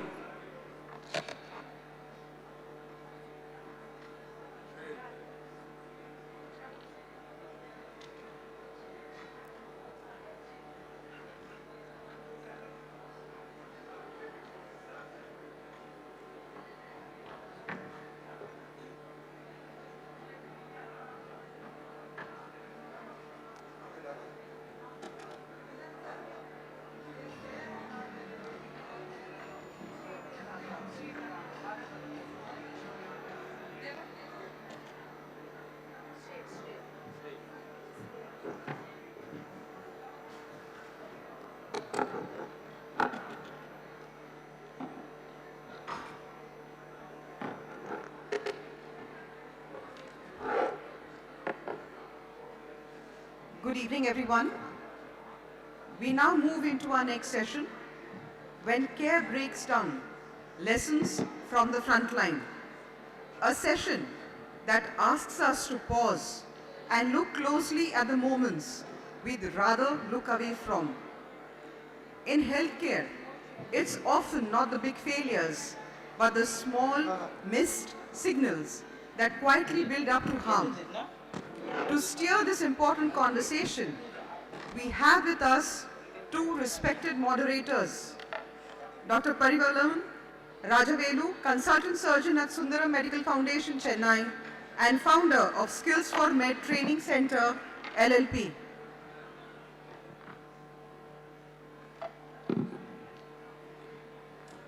Dr. Kumar S., Senior Consultant and Head of Department, Cardiac Anesthesiology, Meenakshi Super Speciality Hospital, Madurai.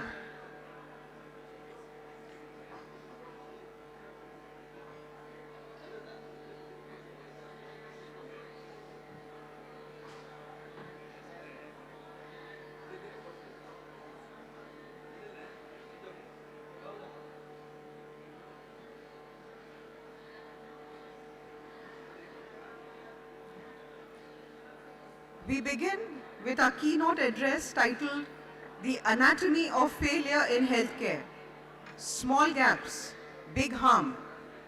I invite Dr. David Bates, Chief, Division of General Medicine at Brigham and Women's Hospital, USA, and ISQua Academy member to deliver the keynote.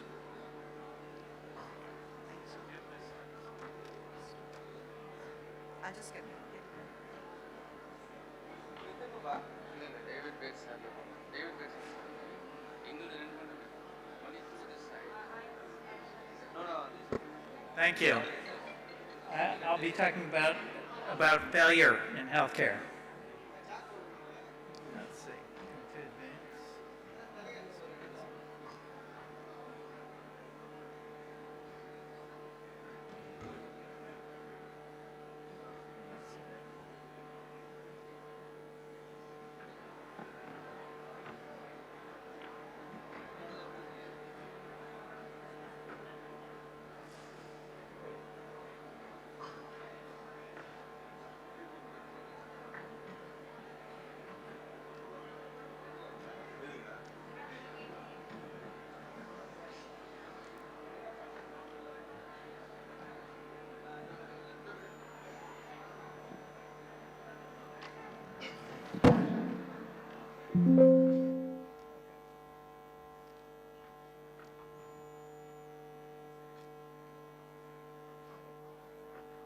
So I'm going to start by talking about evidence about adverse events. I'm going to focus in particular on adverse drug events.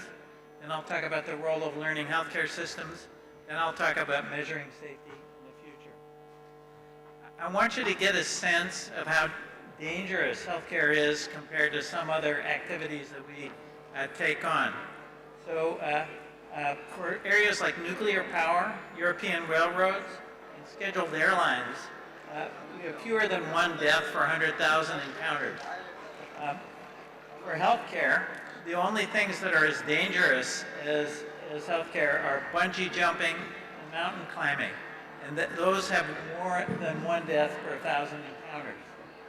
And to put this another way, commercial airlines have gone many years between deaths. The estimated death rate related to healthcare in the US alone is over 100,000 per year. What is an adverse event? Well, an adverse event is any undesirable or harmful outcome experienced by a patient as a result of medical care, and that includes treatment, medication, or procedures.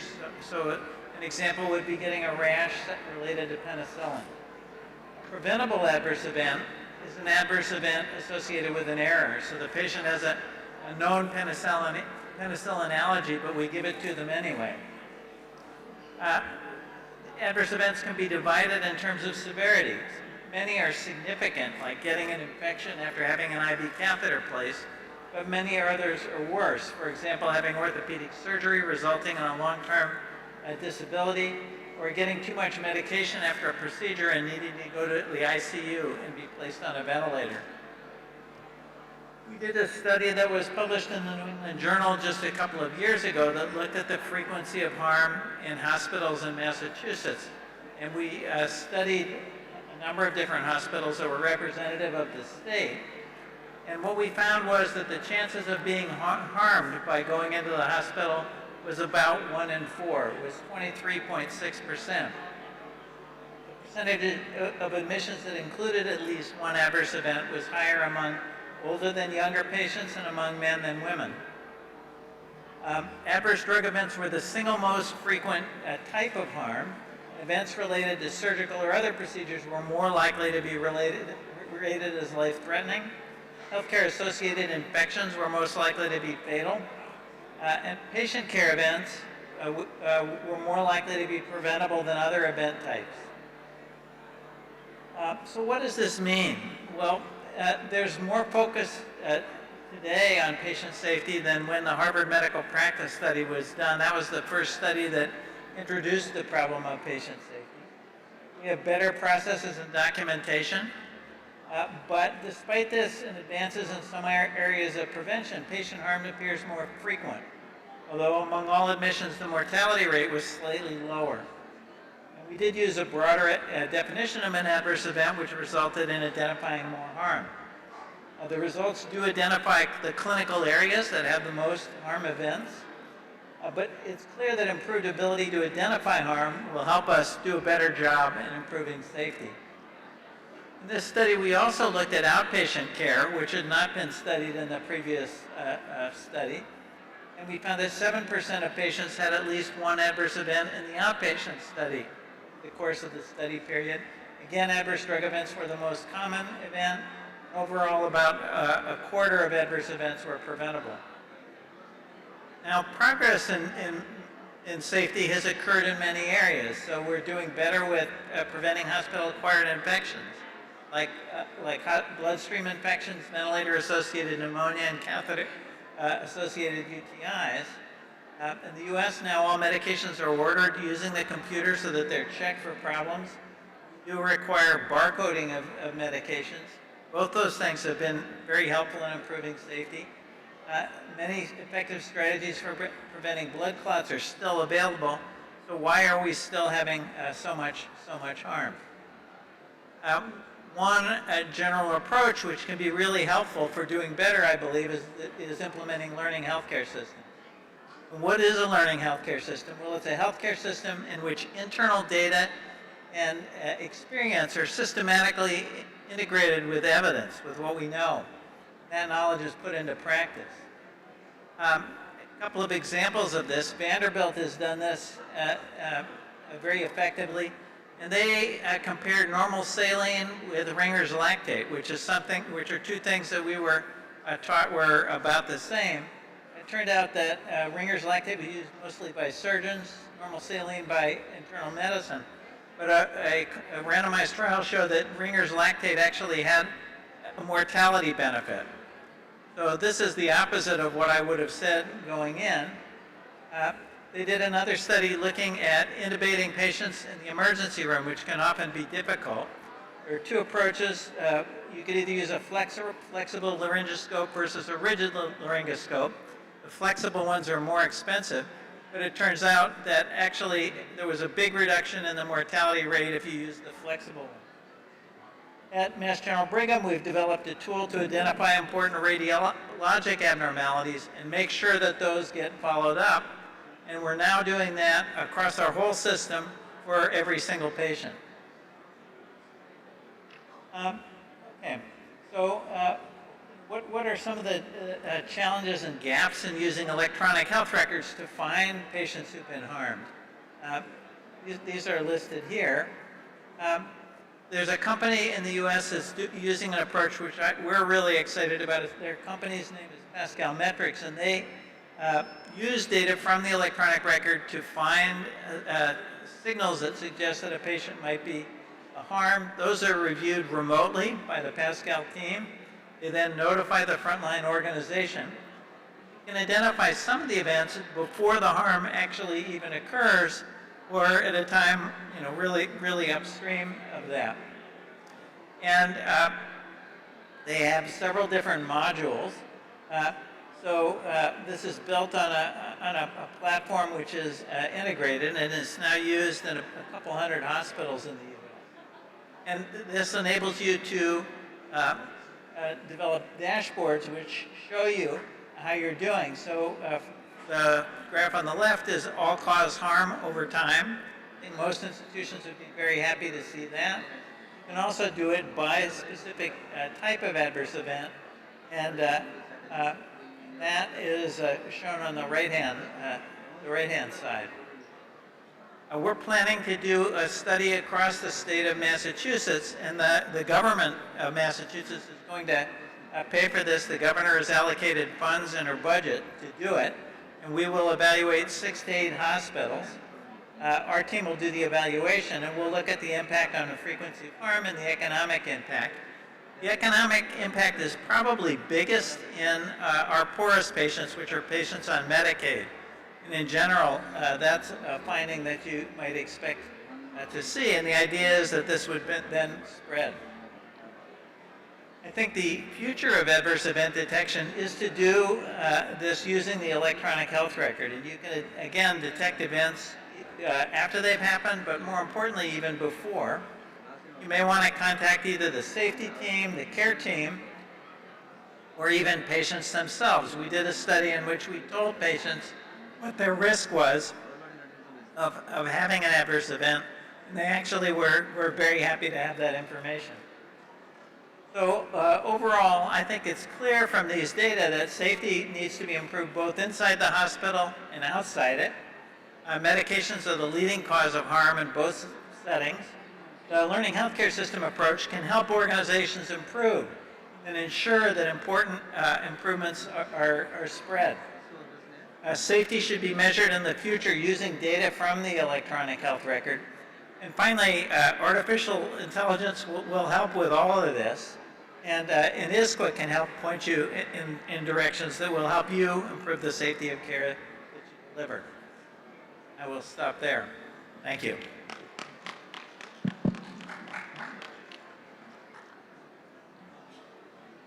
Thank you, Professor David Bates, for that very illuminating Thank you talk. very much, Dr. Bates. Let's now move into what promises to be a very honest panel discussion. Everyone saw the problem, but why didn't anyone stop it? Joining us for this conversation are Dr. Srinivas Samavedam, immediate past Chancellor, President of ISCCM, Colonel Binu Sharma, Executive Director, Lone Star and CEO, INS India, Dr. Uma Ram, Director and Consultant, OBGYN, Sitapati Clinic and Hospital, Chennai, Dr. A.K. Ravikumar, President-elect, IMA Tamil Nadu and Director, Bauti Nursing Home Private Limited, Coimbatore, Dr. Shin Ushiro, Deputy Director and Divisional Director, Division of Patient Safety, Kyushu University Hospital, Japan. A diverse panel bringing perspectives from across disciplines, geographies, and lived experiences of care delivery. I now invite our moderators to please take the session forward. Thank you. Thank you. Welcome all the speakers. And we have been given a strict thing that the session has to be shortened a bit. So, but at the same time, I think the value of this learned panel has to go to the audience. Before starting, I'll just set the tone of what we are experiencing in the Indian culture. So there has always been this thing about that everything happens for NABH, and after NABH, everything, all the things sort of dial back to the zero. And how do we bring this safety culture? So you're talking about learning culture. So how do we do that? And I think we have a major challenge in India because of the culture we have, which right from school, that we are punished for our mistakes. So not only do we not divulge our mistakes, we don't want to tell about others' mistakes because that person will be punished. I think this culture is very strong, and this is reinforced when they come to the workplace, where most of us, myself including as a culprit, when any mistake is made, we just start yelling at that particular person, and therefore they will stop reporting the incidents. So this is the culture we have mostly in most hospitals, and we're trying to see whether we can build in a learning culture in this sort of scenario. With that context, I want to now go to Dr. Samadevan. What do you think? Do you think hierarchy in critical care teams plays a role in whether junior staff or nurses speak up? And when they detect a problem, do you think that they have the independence to actually tell it out?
Yeah, thank you, sir. Thank you for putting forth your nice thought in ICU setup.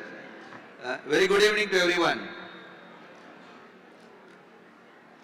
Thank you very much for all staying till the last session. Hope it will be a useful one. We'll move on to the next discussion. This is to Colonel Binu Sharma, ma'am.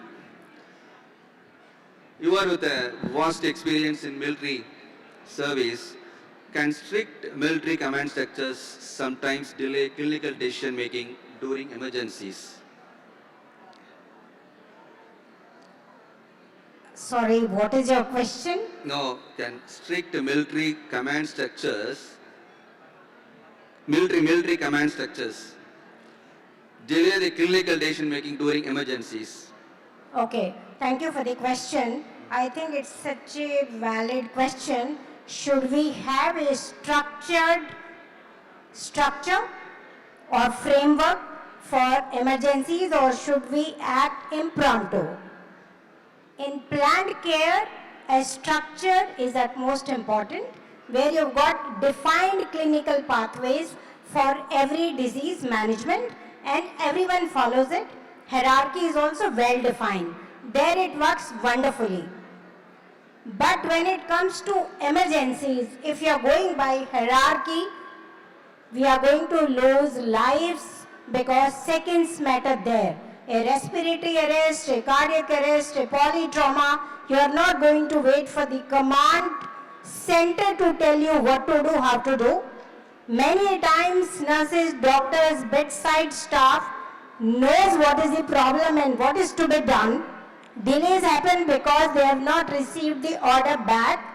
They are anxious and scared to move forward, but there should be leadership with authority and absolute flexibility when it comes to handling emergencies, is my take on. Thank you. Thank you, ma'am.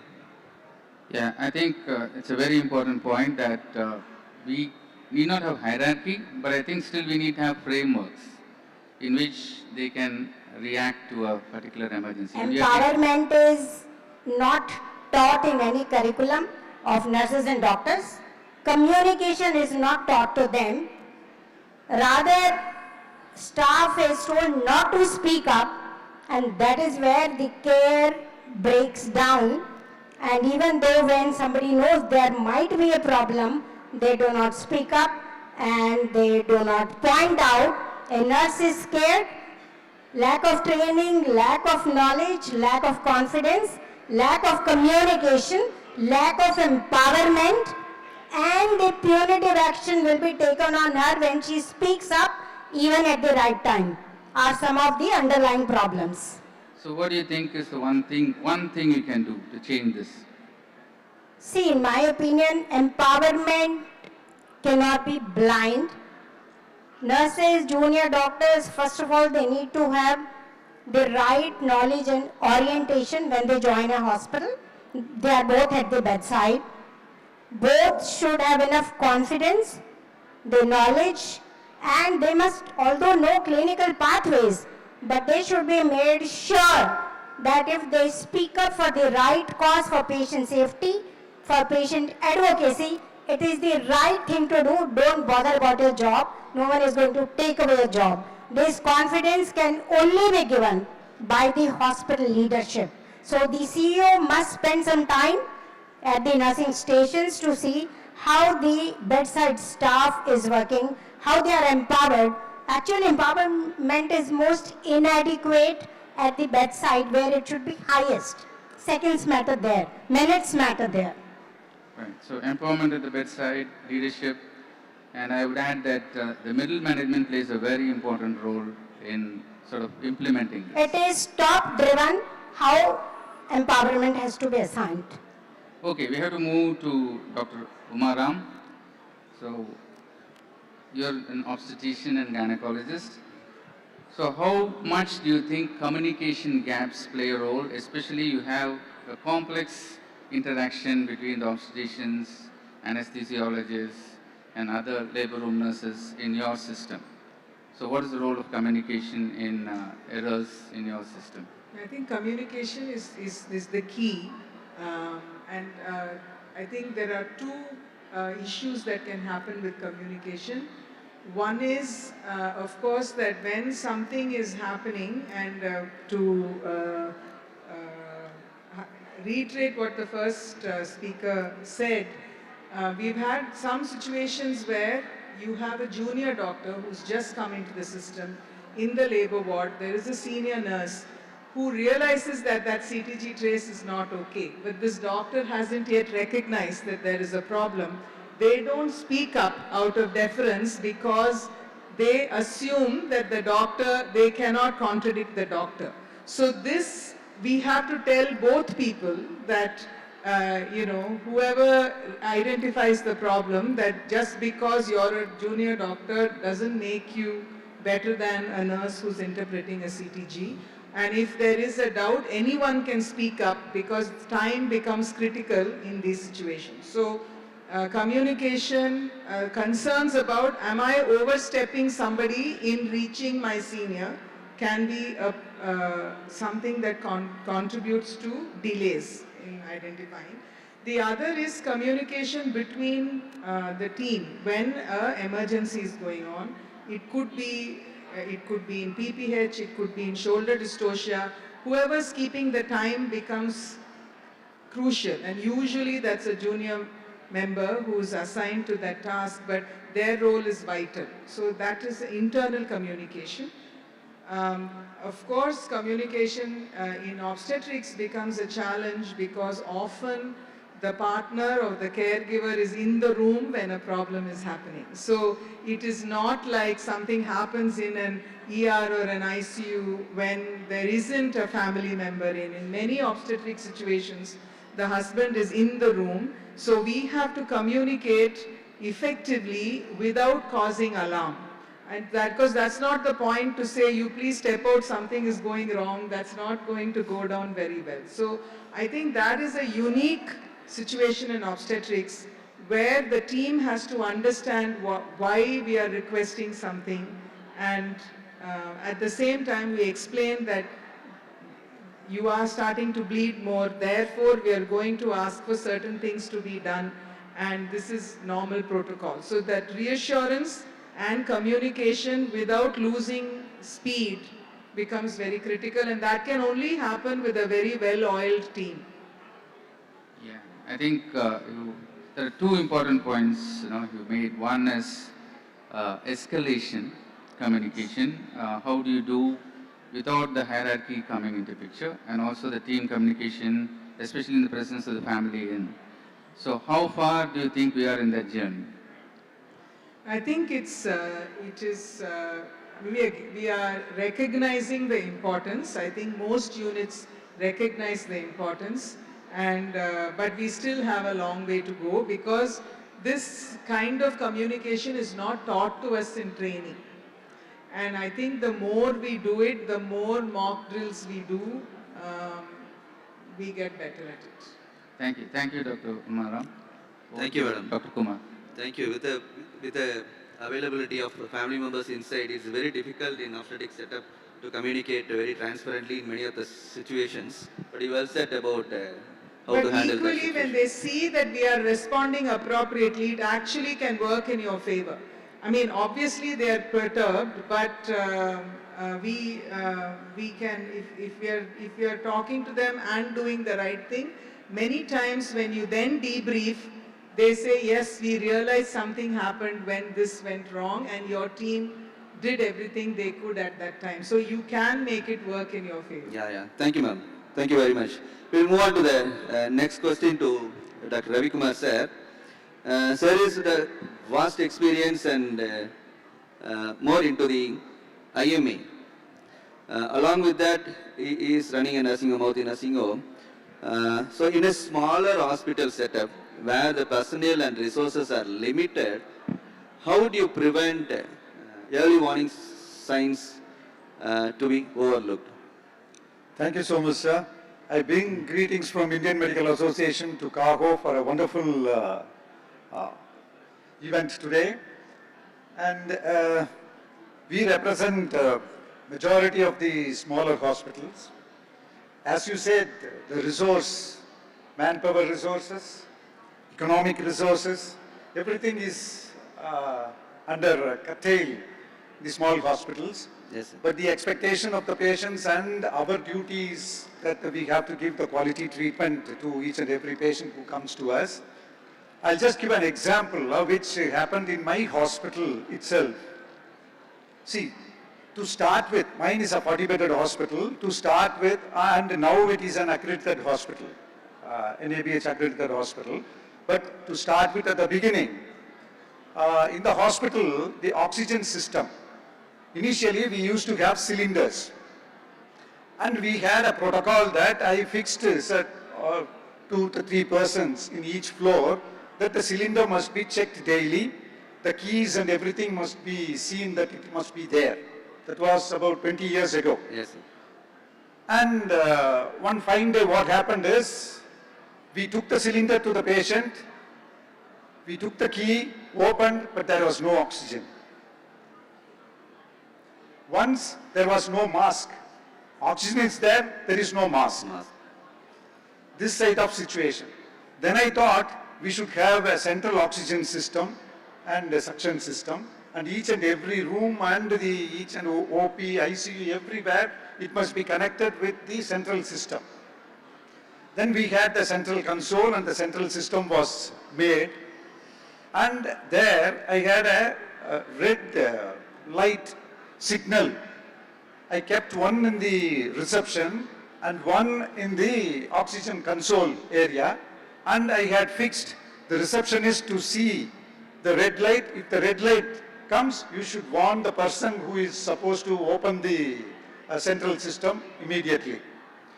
So this was going on, and there again, each and every time my ICU people or from the theatre, they used to give a call and say that oxygen is not coming, please look into it. And these people will be searching for the person who is supposed to open the console.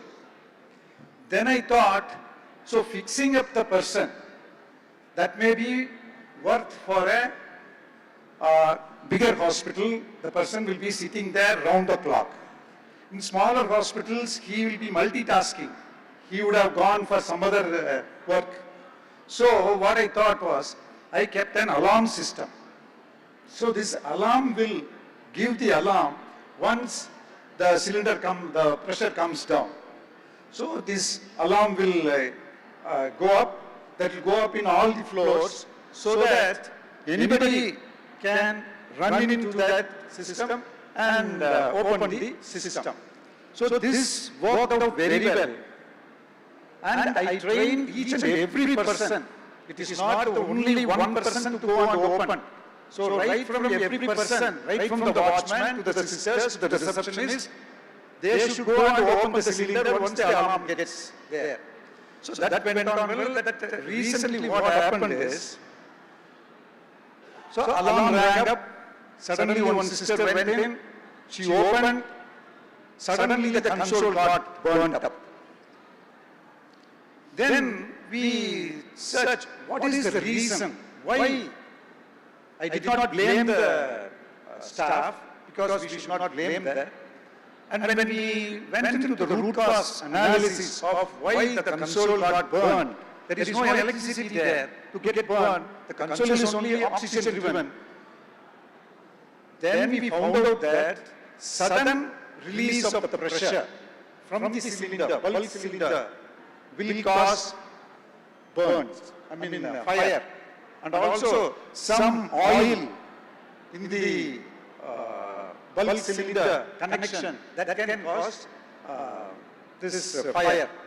This we could, when we went in for the root cause analysis, we found that this sister who opened that, she just opened very fast, immediately, so that from high pressure, the oxygen came out, it got burned. The lesson we learned is, the cylinder person or the console person who has given that system, he should have informed us, or we should have analyzed this, and now we have made a protocol that, and we have trained everyone in this line, and that is the thing. So the message here is, Smaller hospitals, all must be jack of all art. You cannot have masters for each and every one. And everybody must be able to attend to it immediately. So that is the lesson which we learn. Yes, thank you, sir. Thank you very much. Well said about the practical problems. I think. Thank you. I think we're going to Dr. Shiro from Japan. In preparing for this panel, I learned a lot about the history of patient safety in your country, of how it went from, you had a lot of series of mortalities in the early 2000s, and then it became a sort of criminal investigations. The operating theatre was almost a place of criminal investigation. The police used to come into the hospitals. And then over the years, you evolved into a really proactive patient safety system. So we really want to know what India can learn from you went through. Okay, thank you very much. First of all, thank you very much for having me. I am Shinichiro. I'm from Japanese University Medical Center as well as accreditation body in my country. I'm a board member of ISQua. And I'd like to highlight and I'd like to focus on the criminal investigation and the litigation cases and how we addressing it in my country. And in early 2000, one obstetrician in my country was arrested by police because of massive bleeding and maternal death. But the obstetrician was working alone. Only one obstetrician was in the hospital. And there was no big hospitals nearby. So one night, obstetrician performed a cesarean section because there is no big hospitals nearby. But he came across massive bleeding and he can't stop it. And unfortunately, the patient died. And he was arrested. But obstetricians and professors of obstetrics stood up for him. And finally, he was vindicated. And the police department, the head of the police department, finally admitted the inadequate investigation. And after that, a preliminary investigation for medical practices is getting less often and less often. And the Japanese leading political party and my organization and the Ministry of Health jointly launched no-fault-based compensation system for brain-damaged baby. Because brain-damaged baby is really risky and it often ignites lawsuits and occasionally it was criminalized many years ago.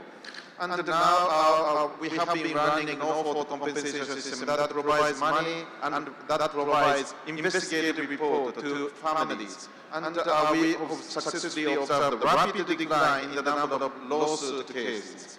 And similar issue is happening in England, in United Kingdom. So late this month, I'm invited by UK Parliament virtually to lecture our no-fault system to members of Parliament in UK Parliament. So thank you very much. That's my experience. Thank you. I think that's a very important lesson to learn, that actually involve the patients, be transparent about what you're doing, and that changes the number of litigations. I think that's what you brought out, right? Yes. Yeah. You are mentioning the engaged patient and family, right? Okay. Yes. We work together, all stakeholders, including patient and family. Right. Thank you so much for sharing that wisdom with us. You heard that blaring horn. I think it's the end of the panel discussion, but I just want to end with one question to all of you, because all of you are from different backgrounds, and please keep it to just one sentence for lack of time. Okay? So if you could change one thing about the system you work in, one thing, just one, what will it be? Dr. Samadev.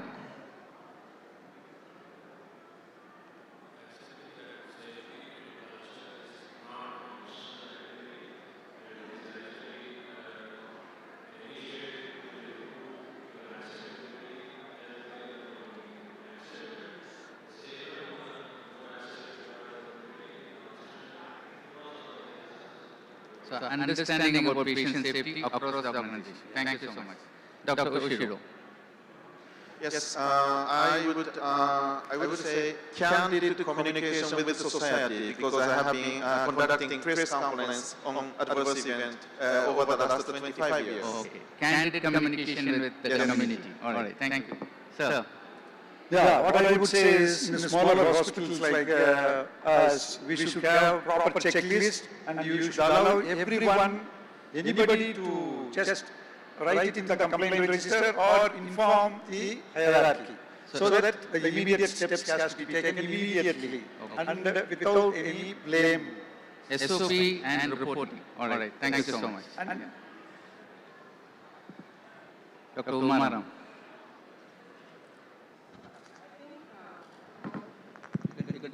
Yeah. So I think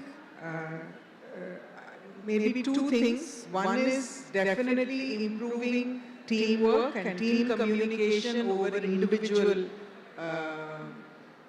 instruction or individual importance within an organization.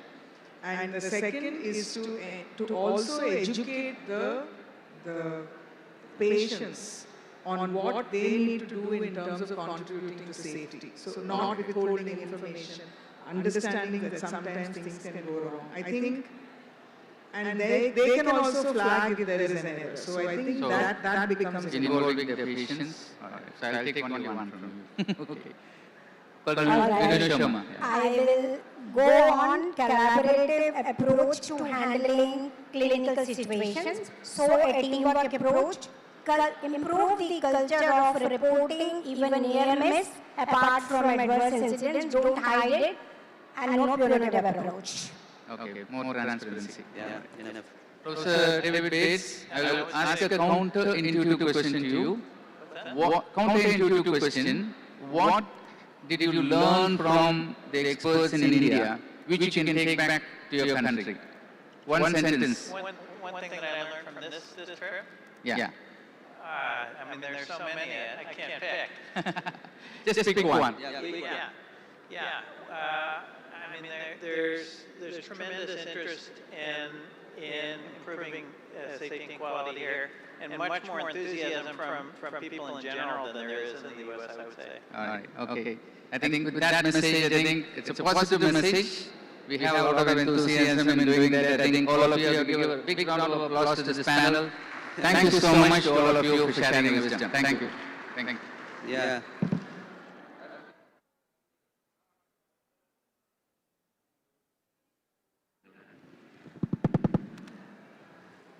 I quickly conclude this session. As we come to the closure of this session, the patient safety failure can occur due to hierarchy, or communication failure, or fear of blame or punishment. That is what is happening in India.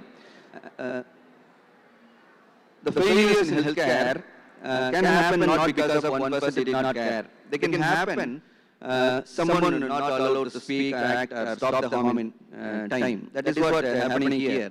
Today's discussion definitely brings out challenges are similar across the countries. At least after this session, let us commit to strengthen cultures where speak up is supported, reporting is encouraged, and learning is continuous. I repeat, speaking up is supported, reporting is encouraged, and learning is continuous. Let me conclude with a quote by Lucian Leaf: human error is inevitable, but harm is preventable. So on behalf of organizers, I thank the distinguished panelists and my co-chair, Dr. Bjo George, and the engaged audience for the meaningful discussion. I take this opportunity to sincerely thank Dr.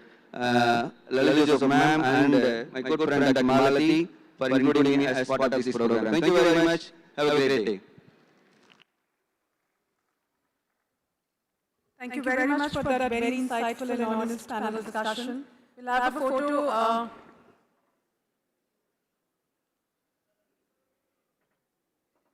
And while the photo session is on, can I request that we have Rebuttal Hygiene India for the product launch, please.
Thank you, team Cahocon.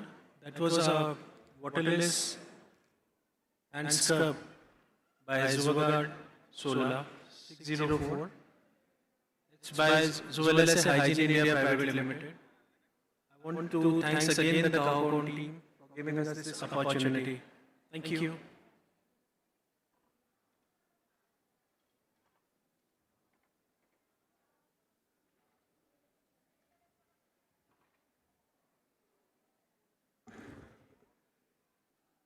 Our next session, Beyond Compliance, Building Cultures of Quality. We now move forward to something that is essential, where the journey begins, not where it ends, compliance. This session invites us to reflect on a deeper question.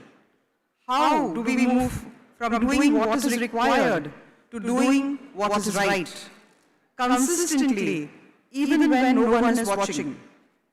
To guide us through this important conversation, we invite the chairperson, Dr. B.K. Rana, founding CEO of Quality and Accreditation Institute, a respected voice who has been instrumental in shaping quality frameworks across healthcare. Dr. B.K. Rana, please.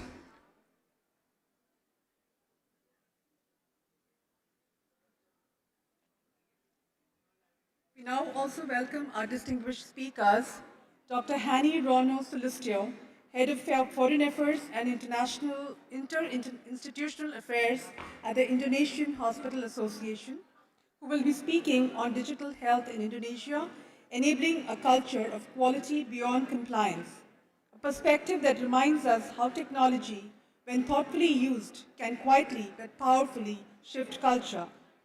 Let's also welcome Dr. Rajni Ashok, Senior Director, Quality at Zuleika Health Group UAE, who will take us through Raising the Bar, Transforming Accreditation into Excellence, a theme that challenges us to rethink accreditation not as a milestone, but as momentum. And finally, please welcome Dr. Rizwan Javed, Consultant in Apheresis and Cellular Therapy at Tata Medical Center, Kolkata, who will speak on FACT accreditation in India, challenges, opportunities, and global alignment. I now invite our experts to take on the session forward. Thank you.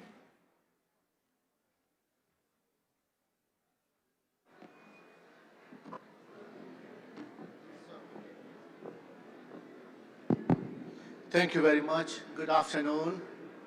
Good afternoon, everyone. I think we are transitioning from good afternoon to good evening. So I think I can say very beyond good afternoon. And that's the topic is precisely beyond compliance, creating cultures of quality. And presence of people like you here in this hall, I think, is very positive for the panel. We were expecting that half of you will leave, but fortunately you stays, and some new colleague joined. So thank you very much, each one of you, for joining this very exciting panel.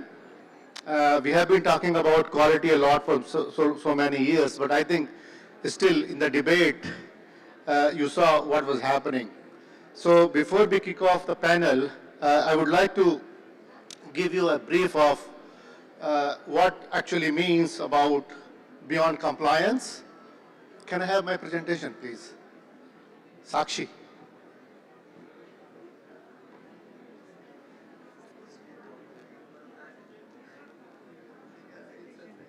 Thank you. It's not here.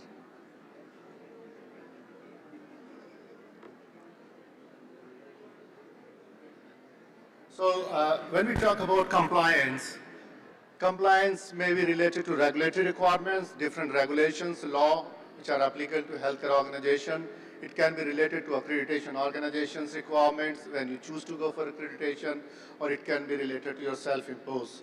You can impose some of the regulations, some of the requirements, some of the criteria on yourself. So it can be against any of those compliances. So how you move beyond compliance and build a culture of quality, and I put 10 commandments over here for your consideration. And these are based on the experience which we have gained over the last 20 years in healthcare in India, and many of the parts of the world we are doing research on.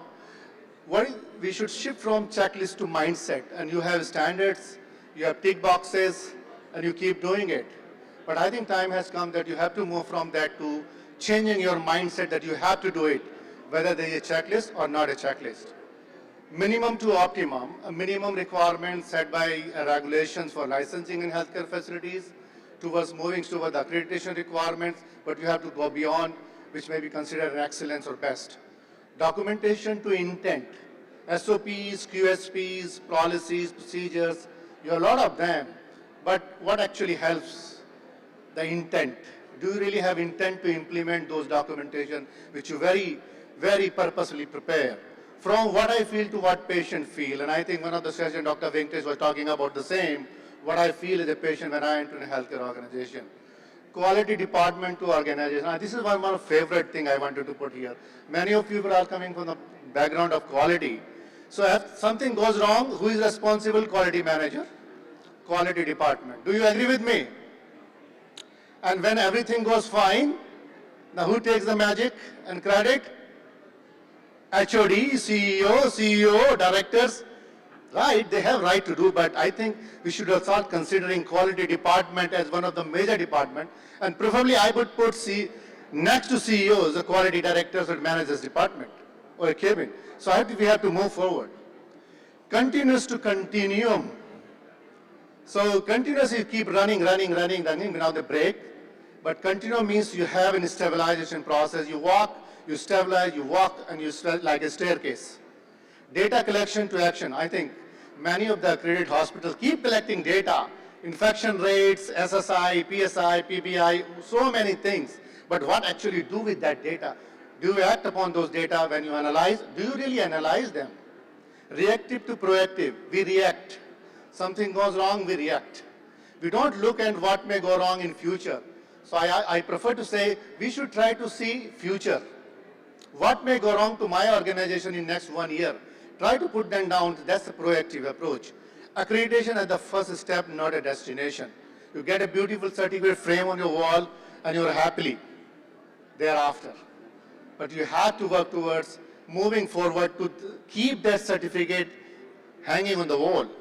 Blame culture to just culture. He did, she did. No, we did. Accept it, declare it, and move forward. So I think these are certain things we would like to, but how it will happen? How it can happen? It can't happen just like this. I talk about, you listen, no, it won't happen. Standards comes in, so standards play a very important role to support, and accreditation provide to facilitation of all these aspects, what I talked about. So standard plays an important role. Accreditation provides a framework, making use of a standard for building culture of quality and safety. So if you have these processes, who will do it? There should be an organization who should be doing it, and that's where the role of accreditation body comes in. You talk about NABI, JCI. Briefly, QAI, Quality and Accreditation Institute, is an internationally recognized accreditation body, providing 24 accreditation program as I speak. You may not read it, but we have pre-hospital, hospital, and post-hospital care accreditation standards. I'm very happy to see Rizwan coming here talking about FACT, JC standards. We have developed SCT, hematopoietic cell transplantation or bone marrow transplant center accreditation program, first in India and second in the world after FACT JCE. So we have very unique programs which support organizations even beyond accreditation as a hospital for specialized care. We are recognized by CGHS for empanelment as equivalent to NABH for all incentives which you may like to go for. And you can see the latest MOA of CGHS mentioning NABH, JCI, NHSRC, and QAI in their own official document to give you the confidence. Karnataka Private Establishment Act recently amended the act that if you are accredited by any of these three agencies, NABH, and QAI, you would not be inspected for registration or re-registration. You will be granted in 10 days without any inspection. So that's the power of standard and accreditation. We are present in 15 countries as I speak. So what is important for us beyond compliance is get it right, make it safe. You can't choose to decide. You have to choose what is best for the patient and patient safety. So you need patients' involvement. You need healthcare workers, all of you involvement. You need managers, CEOs, and directors to be involved, policymakers, obviously, the government, regulators, and civil society and partners which help organization to create culture of quality. So I think this is what the context is for three of the panelists we have here today. We have Rizwan, we have Rajniji, and we have my colleague Jano from Indonesia. They will be talking about three different things, how they move towards excellence, even beyond compliance. So I think I just finished my presentation. I would like to invite the first speaker, Dr. Ronnie from Indonesia, talking about digital health in Indonesia beyond compliance. You can do this. Over to you, Ronnie.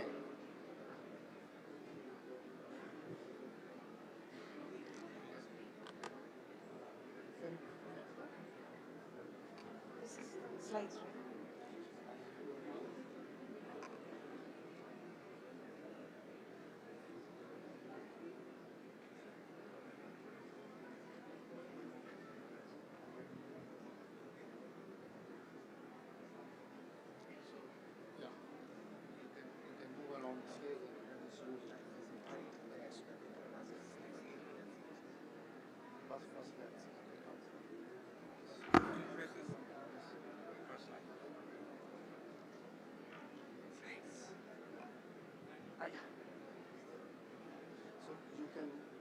Okay, we can.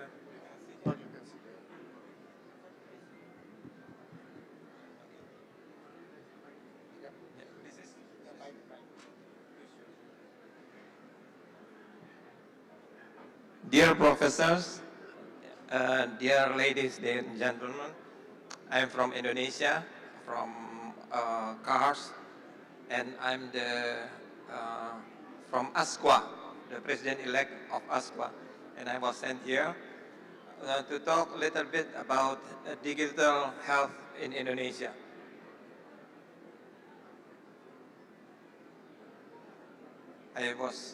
This is the principles of the health program in Indonesia.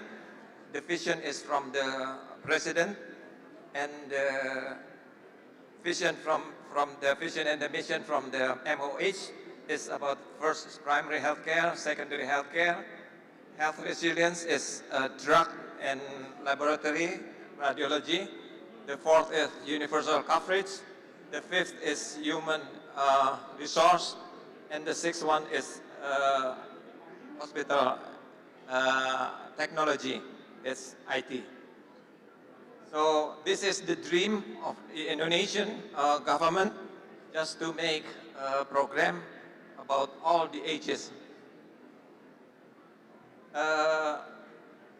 The first one was the MOH.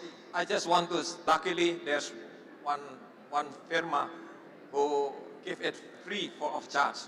So maybe 2,000 hospitals use them. So it's about 400 plus health system is there in Indonesia, and about it's saving costs for paper accreditation.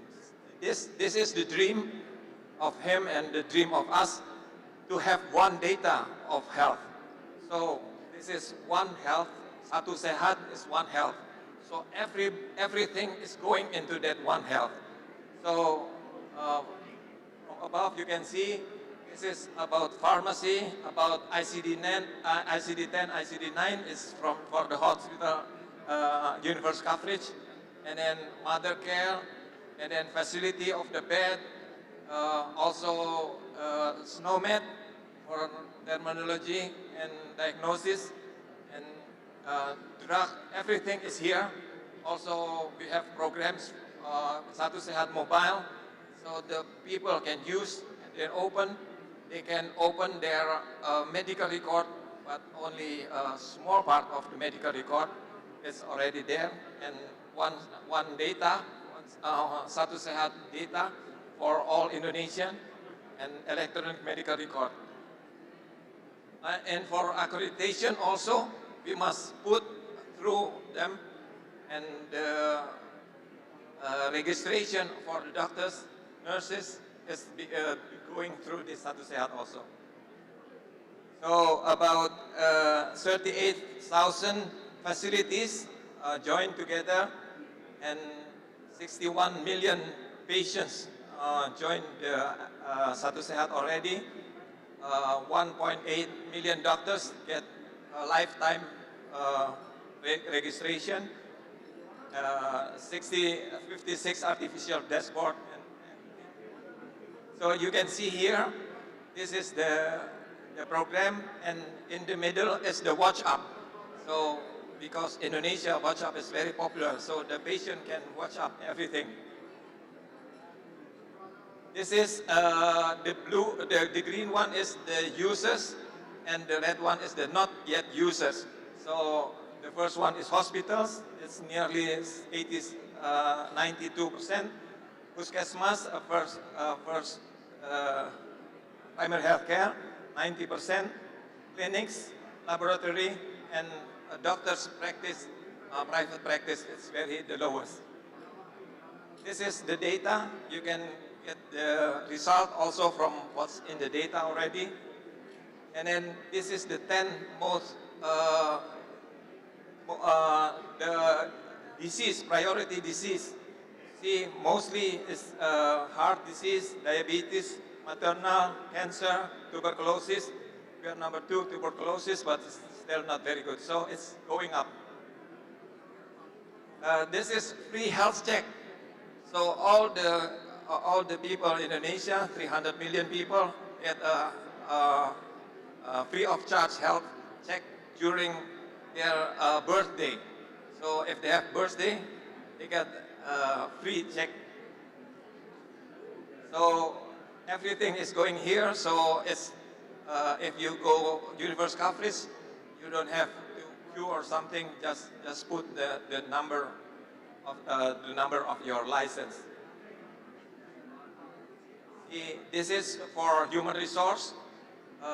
This is if you want to queue and you want to know where this hospital need everything, need nurses, everything is here. So it's one data, so everybody got the data. Yeah, this is for the people. So the people can, it's about stunting, so it's going with the CADES. So people can check, monitor supplement. This is, you get from, if you got screen, they will know a little bit about that screen. They will know a little bit about you. This is the data also. This is digitalization for children under 5 years here, and we can see this is the good one and the bad one. This is the ultrasound. Ultrasound is going to the primary healthcare, so they can put it here and they can ask to the doctor or to the OBGYN whether it's good or not, something. It's in the and then this is the president priority about food. So they give free food for the school children. This is our minister, he's a banker, and he do many things about IT. I think that's all. Thank you very much. Thank you, Dr. Hani. Thank you very much for the presentation. Moving on to the next, Dr. Rajani. She's going to talk about raising the bar beyond accreditations towards excellence. Over to you, Dr. Rajani. Next. You start. So.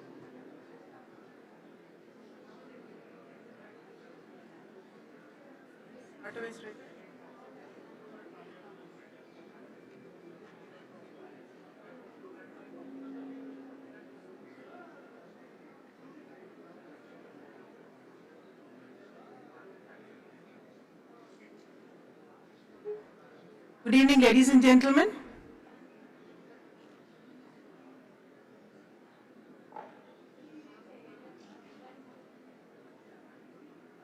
Greetings from Zuleika Hospital, Sharjah and Dubai and the United Arab Emirates. Our both hospitals have been accredited over several years with the Joint Commission International and our laboratories have the College of American Pathology accreditation. We have been using these accreditations as frameworks to win several certificates of excellence and awards over the years. Often we think that once we have accreditation, we have attained excellence. But the actual answer is, have we? No. Why is it so? This is because while accreditation meets the standards, excellence challenges us further and raises the bar. Excellence makes us outstanding. Friends, today I invite you over the next few minutes to join me as I take you through the journey that Zuleika Hospitals shared from accreditation to excellence. Like any other organization, when we embarked on the accreditation journey, the major challenge that we faced was the staff misconceptions. The staffs were anxious, fear of being inspected by outsiders, having opinions of outsiders thrust on them. Probably they would be blamed if there were non-compliances. In the middle of their work, they would find other time-consuming work which would add to their anxiety and stress.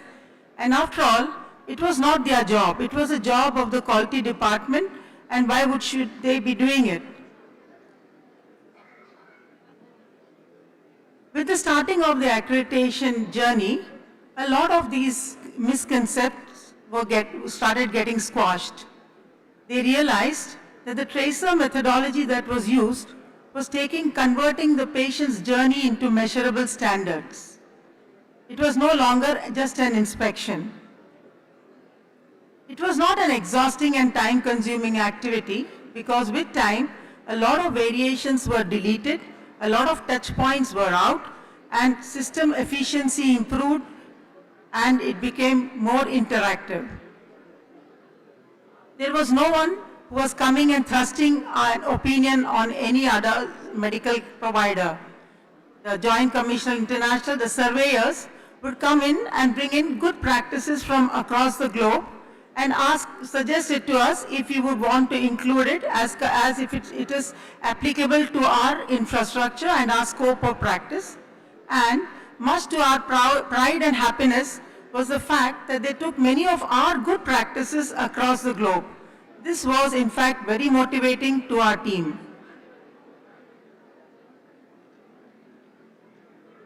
Was this a task only of the quality department? Initially, that is what it was considered to be. We heard some speakers also earlier mention this concept that is there in an organization-wide concern. With time, we started taking inputs from the staff in making our policies. The quality department became a facilitator department, and policy making now became an organization activity, increasing the accountability of staff and making it more interactive and more sustainable. Were staff forced to change their ways of work? No. They realized that when positive outcomes come with using evidence-based practice and standardization of practice, the logic of using evidence-based practice was realized, and a lot of variations in practice declined. Accreditation is a strong bridge that takes administration policies to the bedside. A palpable change that was seen was a change in the culture. What was considered as non-compliance or errors were now marked as areas for improvement, the birthhouses of many processes. This was a leadership-driven movement. This improved the reporting and transparency in the organization. The staff started developing your own mistake culture. A fair and just culture was born in the organization.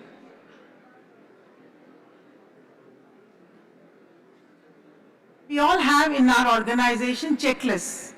We tick checklists at different types or times of our jobs to see if an activity is done. But with accreditation, this concept of ticking the checklist changed. It was not to see if it was done, but it was to see how it was done. These checklists were used now as performance tools. the mindset changed.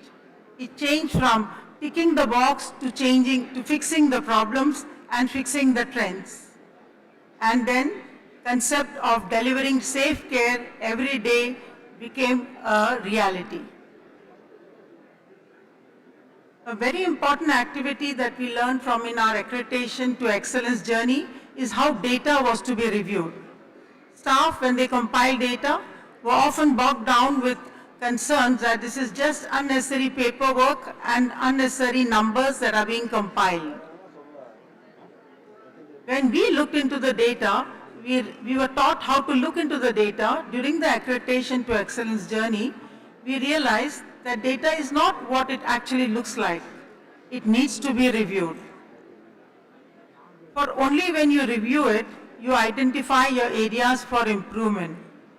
Actually, your KPIs and your indicators of data analysis should be reviewed and as like a vitals monitor, where you should identify the spot risks of your organization.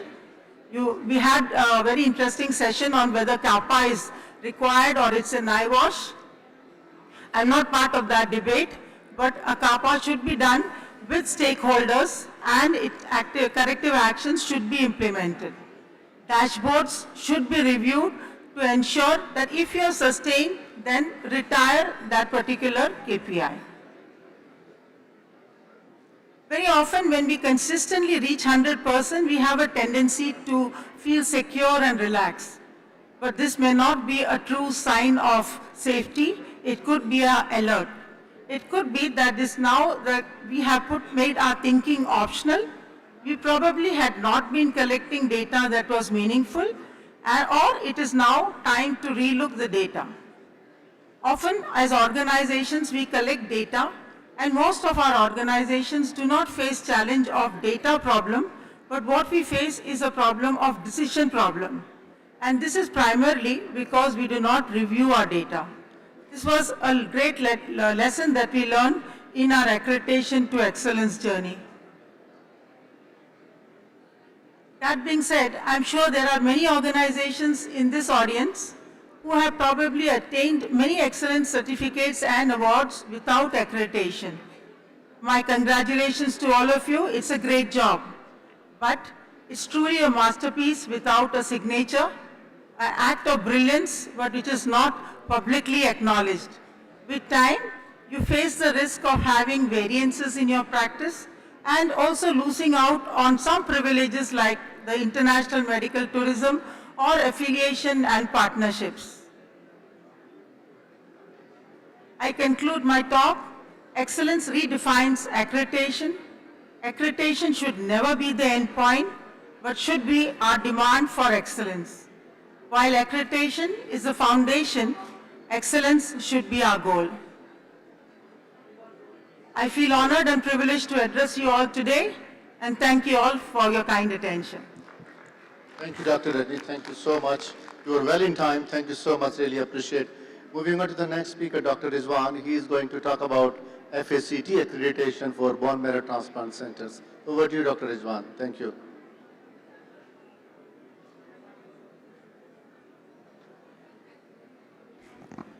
Hello. Yeah. Good evening, everybody. I am trained in apheresis and cell therapy, but I also serve as a fact inspector. Now, for those who are wondering what it is all about, it's about Foundation for Accreditation of Cellular Therapy, which is based in the US. And its counterpart happens to be JC in Europe.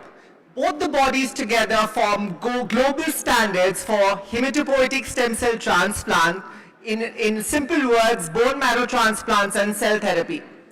Now, what I'm here to do today, in 7 minutes, I'm supposed to share my journey, as we are the first center and one of the two in the country, or rather South Asia, at Tata Medical to be fact accredited for our transplant program. But I think in the paucity of time and the best interest of the audience, I would do away with chest thumping and focus on how the challenges that exist before us, because we have in our audience a very beautiful audience comprising of administrators, doctors, nurses, and quality professionals. So to this mixed audience, I would like to share as to how we overcome challenges to set ourselves with opportunities that could align us globally as we talk more often about Vishnu Guru these days. I have no personal vested interest apart from my current employment at the backdrop of the hospital that you can see, which is Tata Medical Center. And if I have to introduce with the landscape of bone marrow transplant cellular therapy in India, then a quick snapshot would tell you that in India, we roughly have 120,000 cases of blood cancers diagnosed every year, out of which, so far, 27,000 transplants have been done till date, ever since the first transplant happened in 1983. And out of this number, 80% of the transplant happened in the last 1 decade. Now this is significant because as we grow rapidly and do 3,000 transplants every year, increasing the number of transplant centers for over 114 that we see, it is important to note that as a growing country with a vast need, we have an unequal rapid expansion, and that's costing the quality in big way. Infrastructure is unequal. It is poor at some places, sparse trained workforce, because for a critical specialty as transplant, it is not as quick as admitting a patient into a ward and giving chemotherapy. You also have to set up facilities for collection, processing, and that requires, in most of the centers today in India, are outsourced because they involve more investment in terms of time, manpower, and money. Now, how does it impact us? If we grow on unequal scales, having this robust expansion without getting in quality, it leads to inconsistency in service and leads to a poor global reputation and credibility. So out of these 104 which are there, if a couple of them don't do well, it brings a bad name to all of us. And that's why, to match up with the scale, quality is imperative to improve. Now, I personally would like to suggest, in my 2 cents to the discussion on CAPA, that there is no final destination to quality. It is a self-improvement exercise, and it is no less than a project.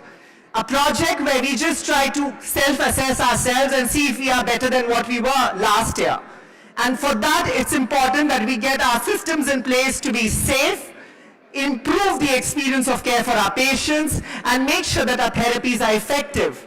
And all this in real time, done in a systematic approach to assess it.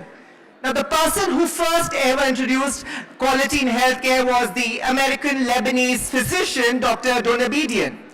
And to go by his model, there was just 3 spots, which were structure, process, and the outcomes.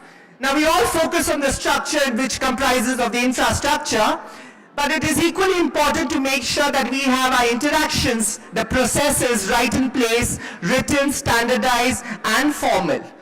And most importantly, assess the outcome. Having treated the patient and losing them to follow-ups would be a tragedy, because having the morbidity, mortality data of our patients is equally important. And why do we need this? And assessing all these fundamental pillars of quality are accreditation. I cannot overemphasize why accreditation is important, which is done by third parties, independent. In simple words, it's a peer review exercise which does not only cover the transplant program, but also the collection and the processing, making sure even the donor goes home well, not just the patient. And then the only 2 bodies in the world is FACT and JC, which have, for these niche specialty areas called hematopoietic stem cell transplant. Now, making a biryani is not easy. You need to have it in the right ingredients, in the right proportions. And that's what the different structure in quality is. Now, I cannot overemphasize to quality professionals here that apart from infrastructure and personnel, quality management systems, SOPs, we need to be also regulatory compliant with consent forms and labeling our products, because in the world that we live, where products fly in 24 hours from one continent to the other, depending upon where the donor has been matched, it's important we label them not with handwriting, but a standardized labeling system. And that's how important it is. Now, when we started this journey in Tata Medical Center, Calcutta, the program was already in its 10th year. So we already had the infrastructure in place. So what were we about to do? All that we were set out to do was make sure that we have a work plan or a flow chart of our workflow to ensure that the flow is appropriate. Environment, even air-conditioned hospitals have air handling units. But it's important to maintain those cleaning records and actually in real time check for the temperature and humidity.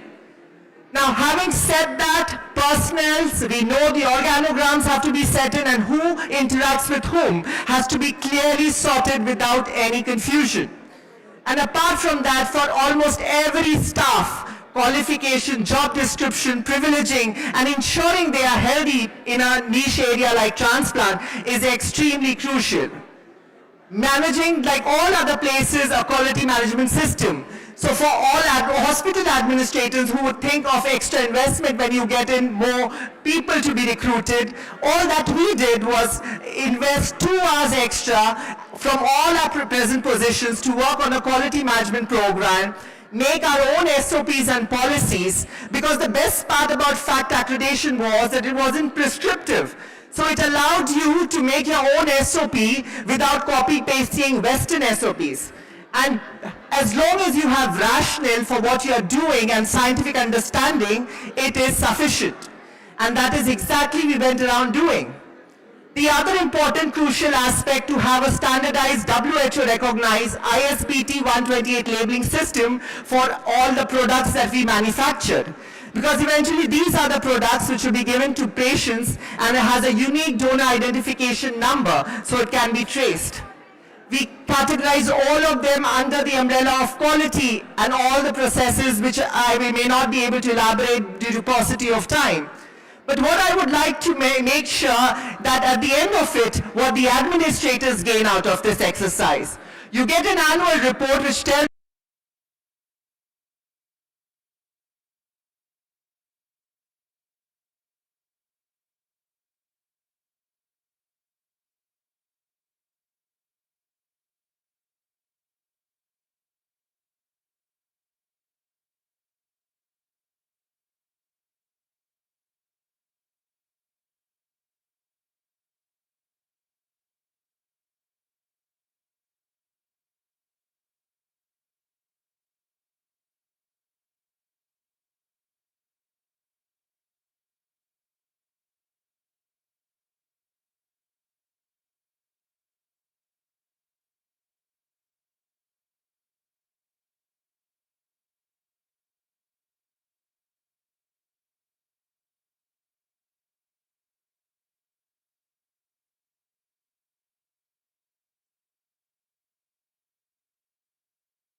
the world as far as to Chicago and New Jersey and Boston.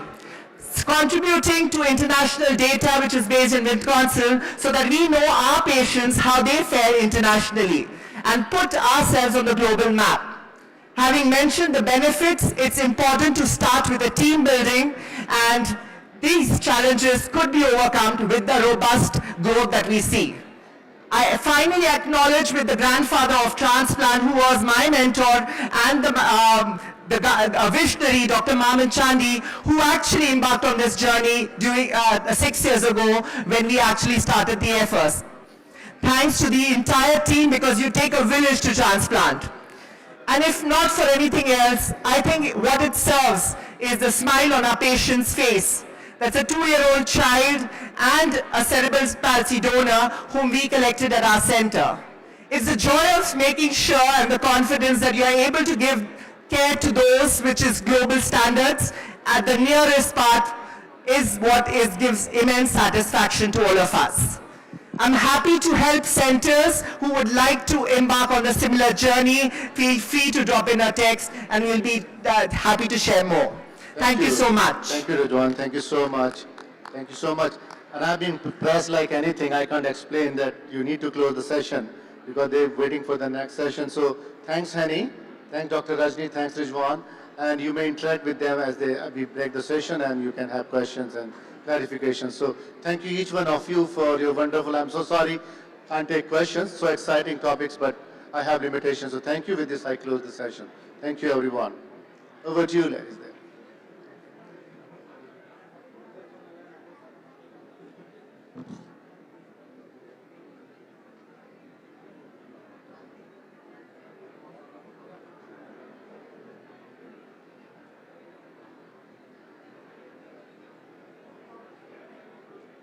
Thank you very much for that very comprehensive and an elaborate session. While they click the photographs, let me announce the next session for today. So we're going to transition from this session to move on to our special address, a moment to distill, reflect, and take something very tangible back with us. We are honored to have Dr. C.M. Bhagat, Medical Director, Bhagat Hospitals Private Limited, New Delhi, as a chairperson for this segment. Thank you, sir, for being with us today. Our speaker for this address is Dr. Munish Chauhan, Additional Director, Critical Care Medicine and ECMO Specialist at Fortis Memorial Research Institute, Gurgaon. He will be speaking on managing outcomes in critical care settings, evidence in managing patients with fecal management systems. Over to you, both of you, sir. Thank you.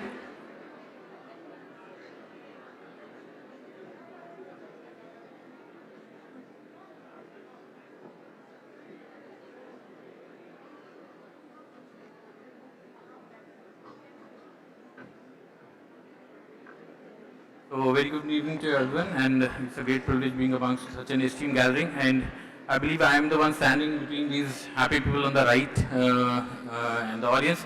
So I'll try and wrap it up quickly. So yeah, so I think we'll be changing the flavor of the evening right now, because now I'm a clinician. I'm not good with numbers. I know that bed sores, as we call it commonly, or ICDs, or whatever you might call it, we know it is a quality parameter. Hospital-acquired pressure injuries are serious quality parameters, but these are not numbers. I speak for the patients, okay? The patient who are talking, who actually suffers these bed sores, it's difficult to explain it to them. So I won't be going through the whole paradigm. I'll be talking about one aspect of handling these pressure injuries, or whatever you might call them in our lingo, but it is the fecal management system. The commonest site of pressure injuries is the sacrum, the buttocks area, the bottom, and feces is something which can dirty it, which can cause it to fall. Now, there are standard applications, there are certain adaptations that we have done over the past 10 years. We've been using it in our centers, we have been using it in ECMO patients and C. difficile patients. Okay?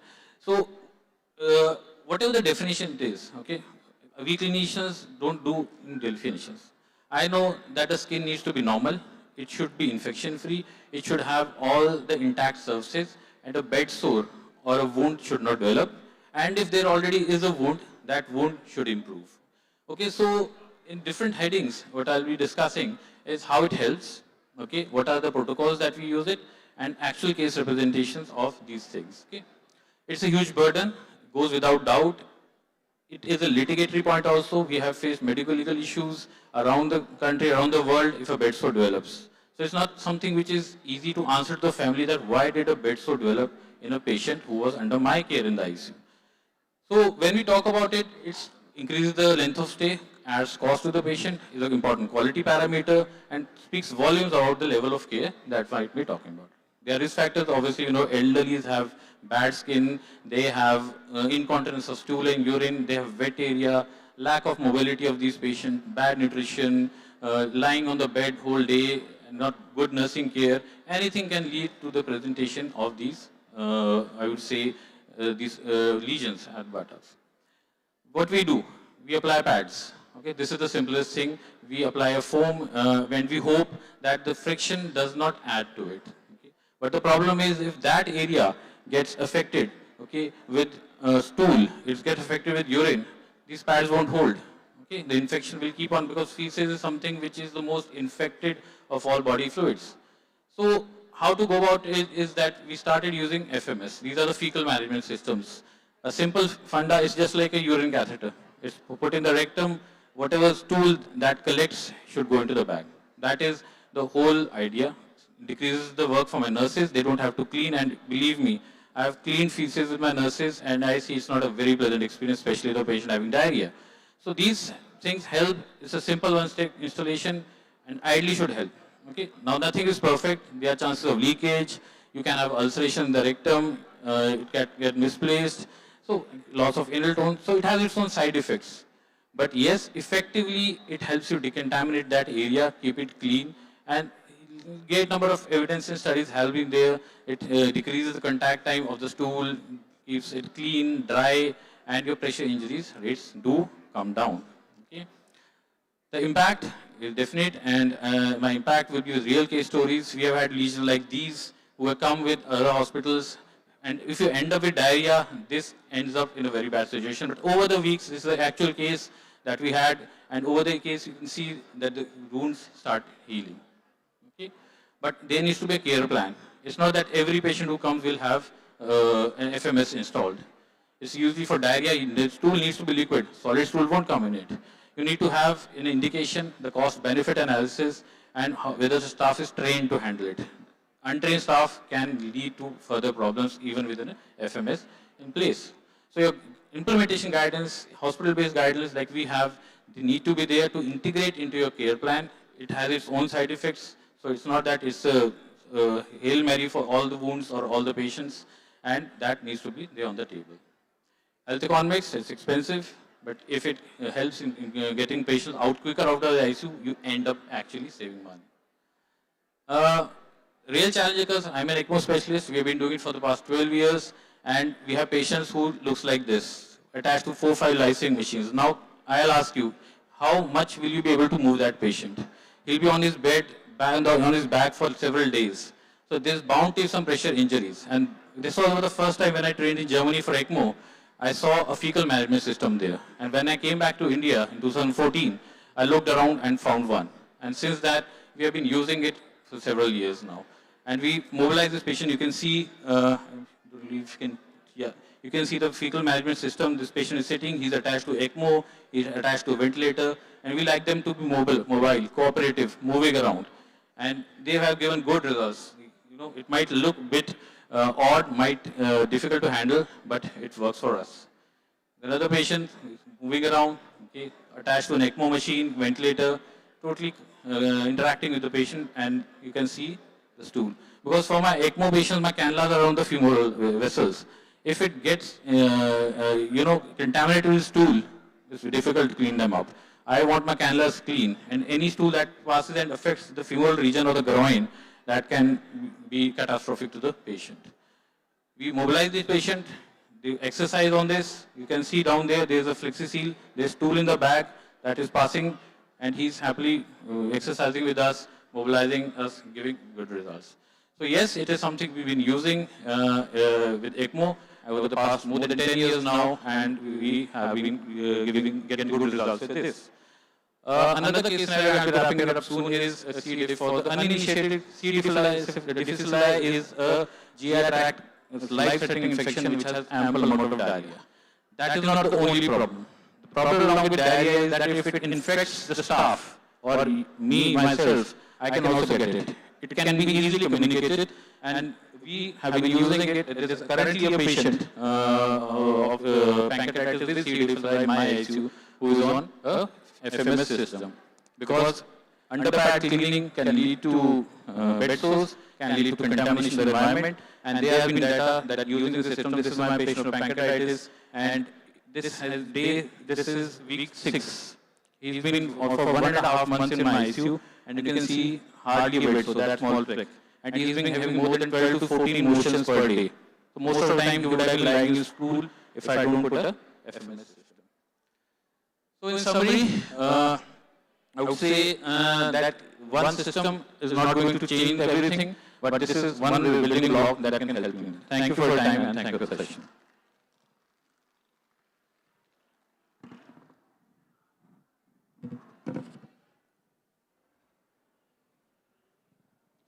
Dr. Manish, you gave a very good solution to a complex problem in ICU bedridden patients.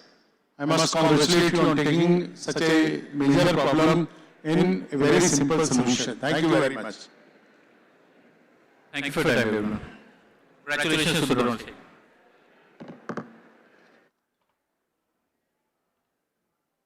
Thank you very much, sir. As we come to the close of today's journey, let's take a moment to relive some of the highlights. I now invite you to watch the wrap-up video of day 1 for all of you. Thank you.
After a day packed with inspiring speeches, engaging sessions, and maybe a few coffee breaks, it's now time to move on with the next part of our day 1 of Cahocon 2026. And this is not going to be a session again, but it's going to be the much-awaited graduation ceremony. It's now time for us to celebrate the achievements of our amazing graduates. To take it forward, I now invite Dr. Sunil C. Munkur, Chairperson of the Caho Academy, Dr. Malati Murugesan, Co-Chairperson, Caho Academy, and Dr. G. Patwari, Secretary, Caho Academy.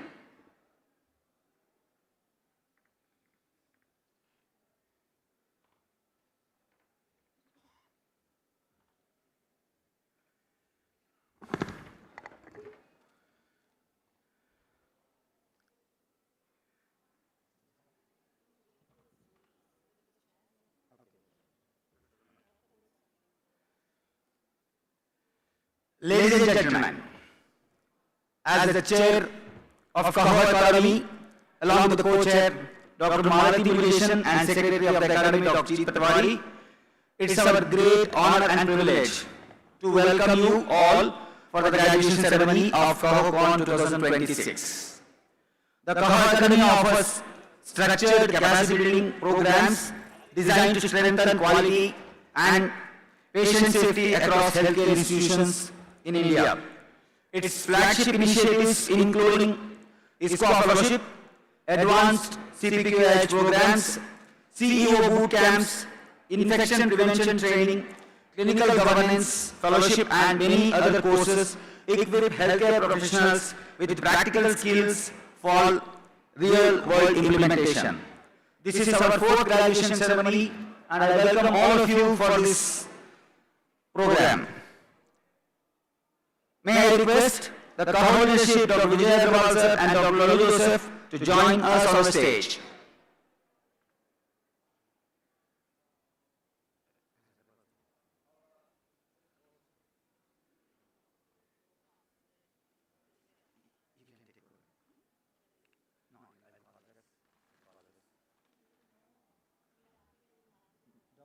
Sir.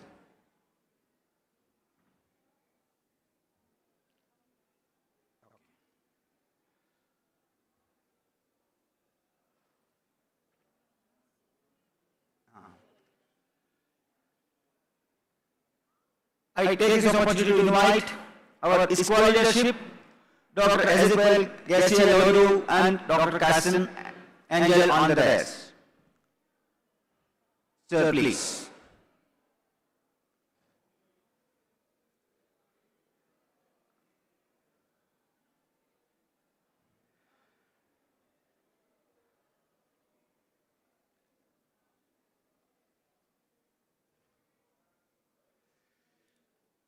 I request all the program directors to occupy the seats on the dais. Dr. H. Annie Nonu Sulistio, Dr. Parivalan Rajavelu, Dr. Parag Grindani, Dr. Rahul Deshmukh, Ms. Gracie Matai, Dr. Megha Wadhwa, Dr. Apurva Kumar Pandya.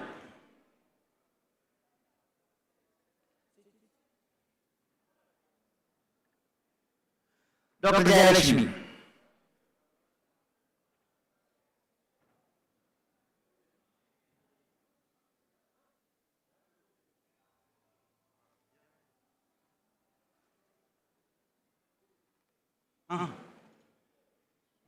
Dr. Hani, please.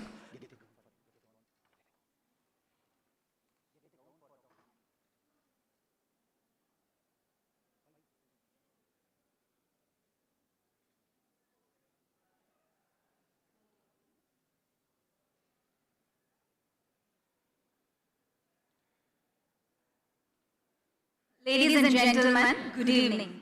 We are deeply honored to have with us as the chief guest of this graduation ceremony, Dr. C. Sailendra Babu Sir, IPS.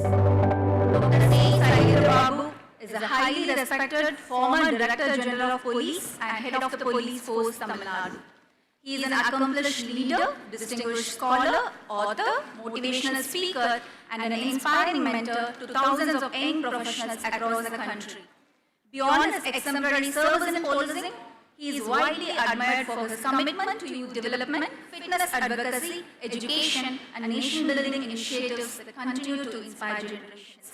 Sir, we are privileged by your presence today as our chief guest, and I request you to please join us. I request all the dignitaries on the stage to please raise and welcome Dr. C. Sailendra Babu with a round of applause, audience.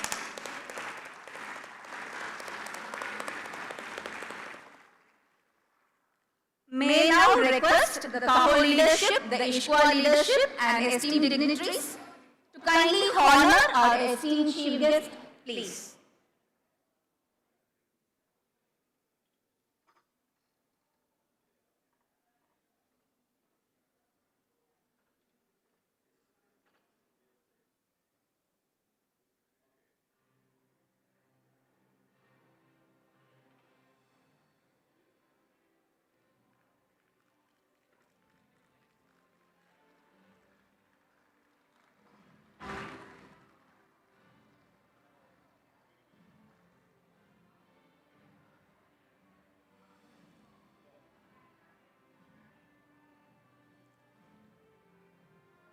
Thank you so much. I request all the dignitaries on the stage to be seated, please.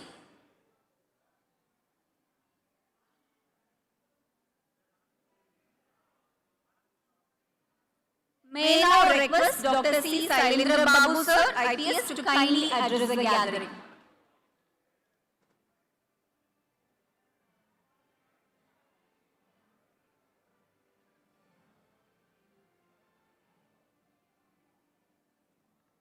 Distinguished dignitaries on the dais, Dr. Vijay Agarwal, Dr. Lalu Joseph, remarkable leadership of the CHO, our esteemed colleagues from ISQua, distinguished foreign dignitaries, ladies and gentlemen, good evening to each and every one of you. I stand before you this extraordinary gathering with a sense of deep privilege, and I confess with a touch of personal wonder. My career was spent in the service of law and order, not medicine. I have managed crime scenes, not operation theaters. I have tackled the fugitives, not pathogens. Yet tonight, in this room full of quality champions, I feel entirely at home because what I see in you is exactly what I spent for decades trying to build within the Indian Police Service. A culture of accountability, of system thinking, and of relentless commitment to the people you serve. The organizers this conference have chosen 3 words as their theme: technology, touch, and trust. 3 words, 9 letters. But within them, I believe, is contained the entire future of health quality. I would like to share a story from my own service that health is wealth, health is happiness, and you people are the reason for the happiness of more than 150 crore people. We are living through a singular moment in Indian healthcare.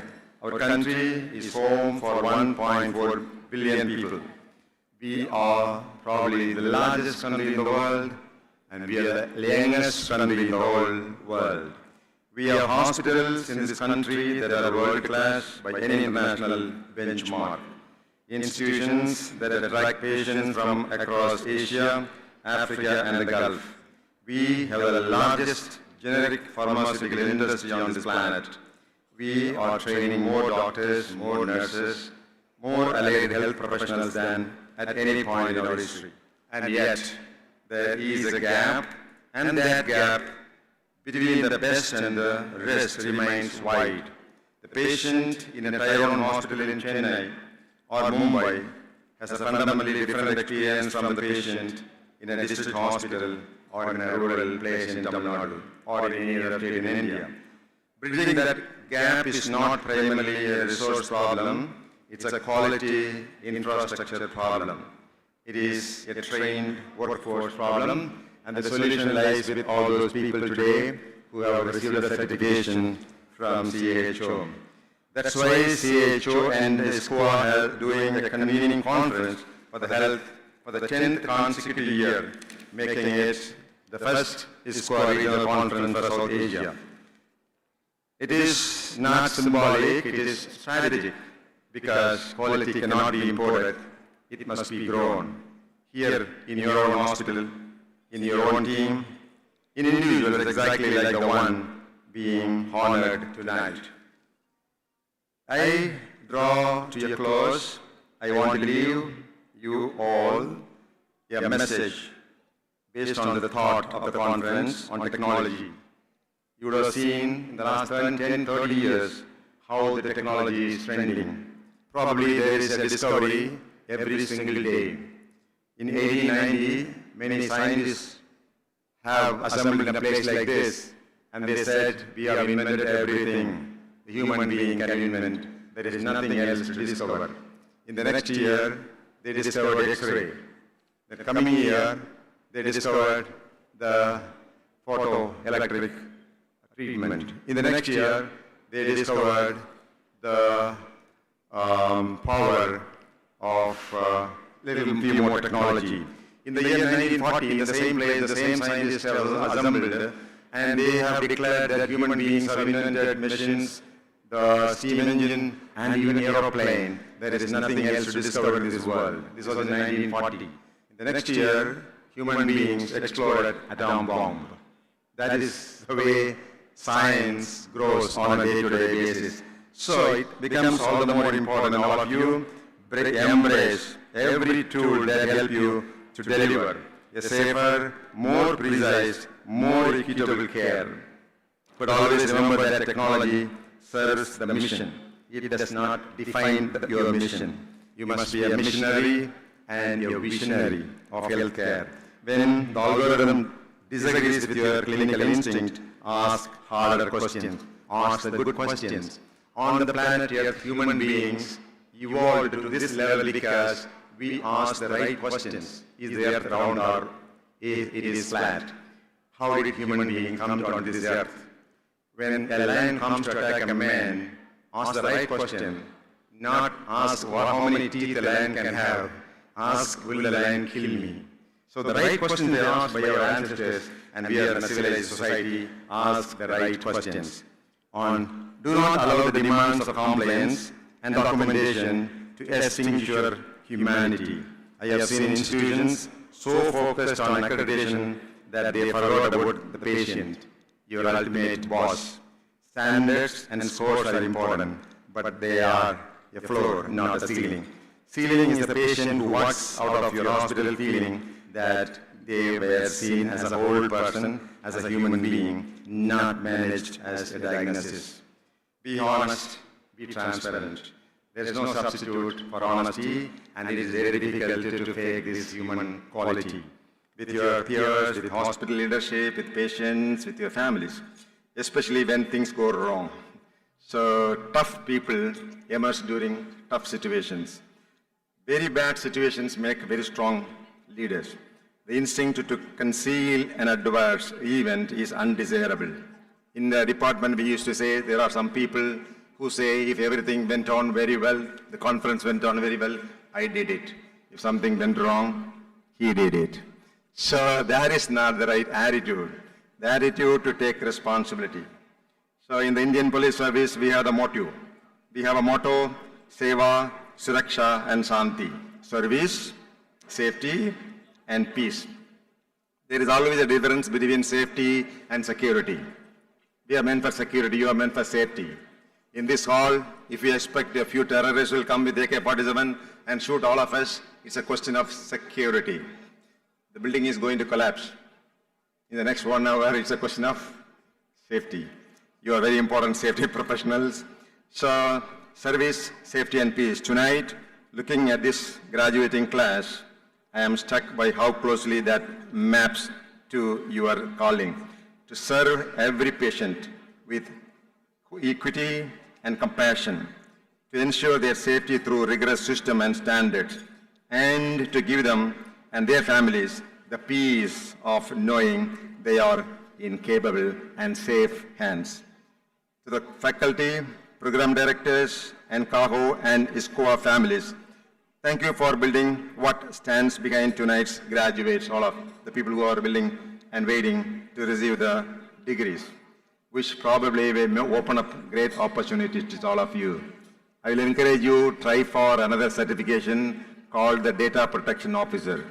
You may get even salaries 10 times larger than what you are getting.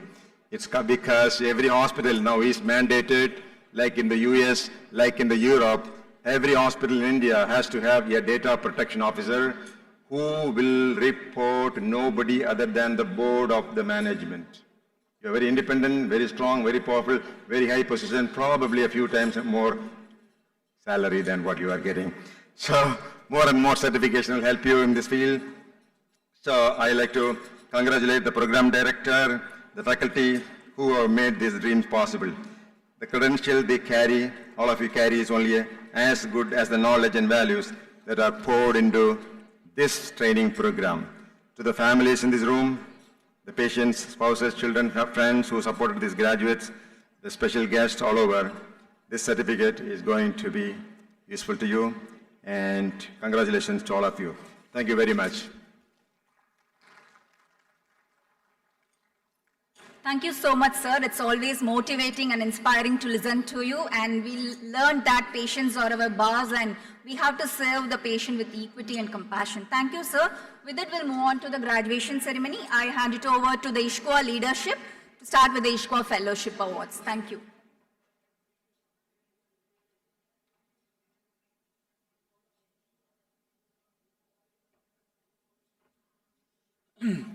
Well, good afternoon.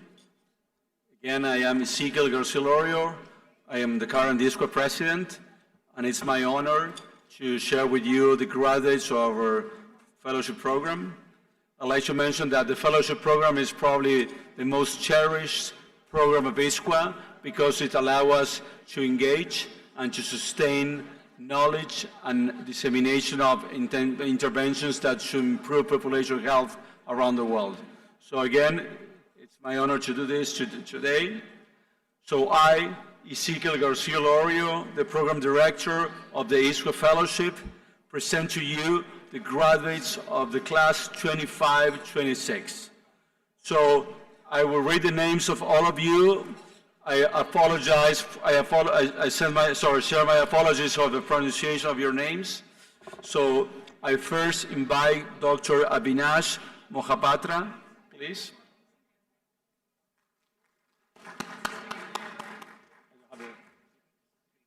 I know, we'll read it. Don't worry. He's the one. Okay, good. Now we'll start reading the names, and you will follow the cue. Dr. Afan Sami Rayin, please. You in order, please. Dr. Aninda Chacharchi, please. Go ahead.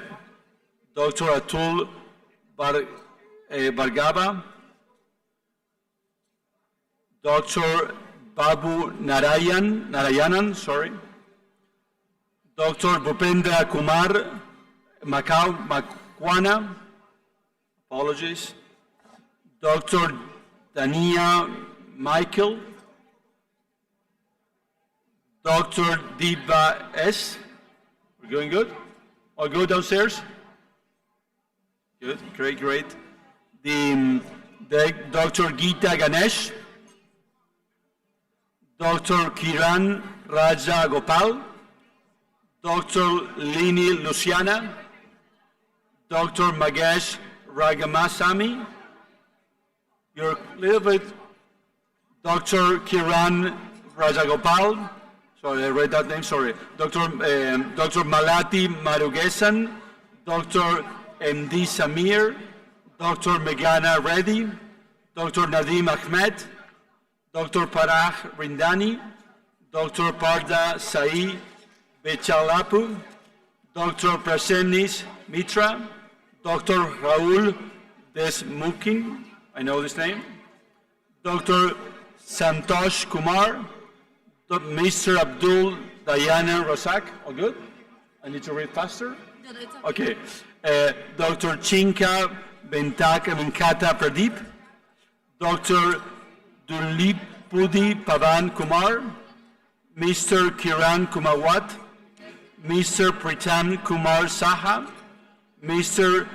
Ranjit Krishnan, Mrs. Krishna Priya, Mrs. Bina Vasudevan, Mrs. Anusha Kotandaraman, Mrs. Devata Das, Mrs. Kavita Krishnan, Miss Manisha Pal, Miss Payal Taker, Miss Suchitra Gautaman, Miss Marie Nisha, Dr. Sunita Saldana, and Dr. Sana Asim.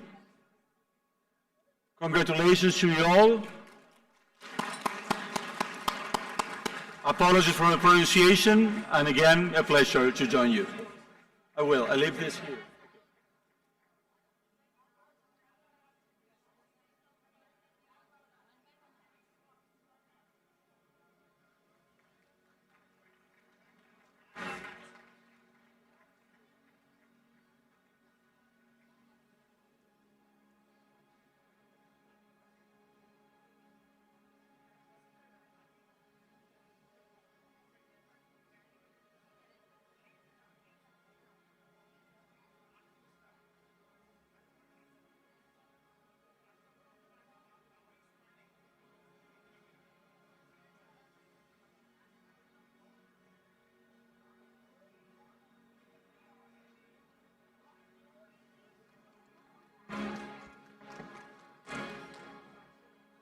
Honorable Dr. C. Shailendra Babu, I, Dr. Sunil Munkur, Professor of Pediatrics, Kasturba Medical College, Manipal, and Chairman of the Caho Academy, the Program Director for Advanced CPKH of Caho, present to you the graduates of 2025-26.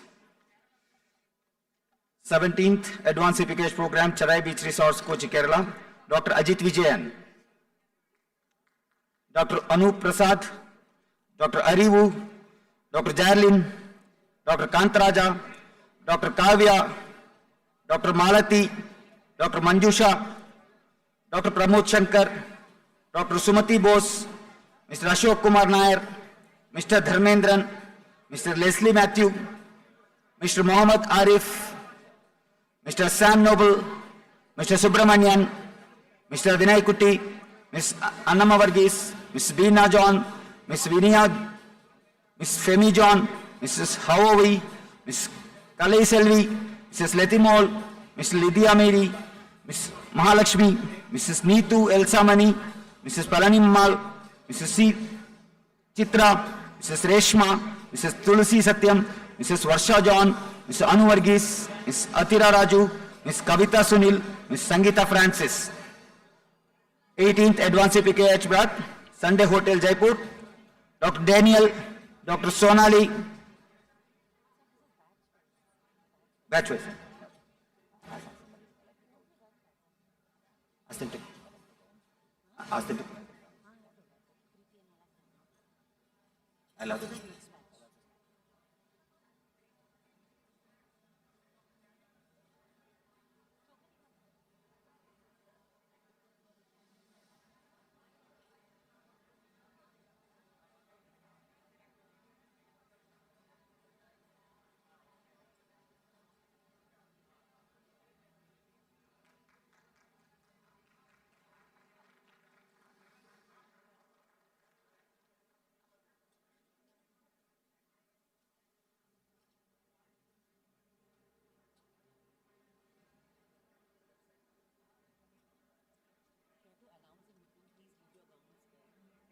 th Advanced CPKH at Sunday Hotel Jaipur, Dr. Daniel Isra, Dr. Sonali Tiwari, Dr. Surabhi, Dr. Suresh, Dr. Vansh, Mr. Virendra, Mr. Yogesh, Ms. Kamalesh Rani, Ms. Monica Jain, Ms. Geeta Rani, Ms. Riddhi Hemant Roth, Ms. Sayanti Nag Chaudhary, Dr. Shruti Sureka.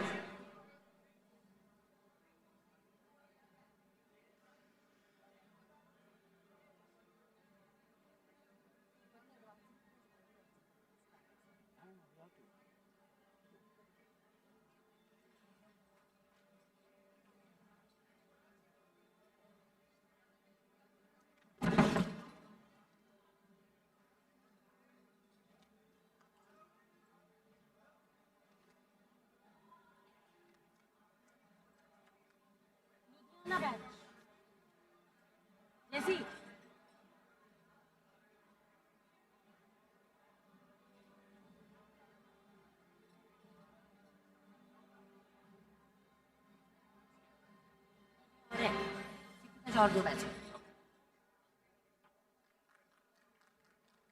The 19th batch from CPKH Ludhiana, Ms. Sayan Chakravarti, Ms. Navdeep Kaur, Ms. Prerna Singh, and also 20th Advanced CPKH from Kokonistiko Village, Palachi, Dr. Arvind Kumar Karupam, Dr. Emmanuel Satish, Dr. Ramesh Babu, Dr. Maitri, Dr. Praveen, Dr. Kalaivani, Dr. S. Deepak Narayan, Dr. Cyril, Dr. Sriram, Dr. Sunita, Mr. Chokalingam, Mr. Damodaran, Mr. Jagin, Mr. Karthik, Mr. Nandagopal, Mr. Prakash, Mr. Prem Kumar, Mr. Poneshan, Mr. Vijay Kumar, Ms. Ambika, Ms. Angeline, Ms. Chandrakala, Ms. Divya, Ms. Hemalata, Ms. Subbalakshmi, Ms. Kalpana, Ms. Kavita, Ms. Margaret Elsie, Ms. Persis Bomi,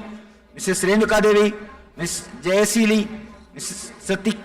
Tangaraj, Satyakani Tangaraj, Ms. Sharmila, Mrs. Shiva Shankari, Mrs.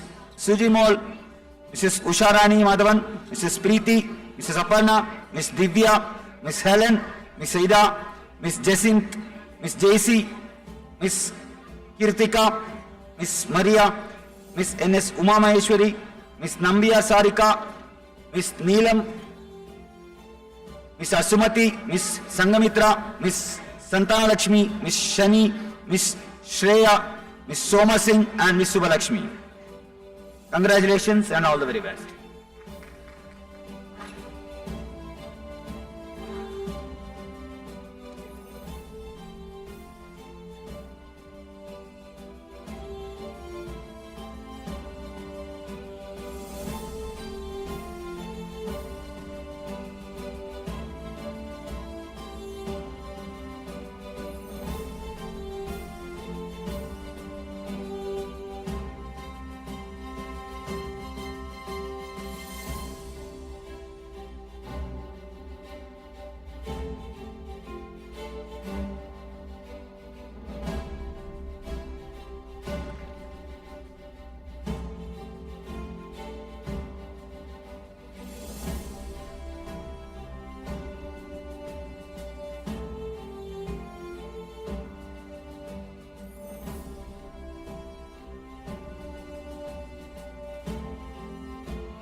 I invite the program director, Dr. Vijay Agarwal, to come up and announce the participants.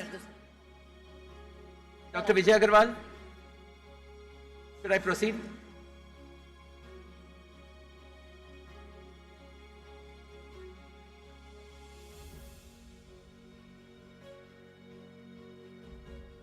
पढ़ना है आपको.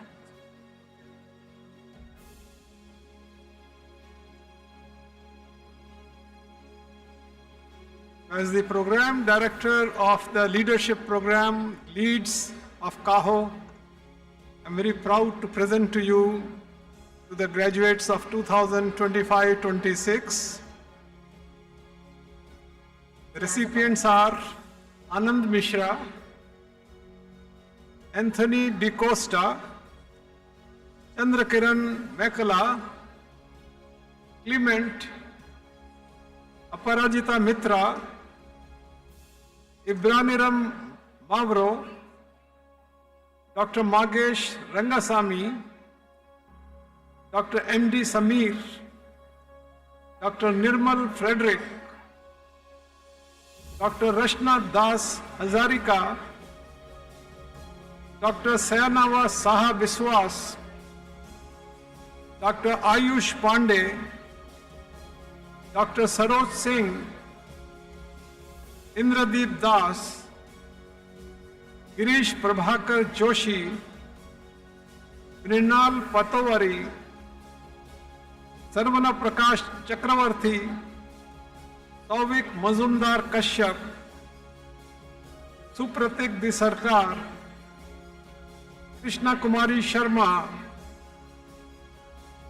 Mary Vairalang Lindor, Krishna Priya, Mary Nisha,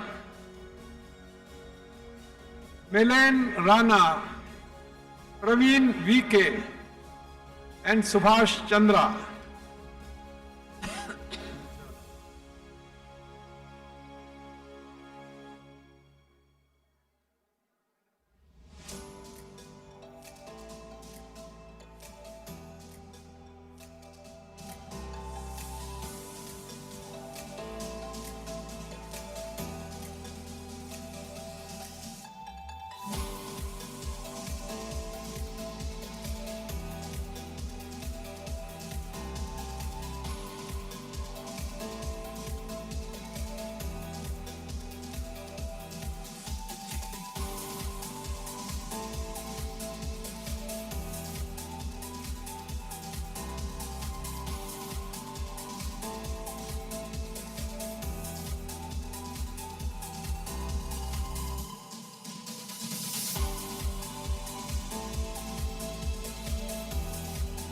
Follow this.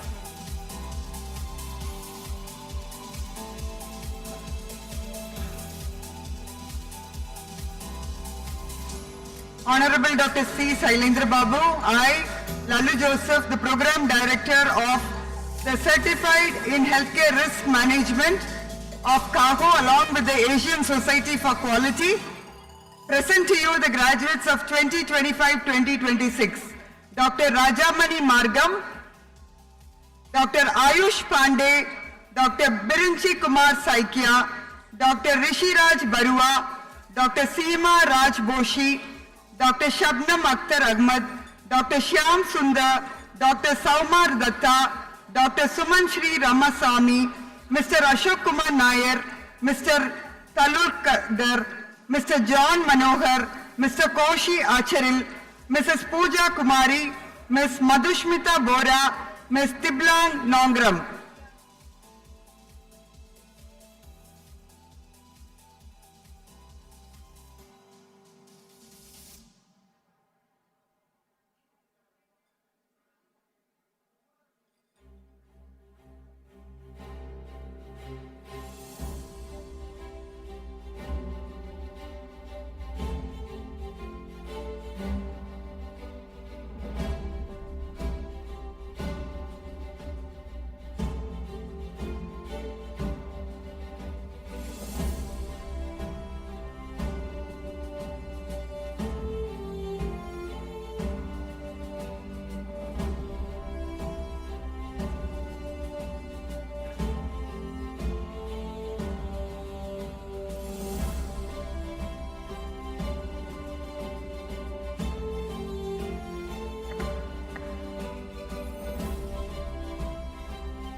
Honorable Dr. C. Sailendra Babuji, IPS, myself, Dr. Jeet Patwari, from Pinnacle Healthcare Consultants, the Program Director of Executive Program on Healthcare Management, conducted by CAHO, and I am Shillong, present to you the graduates of the second batch, that is 2025 to 2026. The names are as follows. Colonel Dr. Anand Mishra, Anthony De Costa, Chandra Kiran Mikala, Mr. Clement, Ms. Dia Aaron, Dr. Aparajita Mitra, Dr. Birinsi Kumar Haikia, Dr. Ibanri, Dr. M.D. Samir, Dr. Rajamani Margam, Dr. Rasna Das Hazorika, Dr. Rishiraj Borua, Dr. Sayanava, Dr. Seema Rajbongsi, Dr. Sabnam Akhtar, Dr. Shyam Sundar, Dr. Somar Datta, Dr. Suman Sri Ramaswamy, Dr. Ayush Pandey, Dr. Satya Sankar Chakrabarti, Dr. Saroj, Dr. Indradeep, Mr. Chidananda Talukdar, Mr. Girish, Mr. John Manohar, Mr. Kochi, Mr. Mrinal, Mr. Sarwana Prakash, Mr. Sauvik, Mr. Supratik, Mrs. Krishna Kumari Sharma, Mrs. Mary, Mrs. Pooja, Ms. Krishna Priya, Ms. Madhusmita Bora, Ms. Mary Nisha, Ms. Melanie Rana, Ms. Tiplang Nongram, Ms. Pravina, and Mr. Subhas Chandra.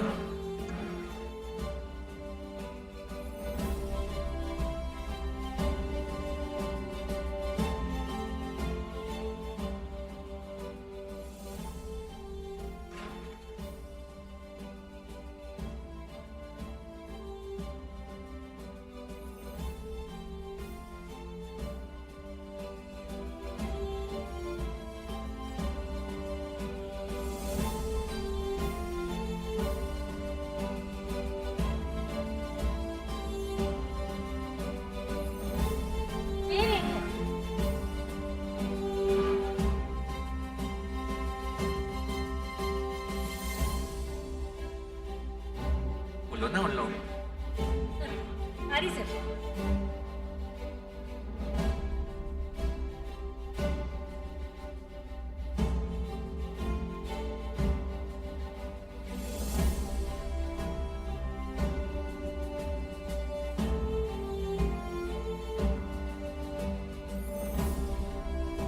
Honorable Dr. C. Sailendra Babu, I, Dr. Pariyolavan Rajavelu, the Program Director of Infection Control Nurse Course of CAHO, present to you the graduates of 2025 and 2026. These are the graduates: Alice Rebecca, Jayaprita J, Rajalakshmi Gopinath, Ramavat Praveen, Sandeep N, and Mini Swatini.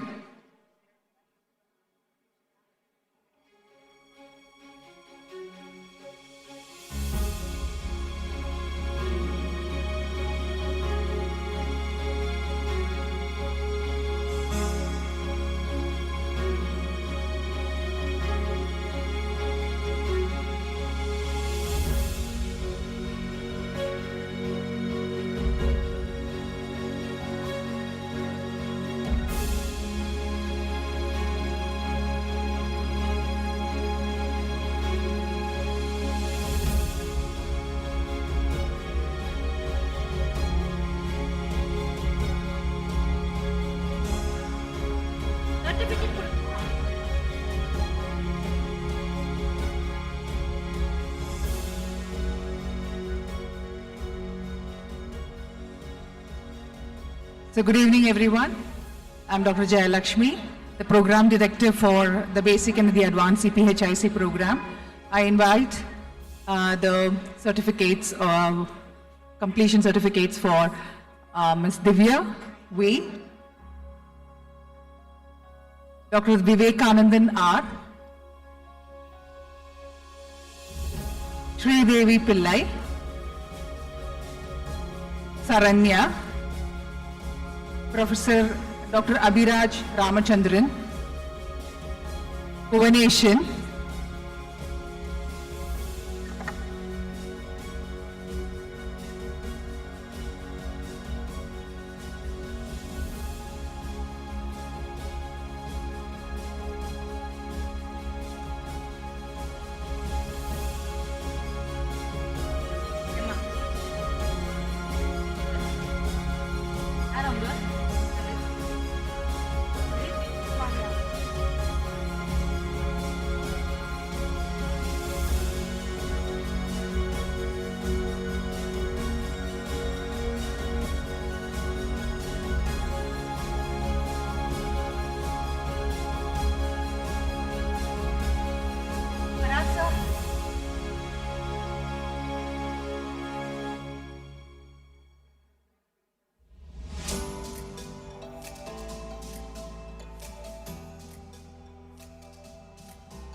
Honorable Dr. C. Sailendra Babu, sir, I, Dr. Parag Rindani, CEO Wockhardt Hospitals Group, the Program Director of CEO Bootcamp of CAHO, present to you the graduates of 2025-2026. Dr. Ajit Venugopalan, Dr. Anthony Raj, Dr. Darshna Rathod, Dr. Danya Michael, Dr. Jeet Patwari, Dr. Juhi Trivedi, Dr. K.P. Vishruth, Dr. Maua Basu, Dr. Mehul Panchal, Dr. Shirsak Ghosh, Dr. Shraddha Upasni, Dr. Vaishali Bodele, Dr. Vijayalakshmi I, Mr. Akash Manuel Tommy, Mr. Koshi Anshril, Mr. Reni Varghese, Mr. Rishikesh Khandwe, Mr. Saneep Raghunathan, Mr. Siddharth Vadaukar, Mr. Siju V. Joseph, Mr. Srinivas Bashyam, Mr. Satish Kumar Bangaru, Mr. Saumin Mukherjee, Mr. Shubhranath Moitra, Mr. Jitin James, Mrs. Anisha Varghese, Mrs. Beena C.A., Ms. Bhavisha Kharnare, Ms. Jaspreet Kaur, Ms. Remya R., Ms. Shweta Sharma, Ms. Vaijanti Panchal, and Dr. Himanshu Gupta.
Honorable Dr. C. Sailendra Babu, I, Mrs. Gracie Mathai, the Program Director of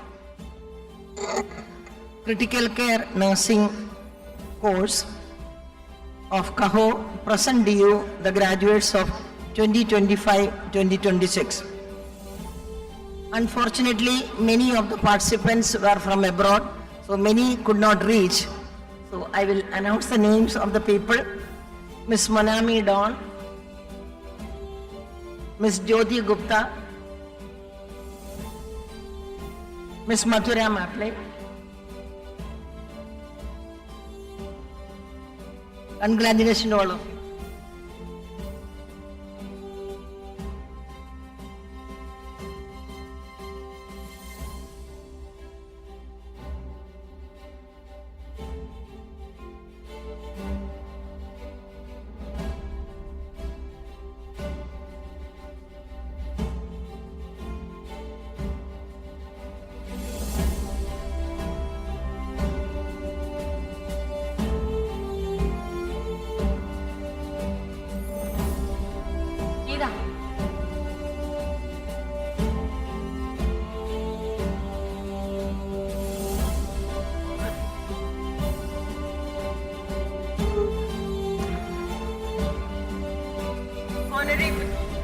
Honorable Dr. C. Sailendra Babu sir, Honorable Dr. C. Sailendra Babu sir, I, Dr. Medha Vadva, and I, Dr. Apura Kumar Pandya, faculties from Indian Institute of Public Health Gandhinagar and the program directors of Certificate Program in Quality Management for Healthcare Professionals from IIPHG and CAHO present to you the graduates of 2025-26. Dr. Parvati, Dr. Suman Sri Ramaswamy, Dr. Vineet Kumar Khemka, Mr. Sylvester Vipin, Mrs. Ashwini K.M., Mrs. Glory Paul, Mrs. Usha Vikas Gawade, Ms. Bansari Roy, Ms. Bhanu Rao, Ms. Momita Saha, Ms. Monami Dawn, Ms. Prajusha P., Ms. Ramya J.L., Ms. Sridevi Rangasamy, Ms. Sridevi V., Ms. Tanuja Ashok Bihalkar, Dr. Bindu R. Menon, Dr. Dharmesh V. Parekh, Dr. H.T. Kansagra, Dr. H.R. Rangaparya, Dr. M.D. Malavia, Dr. Neha, Dr. Sirisha Paki, Dr. Yogita Tulsian, Limamol Matthew, Ms. Pooja Rajesh Sharma.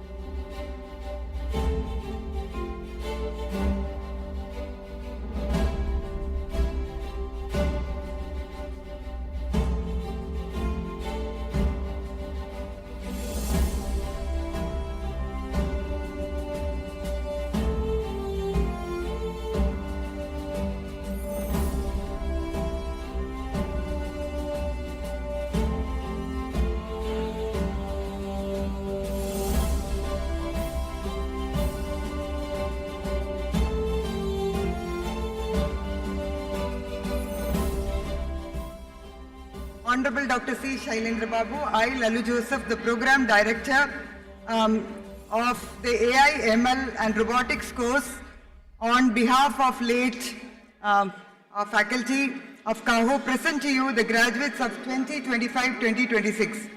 Dr. Amol Gautam, Dr. Apeksha Kanchan, Dr. Aruna Pujari, Dr. Catherine Priyadarshini, Dr. Gigi Selvan, Dr. Madhumita Das, Dr. Niranjan Nayak, Dr. Rajkumar Patil, Dr. Shailesh Shetty, Dr. Nisha Nair, Dr. Raksha, Mr. Preetham Kumar Saha, Mrs. Jayalakshmi, Ms. Vaishnavi, Mr. Jakir, Dr. Girish, Dr. John, Dr. Moina, Dr. Payal, Ms. Sudha, Professor Matthew Jacobs.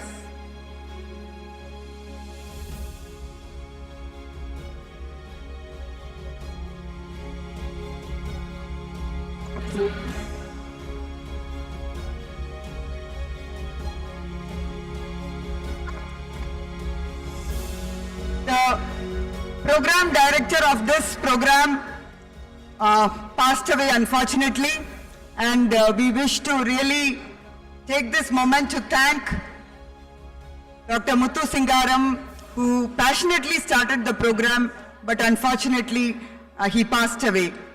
So we remember him and his contributions to CAHO.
Honorable Dr. C. Sailendra Babu, I, Dr. Rahul Deshmukh, Director Quality Zulekha Healthcare Group and Program Director of Fellowship in Clinical Governance, present to you the graduates of 2026. I would like to start with the gold medalist, Dr. Sriram Varadarajan. Silver medalist, Dr. Ajay Sasidhar. We have a tie for silver medalist, Tushar Prasad. Bronze medalist, Dr. Milind Karapurkar. And again a tie for bronze medal also, Dr. Prasad Banap. Yes. Dr. Ajay Sasidhar, silver medalist. And Dr. Tushar Prasad, silver medalist. It's a tie.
Can we have the rest of graduates as well now? Dr. Ajit Varghese, Dr. Anjali Devi, Dr. Arun SK, Dr. Ashish Zavarkar, Dr. Aswati, Dr. Avni Marzoria, Dr. Basav Malleswara Rao, Dr. Bhagyashri Ajit Shinde, Dr. Catherine Priyadarshini, Dr. Dipali Mahale, Dr. Devi B, Dr. Dimple Paliwal, Dr. Harish Jayaval, Dr. Jatin Jain, Dr. Jayalakshmi Jayarajan, Dr. Juhi Trivedi, Dr. Krishna Prabha, Dr. Kumar Kamlesh, Dr. Madhav Kalita, Dr. Mahesh Rangaswamy, Dr. Matthew Jacob, Dr. Nagamani Mohan, Dr. Neha Sahu, Dr. Nikhil Dilip, Dr. Nita D'Souza, Dr. Pramod Paharia, Dr. Prasad Bhanap, Dr. Pratibha Parera, Dr. Radhika Mohite, Dr. Rahul Anand, Dr. Rohini SR, Dr. Rohit SB, Dr. Sadaf Hayat, Dr. Sangamitra Ghosh, Dr. Shailesh Shetty, Dr. Shashi Tiwari, Dr. Shri Kumaran KS, Dr. Shweta Suvarna, Dr. Thomas Varghese, Dr. Vivek Prasad, Dr. Vivek R, Mr. Deepayan Roy, Lalit Kumar Gandharva, Mr. Manoj Tripathi, Mr. Nawaz, Mr. Sridhara Murthy, Mrs. Asha Parveen, Mrs. Binu Lakshmanan, Mrs. Deepa Lakshmi, Lieutenant Colonel Matthew, Mrs. Nirmala Natrajan, and Mrs. Sunimol Sojimoy. Can we have a big round of applause for them, please?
I, Dr. Malati Murugesan, consultant from Meenakshi Super Specialty Hospital and Program Director of Certified Infection Control Professionals, present to you the graduates of CICP 2025 to 2026. We'll start with the gold medalists first. Batch 6, the medical category gold medalist is Dr. Shilpi Gupta. Please join us on stage. Can we give a huge round of applause?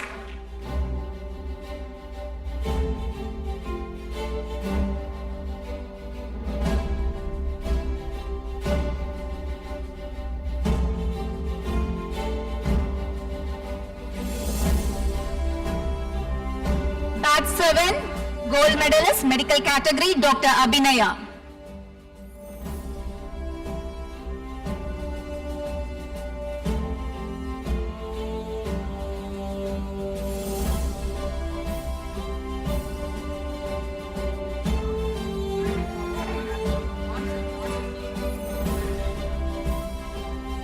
Nursing gold medalist, Mr. Anish Kumar.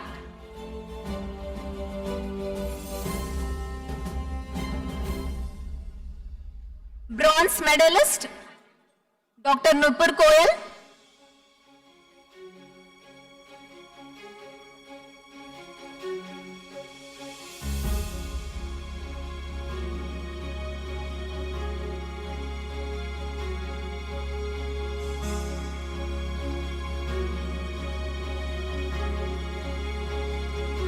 Bronze medalist, Dr. Yasira.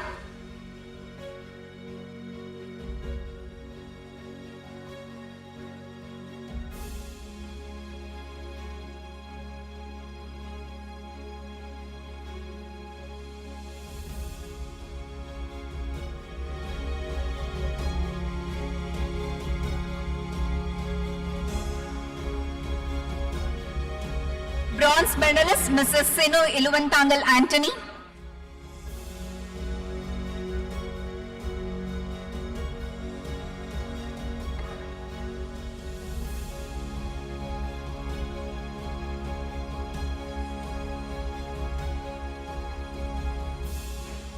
The graduates, Dr. Anku Goyal.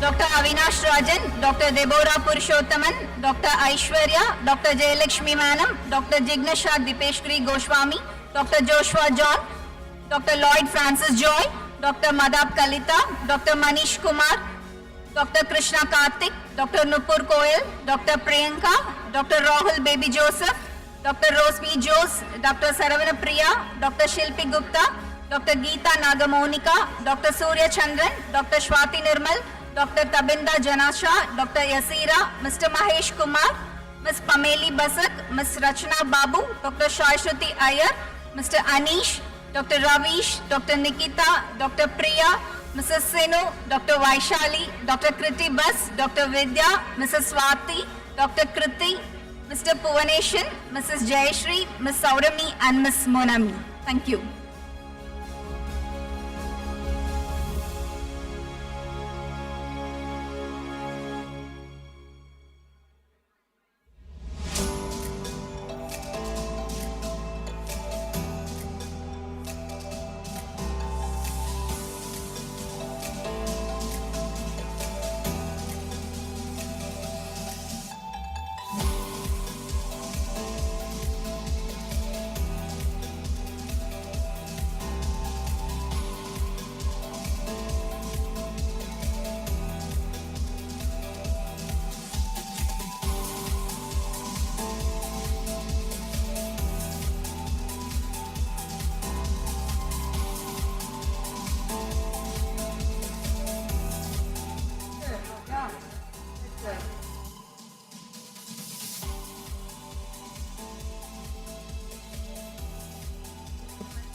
Final winner is our National Caho Quality Olympiad. Tamil Nadu State winner award goes to Dr. Lakshmi Priya Nagarajan.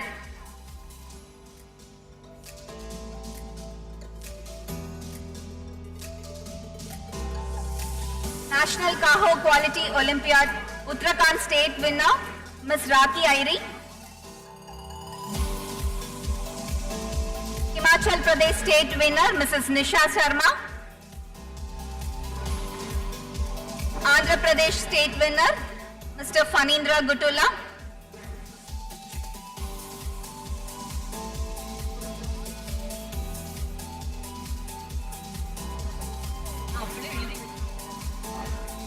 Olympiad achiever Ms. Pratna Nandlal Sahitya.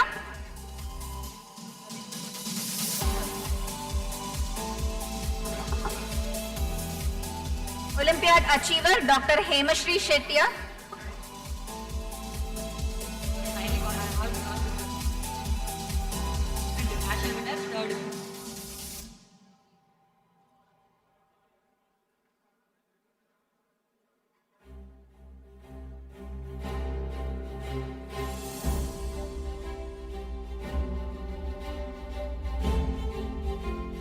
Uttarakhand State winner Professor Raki.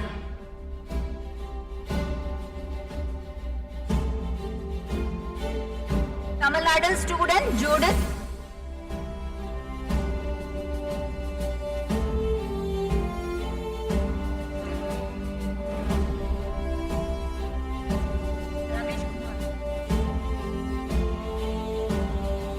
CICP bronze medalist Dr. Ravi, please join us.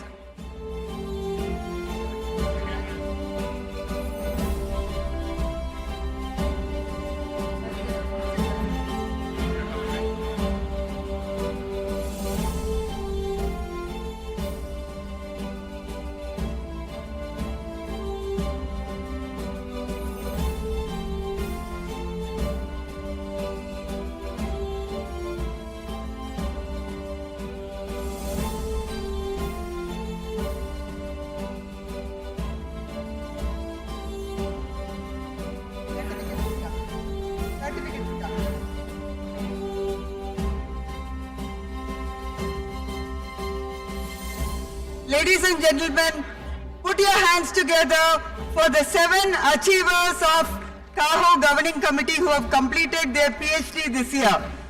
Dr. Anna George, Dr. Archana Shahi, Dr. Danya Michael, Dr. Elizabeth Varki, Dr. Sunanda Banerjee, Dr. Bjo Durai Singh. Let's give them a big round of applause, please.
before we officially announce the closure of this much awaited graduation ceremony, on behalf of Caho Academy, the governing committee of Caho, I sincerely thank our chief guest, Dr. C. Sailendra Babu, IPS, esteemed guests, respected faculty, proud parents, and dear graduates for making this ceremony special. A heartfelt congratulations to the graduating class, the batches, and gratitude to officially announce the closure of this graduation ceremony on behalf of the governing committee. Thank you so much.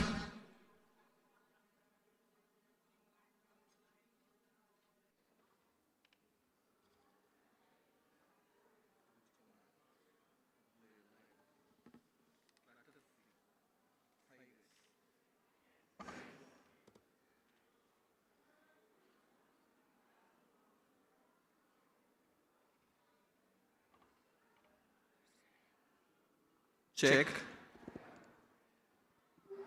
Good evening, one and all. We'll be now starting with our annual general body meeting. So I request all the Caho members to be here. Kindly come forward, all the Caho members. We'll be starting it in a short while. And for all those, the evening is not yet over. We have a wonderful banquet planned. That's going to happen at the Innovation Center, just behind the stalls. So those who are going to join us for banquet, who are non-Caho members, can join us at the Innovation Center now that we're going to start the annual general body meeting.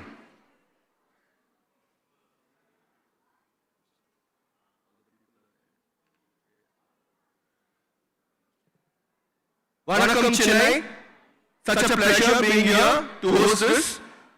We welcome all the torch bearers of healthcare, quality healthcare in India.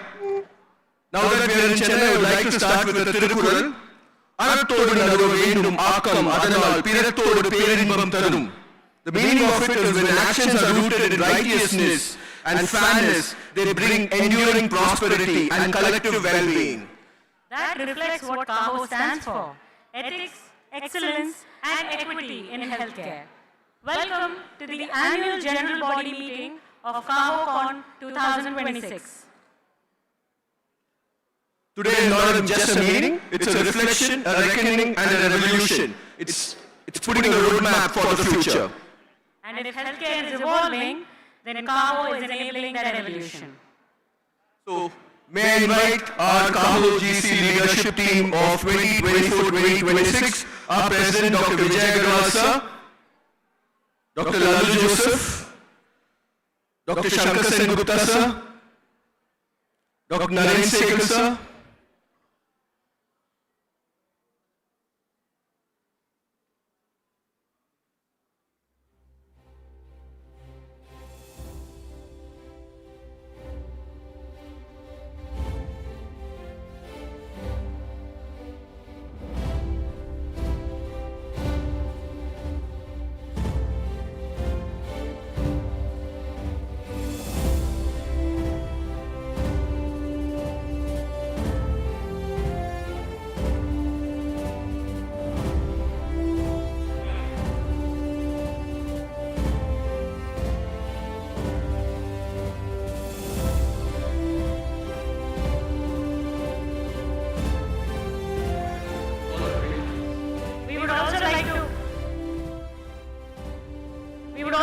invite the patrons on stage, please. Dr. Girdharyani sir, Dr. Venkatesh Tuppal sir, Dr. Alexander Thomas sir, Air Marshal Dr. Pavan Kapoor, Dr. Nagendra Swami, and Dr. Sadullah.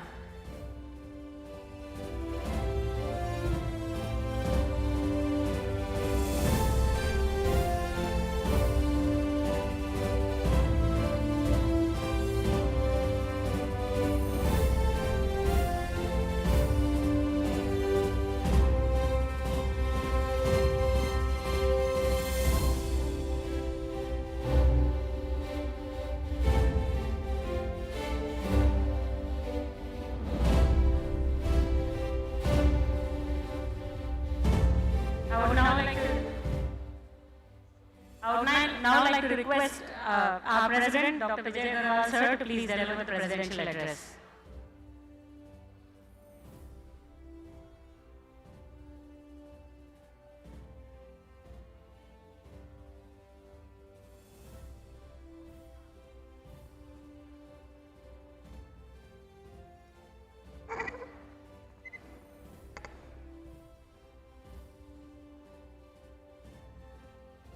Good evening, friends.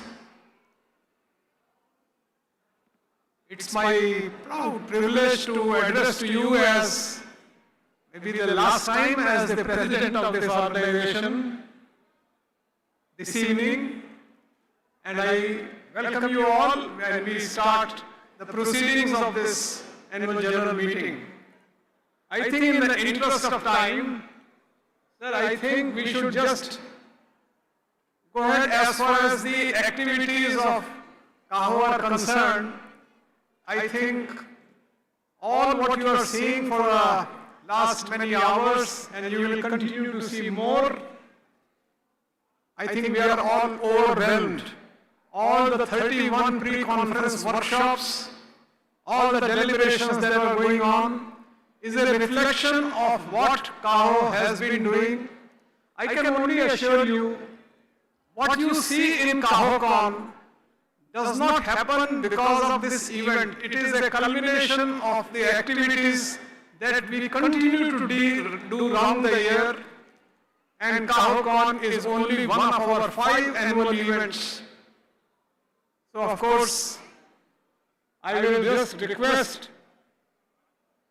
maybe yes, I'll request Lalu Joseph to say and conclude what we did, and invite Dr. Gani to announce the... Good evening. It's customary to present the annual report for the year 2025-2026. I request the team to quickly put up the PowerPoint presentation. Is it there?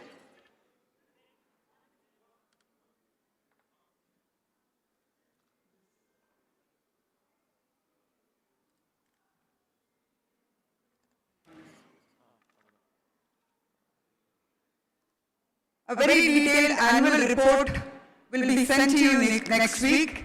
As Dr. Agarwal said, you know, this event is a testament to the number of activities and the initiatives that CAHO has taken over the years. Who are we? I don't have to define at all. All of us know we are all partners in this healthcare delivery system to promote quality, patient safety and accreditation. These are the 3 divisions of CAHO: Healthcare Division, Diagnostics and Quality Professionals. And there are several programs that have happened, conducted by each of these divisions. For want of time, I am just going to go through CO Bootcamp, HR Conclave. The Diagnostic Division has been extremely active this year, and I think they really deserve a big round of applause. The Diagnostic Division, Dr. Aparna Jairam, Dr. Vinita Kothari, Dr. Ravi Kumar, if you are here, please. Are you around? Thank you so much. This division is growing exponentially, and this is the testament, the Diagnosticon 2026. There were more than 1,000 plus delegates who were present there. Excellent conference they had. The Quality Professionals Division headed by Dr. Anuradha Pichumani, Dr. Suvin Shetty and Dr. Anna. Let's give them a big round of applause for the wonderful work that they've been doing. Several committees of CAHO, the International Advisory Committee, the Student Engagement Committee, Collaborative Research Committee, they've all been working very hard, and let's again give a good round of applause to them. Our chairperson for the International Advisory Committee, we miss his presence here, Dr. Peter Lackman. The Student Engagement Committee, Dr. Amita Marla. The Collaborative Research Committee, Professor Satish Chandra. Yeah. The CAHO forums, it's certainly a growing ecosystem. I wish to take this time to honor the most performing forum of the year 2025-2026. Let's give a big round of applause to the ladies of the Clinical Dietetics Forum. May I invite them to please come up on stage and receive the award. They have been extremely active, North, East, West, Central and the South Zone. Let's give a big round of applause to Madam Sangamitra, her team, and their mentor, Mr. Sudip Dey. Please come up on stage.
the Centers for Quality Promotion, 41 Centers for Quality Promotion, and today we inaugurated 7 new centers. And this is an amazing achievement considering that most of them are very, very active. This division really requires a big round of applause. Dr. Babu Narayan, are you here? Dr. Babu, yes, and your team. Please come forward, Dr. Babu Narayan, Dr. Balamurugan. Where are you? Please come. We remember the contributions of Dr. Roy, who actually started this initiative with a lot of passion. After his demise, Dr. Babu and Dr. Balamurugan took it up, and Jeevan today has become the strength of Caho. Every week they have a Jeevan event happening somewhere in Tier 2 or Tier 3 town, and they've been really connecting us with the small and medium hospitals of India. Congratulations and thanks, Babu and Bala and the entire team. The Ayush Forum and Healthcare Sustainability Forum, the Supply Chain Leaders Forum, we are launching initiatives tomorrow, the Clinical Dietetics Forum, Healthcare Pharmacists Forum, Engineers Forum, all of them have been extremely active. Caho Academy, we have had 120 programs, 7,500 professionals trained this year. Big round of applause to all the program directors, the faculty, for their initiative, for their time and their efforts to take these programs forward.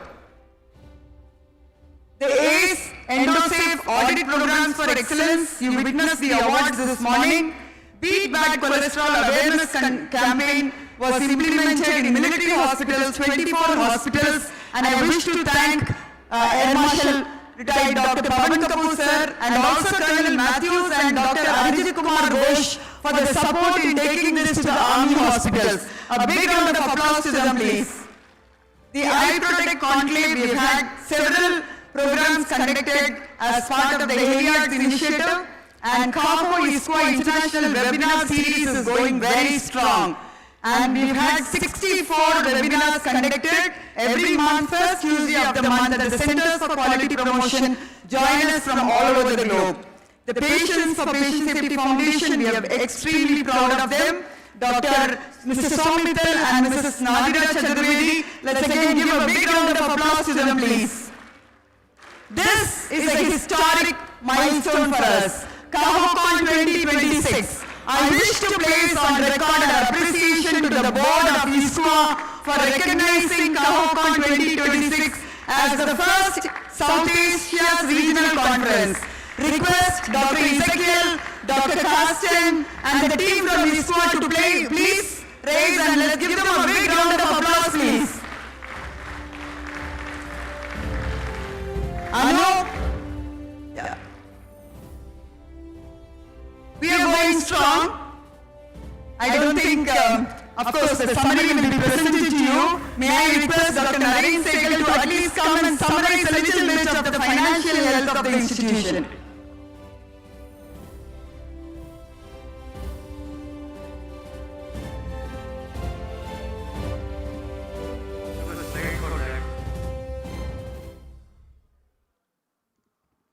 Good evening, everyone. I think suddenly everybody is gone silent. When it comes to money, I know it is very important. No activity of any organization can be done properly if the finance is not handled well. And let me assure you, this time probably this has been the best financial year, and I will not go into the details, but the income over expenditure surplus was almost 2 crores and 30 lakhs. I think the credit goes to the whole Caho family. I can tell you that. Contributions, earnings have come from all the corners, by all different activities that there have been. And I am sure the way we have done beautifully this time everything is much better than what we were last time. The next time, I am very confident will be much better than this. Thank you, and a big round of applause to our Finance Secretary. I wish to place on record our appreciation to the team from Orissa, Dr. Satpathy and his team for the Cahocon amazing conference at Kalinga Institute of Technology, and the entire team worked together, and really wish to place on record our appreciation. So with that, I complete the annual report. Lots of pages of report will be coming to you very shortly in a week's time. Thank you so much.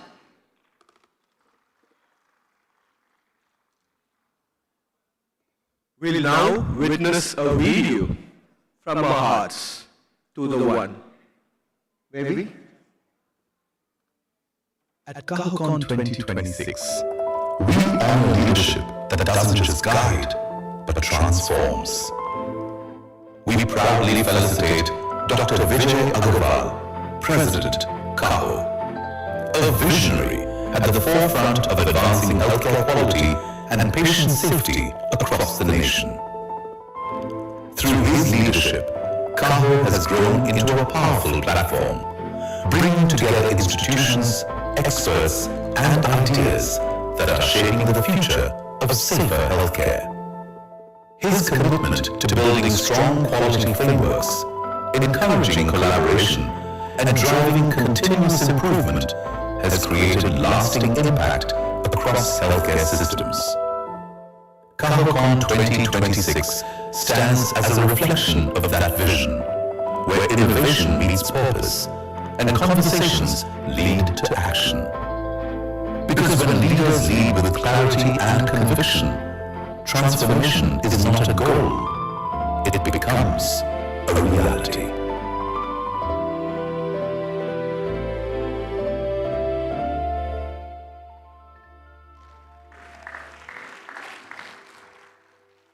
Let's all arise and give a standing ovation to the one and only Dr. Bjo George sir. May we request Naren Sehgal sir to come and share a few words in praise of Dr. Bjo George sir and his accomplishments, while we felicitate Bjo George sir with the patrons. Thank you so much.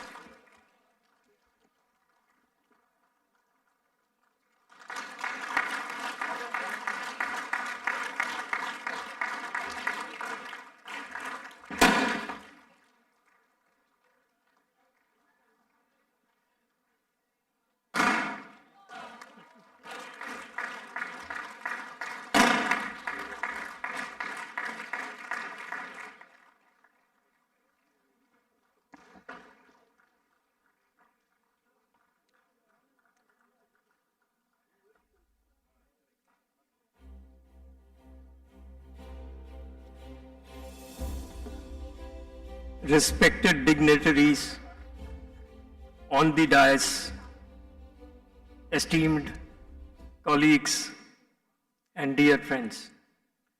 There is a beautiful couplet that comes to my mind today. मैं अकेला ही चला था जानिबे मंजिल, मगर लोग साथ आते गए और कारवां बनता गया. What it means is, for those people who do not understand Hindi, I had set out alone towards my destination, but as people kept joining me, it turned into a karma. Perhaps no words capture this journey better. What began as a vision carried forward with conviction gradually became a movement, and that movement is what we proudly know today as Caho, Caho, Caho. And at the heart of this journey stands a leader whose contribution has been foundational and inspirational, Dr. Bjo George sir. When Caho was still finding its feet, it needed more than structure, it needed belief. Dr. Bjo George provided that belief. For nearly a decade, he stood at the helm, not merely as a president, but as a mentor, a guide, a unifying force. Under his leadership, Caho did not just expand, it evolved. He nurtured a culture where quality was not a checklist but a commitment, where patient safety was not an obligation but a shared responsibility, where collaboration became our greatest strength. He brought together institutions across the spectrum, large and small, urban and emerging, creating just not an organization, but a community. A community that learns together, grows together, and strives together for safer, better healthcare. Dr. Vijay sir, your leadership has been defined not by position, but by purpose. Not by authority, but by trust. And not by words, but by lasting impact. As you step down, sir, from the role of president, you do not step away from CAHO, let me tell you, sir, you do not step away from CAHO, you rise within it. It is therefore a matter of immense pride and privilege for us to confer upon you the title of President Emeritus. A reflection of your enduring legacy and continued guidance. And as we do so, one is reminded of that timeless lines which when I was talking to you last week and you mentioned to me, Kar chale hum fida, jano tan sathiyon, tum ab tumhare hawale watan sathiyon. This means I have done my part. Now it's your turn to uphold the nation, the empire, CAHO. It's not just simple sacrifice, but implies a quiet pride and passing of the torch. A sentiment that beautifully reflects the spirit of a leader who has given his all and now entrusts the journey to all of us. On behalf of the entire CAHO fraternity, I express our deepest gratitude. Thank you, sir, for your vision. Thank you, sir, for your leadership. And thank you, sir, for building a legacy that will continue to inspire generations to come. Ladies and gentlemen, please join me in celebrating and honoring Dr. Vijay Agarwal. Can I ask for another standing ovation, please?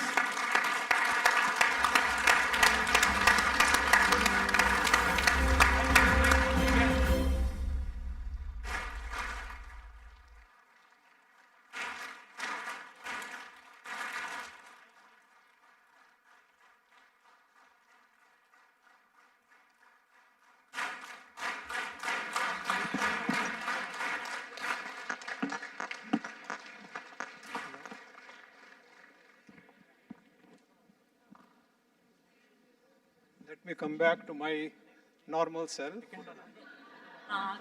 Thank you, my CAHO family, for making me listen what normally I should have listened on my obituary. I mean, these kind of words, really speaking, so many times when I listen to people's obituary, I feel that I should also be able to listen, and you have fulfilled my desire. That in my lifetime, I am listening something that is very rare for people to listen. So thank you very much. And I can tell you, I'm very proud of this organization, not because of what today when I'm stepping down, not because of what we have achieved, because what we have achieved is all because of all of you. We have made this organization because of all of you. I had very little role to play, if at all. But I'm very proud today to leave because I am leaving this office in much more capable hand called Lallu Joseph. I am leaving this in a much more capable, much more energetic, and that's the kind of energy that the organization needed and will be there. And thank you very much. I will always be there. Thank you. Sir, you're not leaving office. You are our President Emeritus.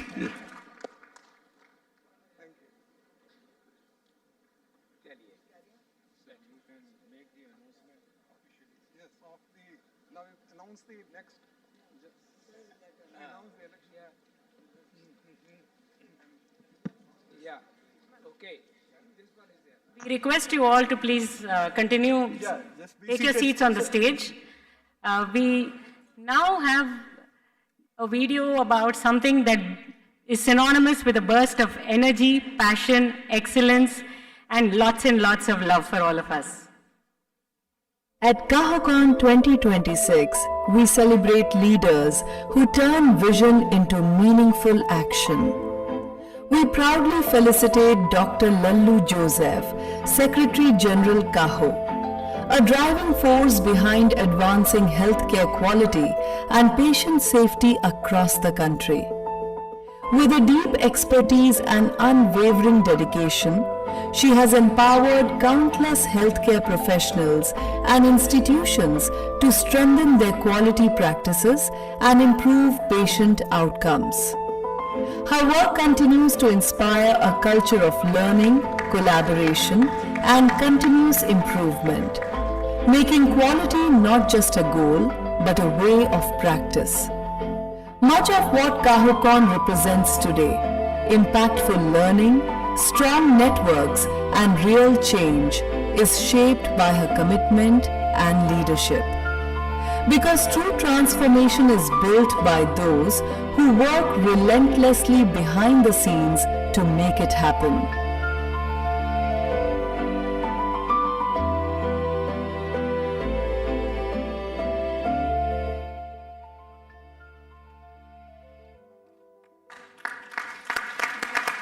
I now welcome Dr. Anuradha Pittamani to convey a few words about Dr. Lallu.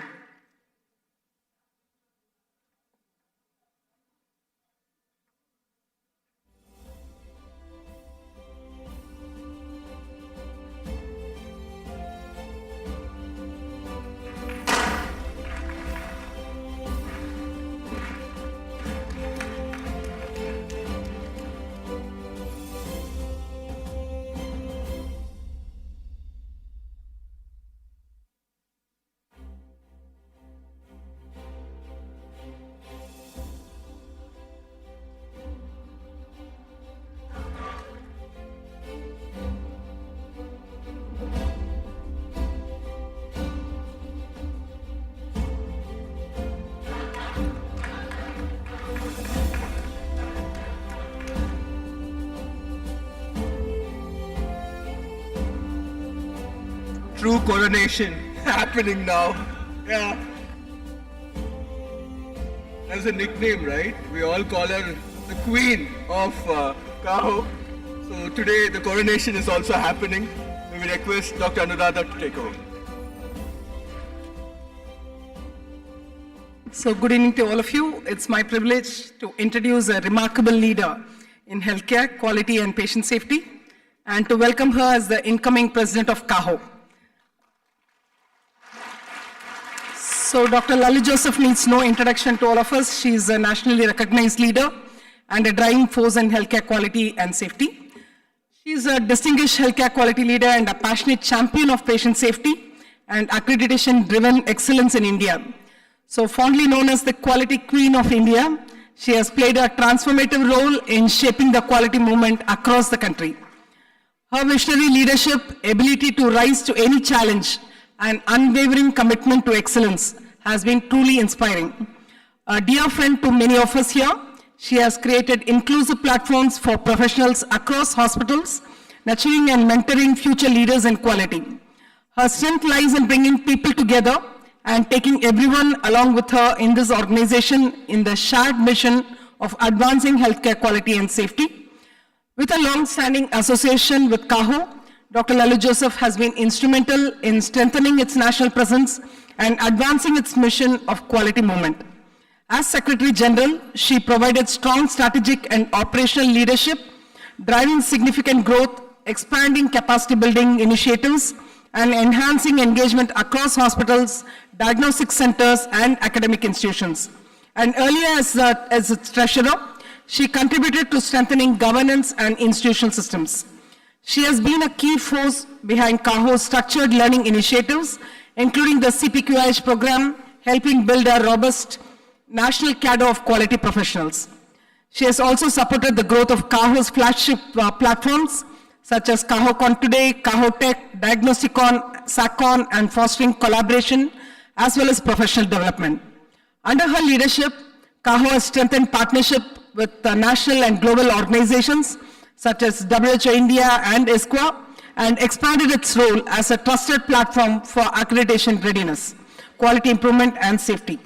She has also guided Caho's move towards evidence-based approaches through initiatives like PREM, PRONS, and research collaborations. She has been a constant pillar of support to Dr. Vijay Agarwal, whose passion, commitment, and leadership has always been truly inspiring to all of us, and who has been the guiding fatherly figure for our Caho family. Working closely with Dr. Vijay sir, Lalu Joseph has contributed significantly to Caho's growth and direction, consistently demonstrating her leadership and readiness to take the organization forward. With a deep commitment to quality systems, professional development, and nurturing future leaders, we are confident Caho will continue to scale new heights under her leadership. It's my honor to welcome and invite Dr. Lalu Joseph, the incoming president of Caho. Thank you.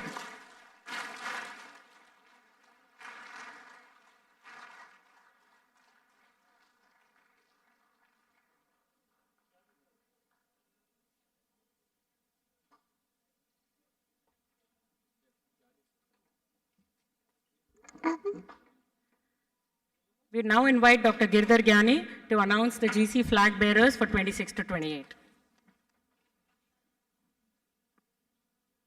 You know, the governing council elections, we had followed all the procedure, and I was the, of course, returning officer as usual.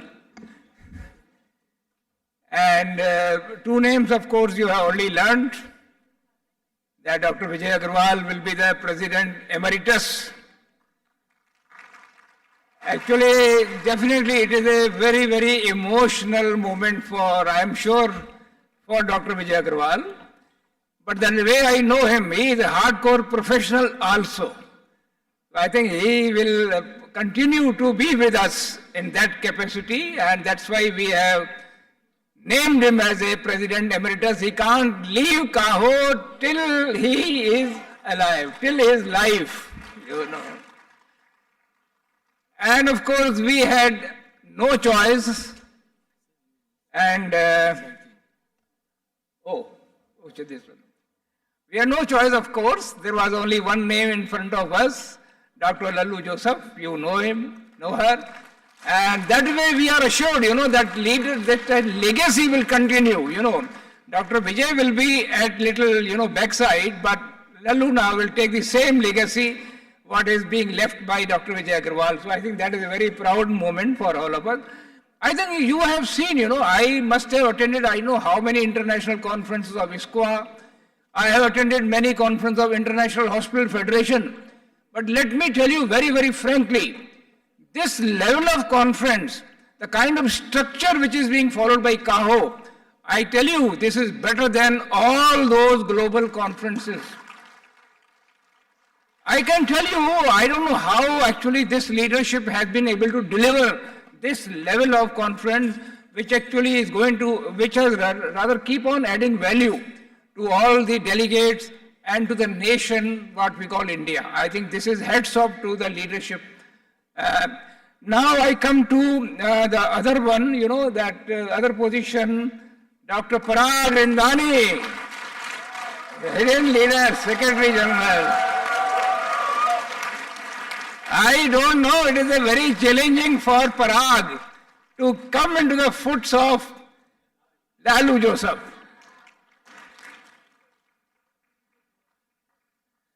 But you know, he is a professional, we know him so well, he has been done so much work in quality. I think it's a very natural choice for us to become the next Secretary General. Then we come to our Shankar Sen Gupta. Again, you know, the kind of work leadership which he has been delivering, again we decided to continue with him as the Vice President. Congratulations, Shankar Sen Gupta. And of course, this man you have seen, the kind of profit, kind of finance he himself announced, we have no option but to keep him again engaged and punish him for next 2 years. Congratulations, actually. I think he is a person, gem of a person, I can call him, finance is one aspect, but as a person, he is so good, I don't know. Thank you very much. And of course, rest of the committee, I thought, now that Lalu is our president, I will give her the honor. I have, of course, gone through, I have approved all the new governing council, but now I will give her the honor to announce the rest of the committee council members. Over to Lalu. Thank you so much. Thanks for the confidence in me. And I'll need the support of all of you to deliver.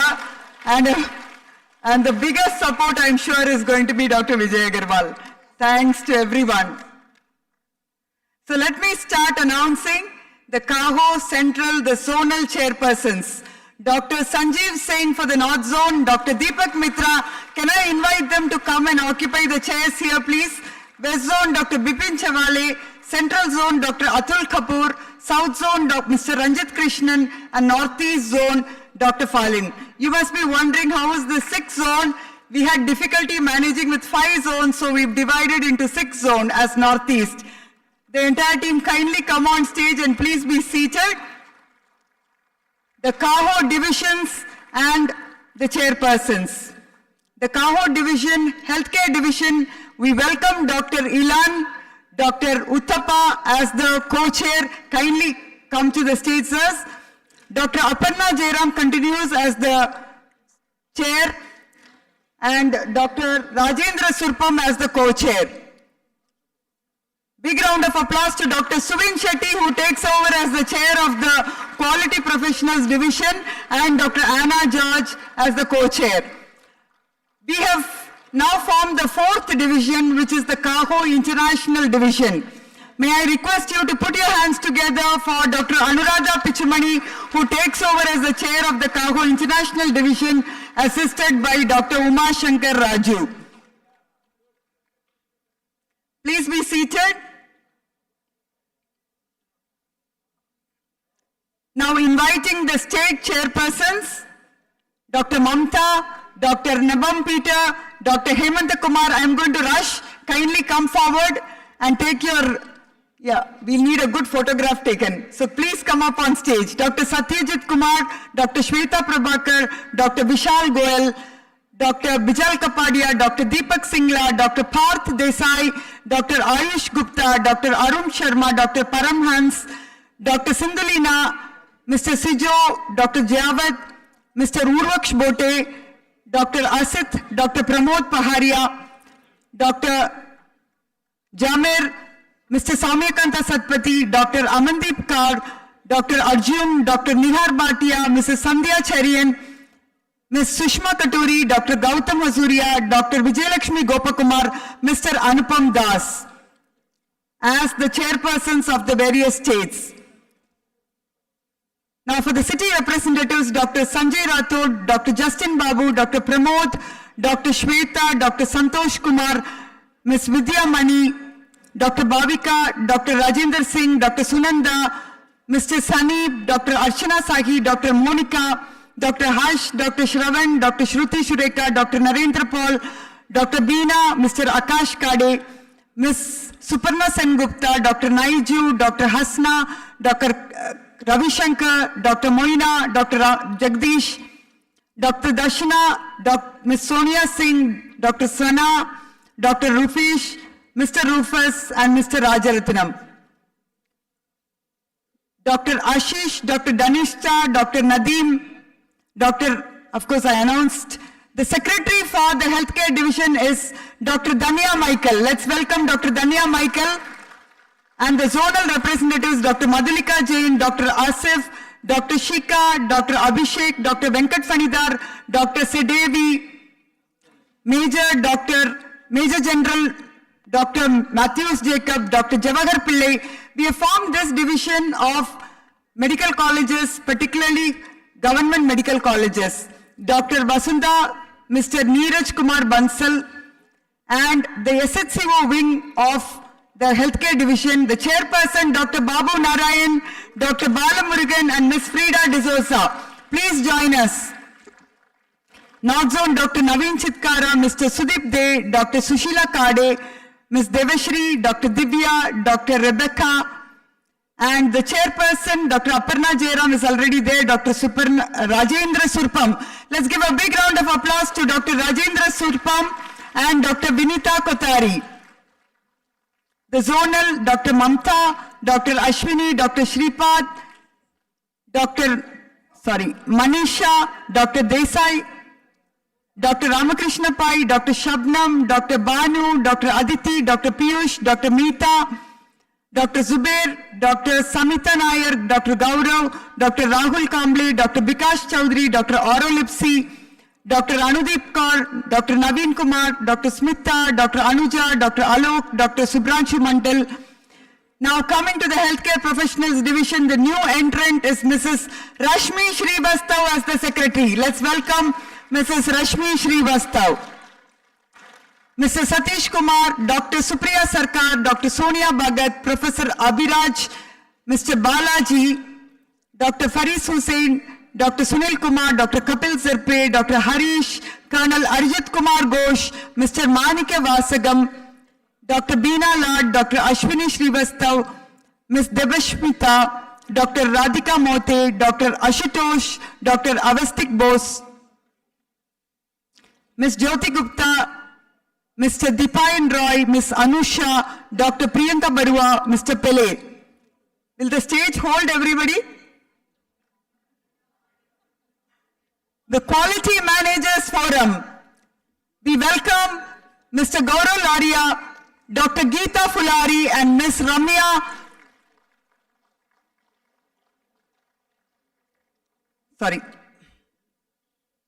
The Secretary of the International Division is Mr.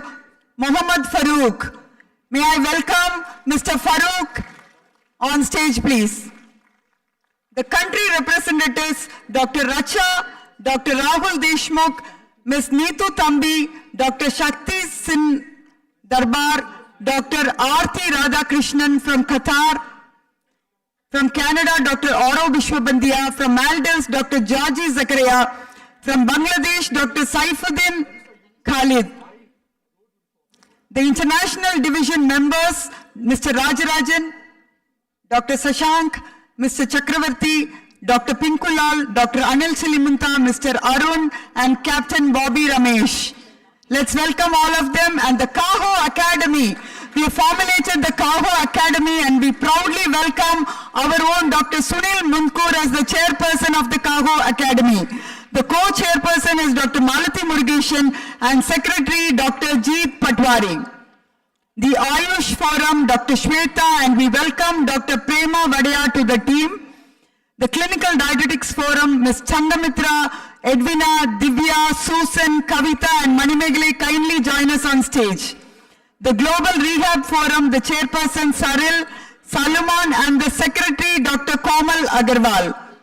The Global Patient Safety Nurse Forum, let's welcome the two new leaders, Mr. Abdul Dayan and Professor Dr. Elizabeth Varki.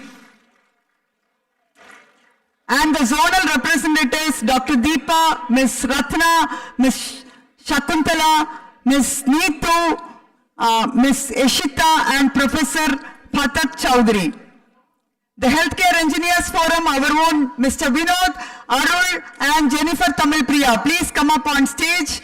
And with them, the chairpersons of the Biomedical and Clinical Engineers, Chokalingam and Manjumol. Engineering Wing, Mr. Prem Chandar and Mr. Nilesh Shinde. And the Hospital Planning Wing, the chairperson, Mr. Vijaya Krishnan. Let's give a big round of applause to them. The Human Resource Forum, Dr. Devanand, Mr. Koshi Acharil, and Ajita S. Iyer. Let's give a good round of applause and welcome to the new forum. The Chief Executive Officers Forum, a new forum for us. We proudly welcome Mr. Raj Gore, Mrs. Gracie Matai, Ms. Ipshita Kundu, and the Secretary, Ms. Gayatri Sandeep. Good round of applause to them, please. Healthcare Pharmacist Forum, Dr. Priyank, Manisha and Dr. Sayanthan. Coming to the Healthcare Technology Excellence Forum, Dr. Balukrishna Sasiharan and Mr. Aravind Ganeshan. Let's welcome the two leaders, Dr. Balukrishna and Mr. Aravind Ganeshan. Now coming to the Healthcare Supply Chain Leaders Forum, Dr. Chandran Vinod Kumar and Mr. Rajagopal Rao. This is going to be the new forum, the pride of Caho, Infection Control and Prevention Forum, IPC Forum. We proudly welcome Dr. Anup Warrior as the chairperson, the co-chairperson Dr. Jayalakshmi and the secretary Dr. Aruna Pujari. With them, Dr. Akshit Timaya, Dr. Yamuna Devi, Mr. Kasturi Rangarajan Srinivasan.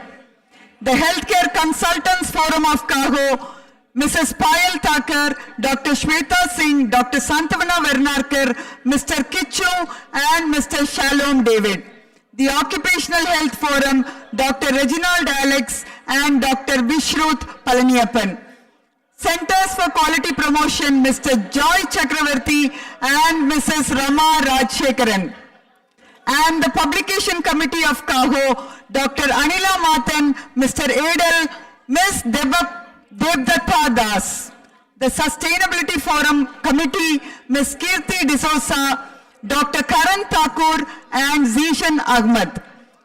And the zonal representatives, Dr. Jatin, Sunil Kumar and Preetham Kumar Sahu.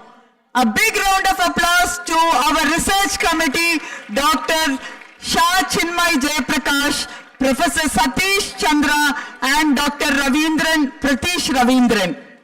The editor-in-chief of our journal, Professor Satish Chandra, Associate Editor, Dr. Shah Chinmay Jayaprakash. The chairpersons of our Student Engagement Committee, Dr. Amita Marla, Dr. Sunita Salana, Dr. Medha Vadwa, Professor Vijaya, Dr. Eileen and Dr. Shweta. Dr. Bhuma Devi, Dr. Vijaya, Dr. Mamta and Dr. Usha Rani, please join us on stage. With Dr. Avril, Dr. Usha Manjunath and Dr. Magesh. We will be failing if we do not welcome our chairperson for the International Advisory Committee, Dr. Peter Lackman, and our mentor, Professor Datto, Dr. Ravindran Jagasoti.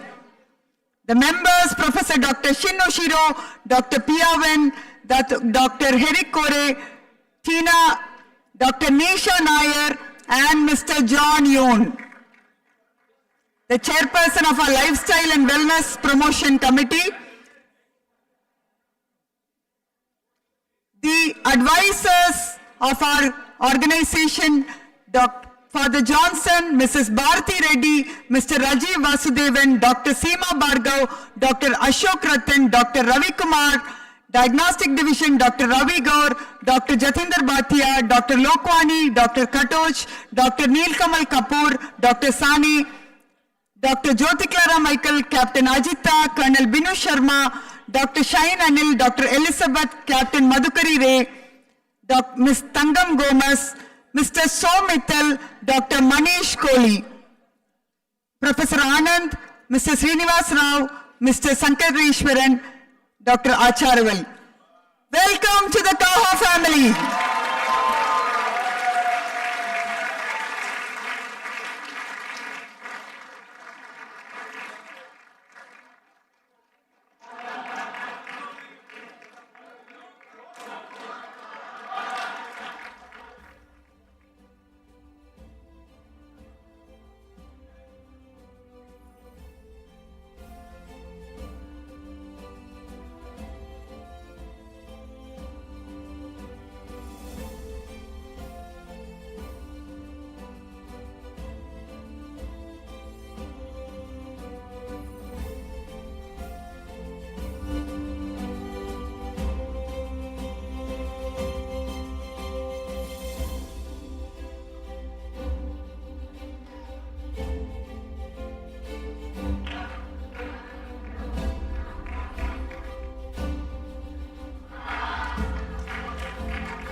So, picture abhi baki hai, ladies and gentlemen. So, we invite you all for some evening of fun. There's another Tirukural that I would like to say.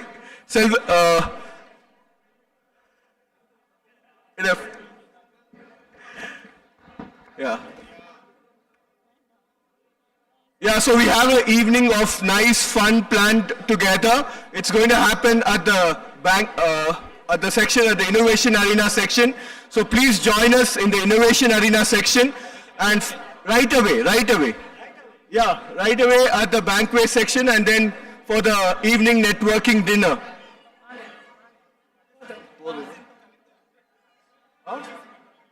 Yeah. All the new GC members, kindly come and collect your metal badges on the right with Mr. Chokalingam. So, these metal badges are going to be your identity. We look forward for you to wear it and flaunt it in all the conferences and also in your daily work.